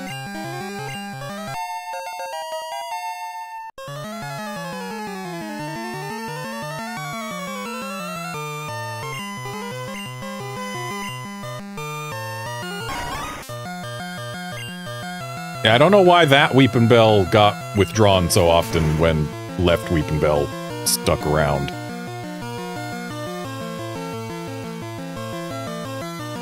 Yungara, please wake up eventually. You can't spend the whole fight sleeping.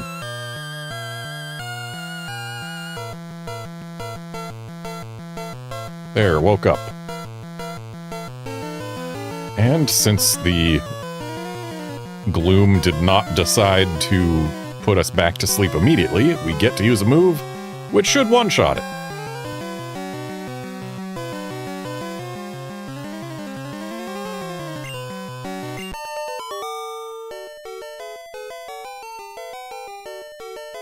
Oh, wait, the battle's still not over. Right, there's still the Ivysaur.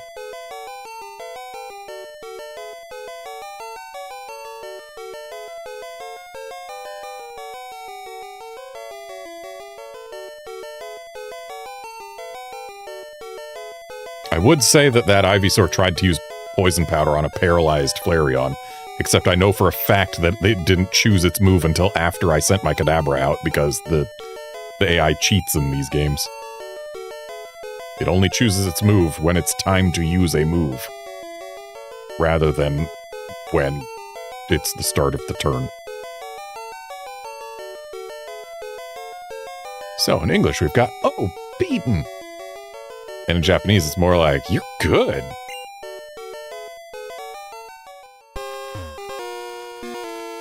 I didn't bring my best Pokemon. Wait till next time.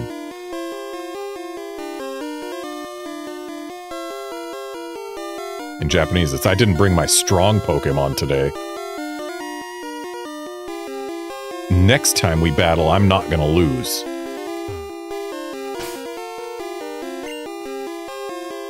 But now let's get back to the Pokemon Center, because I kinda need it. We're down some birds, and we've got some statused cats, dogs, whatever you want to call Flareon. I feel like cat is closer.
Gonna have to use cut so many more times just to get through this gym and then to leave it. Alright, we have to cut here. But then once we have a battle, the tree will regrow, so we'll have to cut again. I can get away with not cutting the tree outside if I use fly instead. Don't bring any bugs or fire Pokemon in here. Sorry, I've got a fire type in front.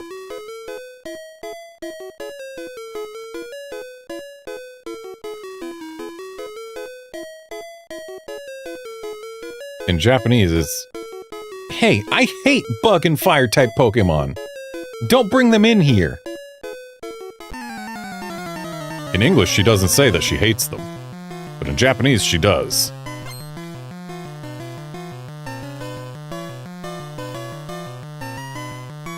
Hey there, Mark. My favorite Pokemon is Metagross because look at it. It looks really cool. I like it a lot.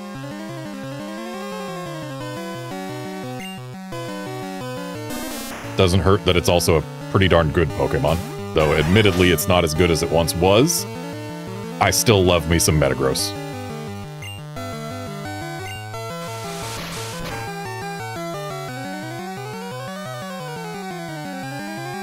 Okay, right Oddish tried to stun Spore, but missed. Left Oddish succeeded. But left Flareon got a crit, so we're almost even. And right Oddish tried and failed again. I'm glad it failed because we really should have gotten the KO there, but I guess we low rolled the second quick attack.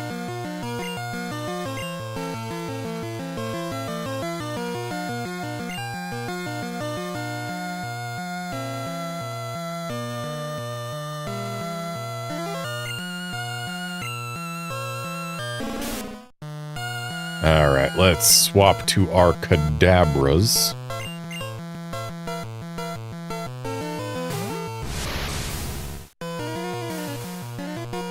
And Kadabra is poisoned. Whereas Yungira is somethinged. I mean, it tried something, I wasn't paying attention. It missed. I know that.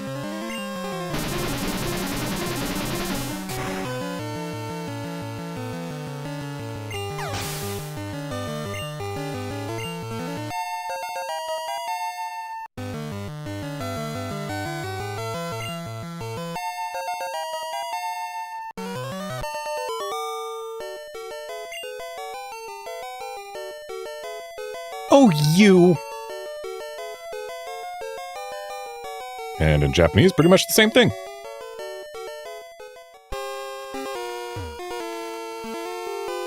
Our leader, Erica, might be quiet, but she's also very skilled.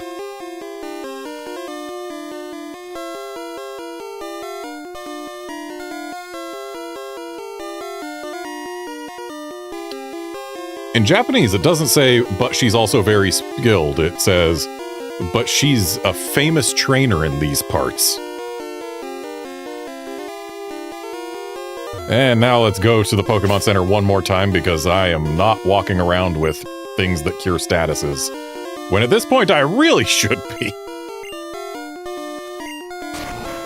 Maybe once we can buy full heals. And you know what? I said it earlier. We can get away without needing to cut down that bush as long as we fly. Also saves us the walk. Or the, bike trip, I suppose.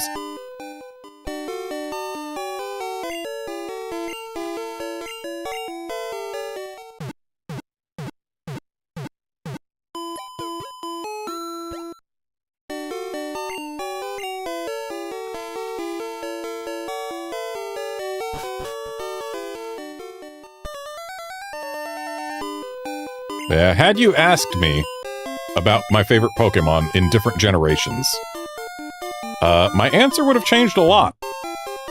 Until Gen 3. It's always been Metagross since Metagross has existed. Though actually not immediately. At first, I didn't want to use Metagross because I was like, oh, it's too strong of a Pokemon. Everyone uses it on their teams. I don't want to use it. But then, like, in Gen 4 is when I first used a Metagross and was like, oh, actually, this thing is really cool. And by then, there were things like Garchomp that absolutely ate Metagross for breakfast. But yeah, Gen 1, if you asked me, I would have said my favorite Pokemon was either Dragonite or Kangaskhan, depending on when you asked during Gen 1. Gen 2, I would have said Gyarados. Gen 3, I probably would have said Melodic.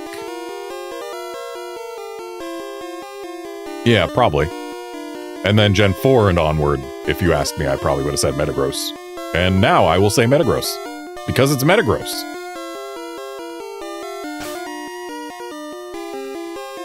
And now we save before a gym leader, because that's the way we do. And now it's Erica time. Hello. Lovely weather, isn't it? In Japanese. Hi. Such wonderful weather. Feels delightful.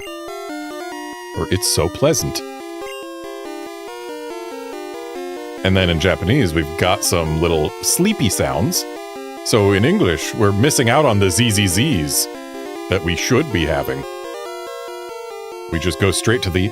Oh dear, I must have dozed off. Welcome.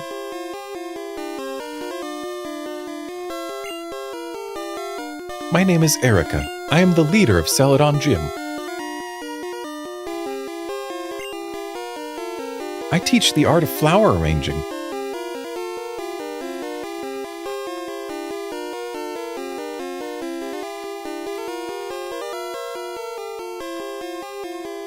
In Japanese, she doesn't say that she teaches the art of flower arranging, but rather she says that her hobby is flower arranging.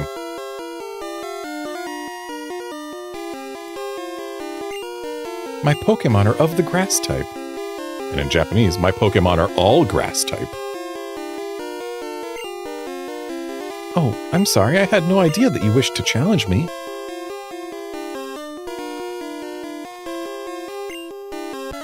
Very well, but I shall not lose.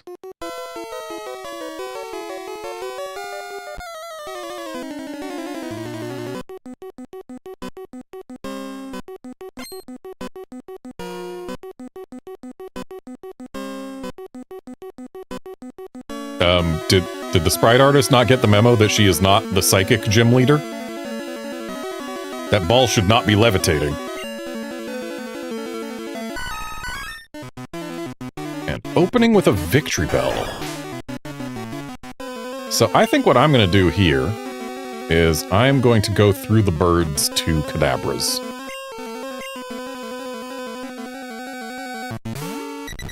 Because I know that victory bells can do nasty things like wrap us or stun spore us. So if I'd gone straight to the Kadabras, we might have lost them. And you know what? I don't mind having an opportunity to potentially do some real damage with our birds. So the victory bell on the left missed its poison powder that it tried, whereas the victory bell on the right actually used it.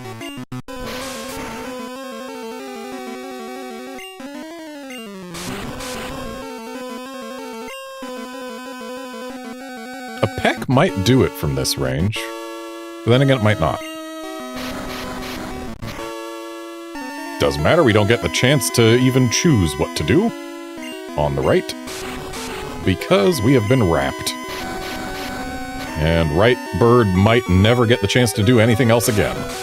And in fact, will not get the chance to do anything else again. That's fine, right bird doesn't need as much XP as left bird. And I believe right Kadabra is also lower on XP than left Kadabra. So left bird can absolutely take this with a peck at this point. Left bird is now poisoned.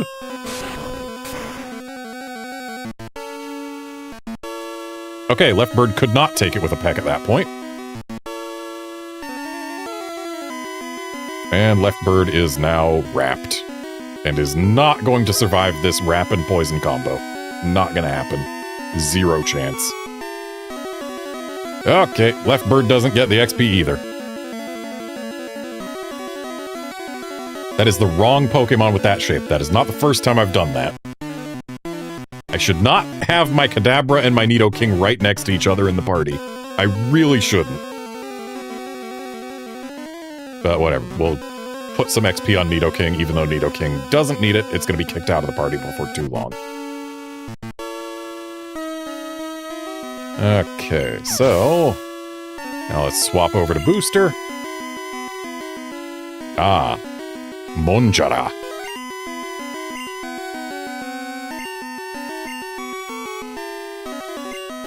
Shame we don't have any fire-type moves or flying-type moves anymore.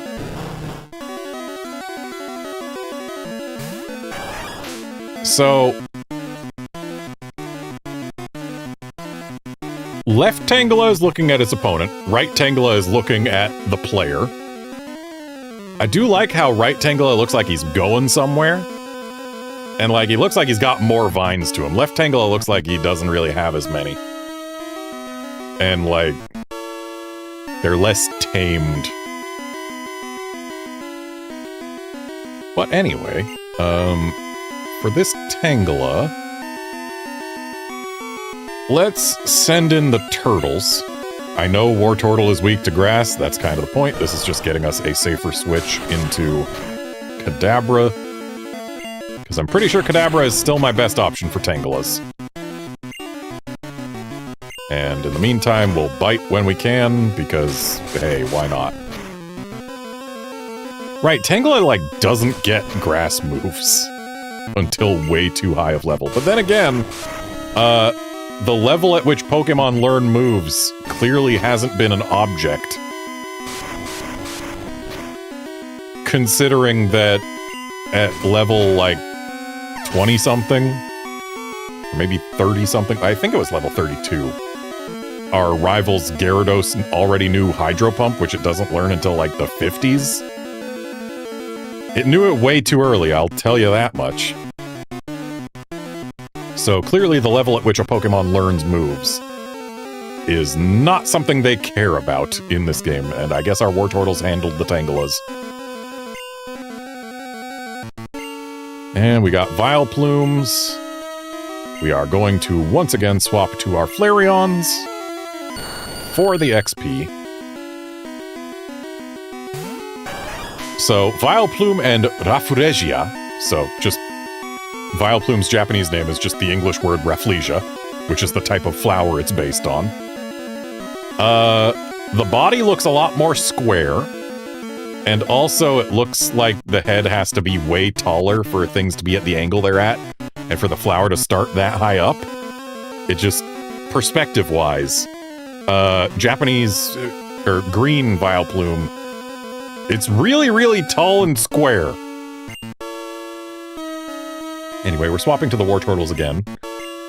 And we are hoping that the Wartortles get taken out this time. Got a Sleep Powder on the left, a Mega Drain on the right.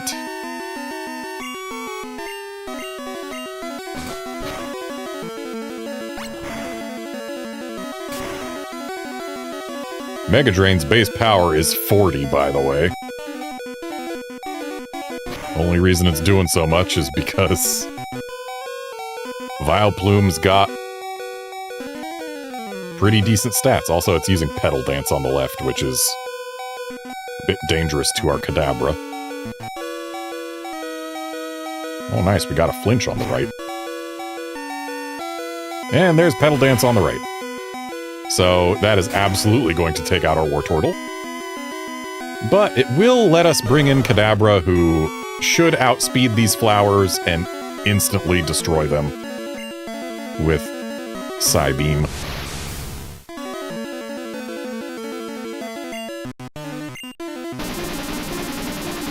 Or we could get a Gen 1 miss on the left.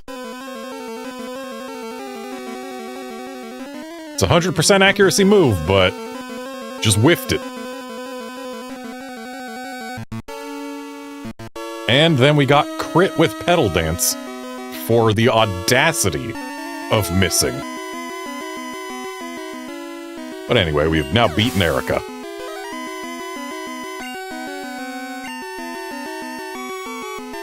And Booster has reached level 30.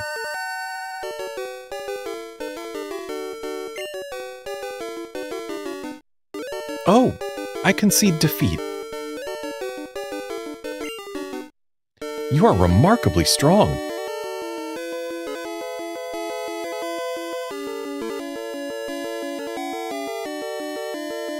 Whereas in Japanese, it's like, of course, gentlemen are quite strong. Like, she specifically says that, you know, like, yeah, you're a gentleman. It makes sense you're strong. I must confer you the Rainbow Badge.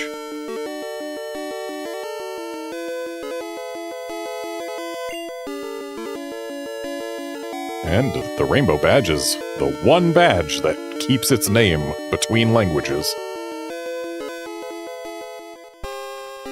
The Rainbow Badge will make Pokémon up to level 50 obey.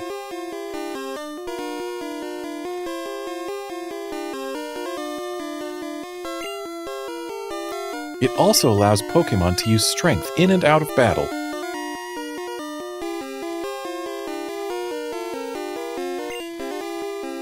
Please also take this with you.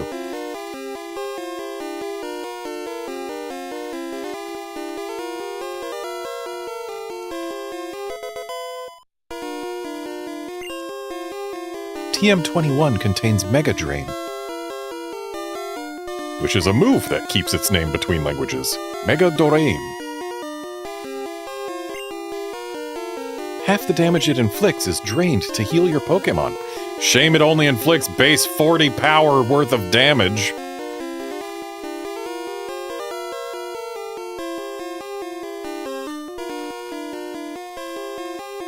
And interestingly, there's slightly different verbiage in Japanese. It's half the damage that you deal is converted into nutrients for your Pokémon.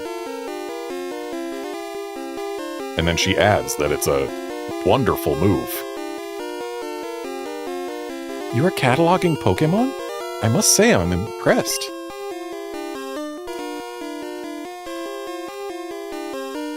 I would never collect Pokémon if they were unattractive.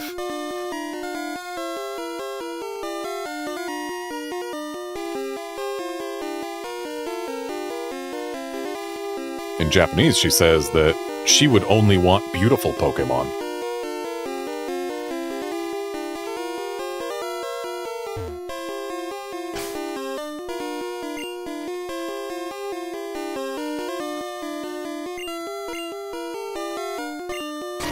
Someone who only wants beautiful Pokémon has a Victory Bell on her team. You can say a lot of things about Victory Bell, but I don't think calling it beautiful is something that most people would agree with.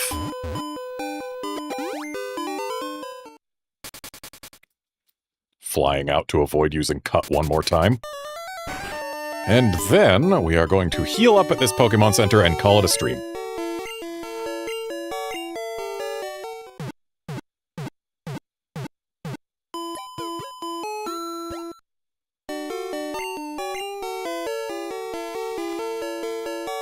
And with that, this stream is over. Thanks, folks, for dropping by to watch and chat and all that, and I will be back for more Pokemon Green and Blue tomorrow. See ya then, friends.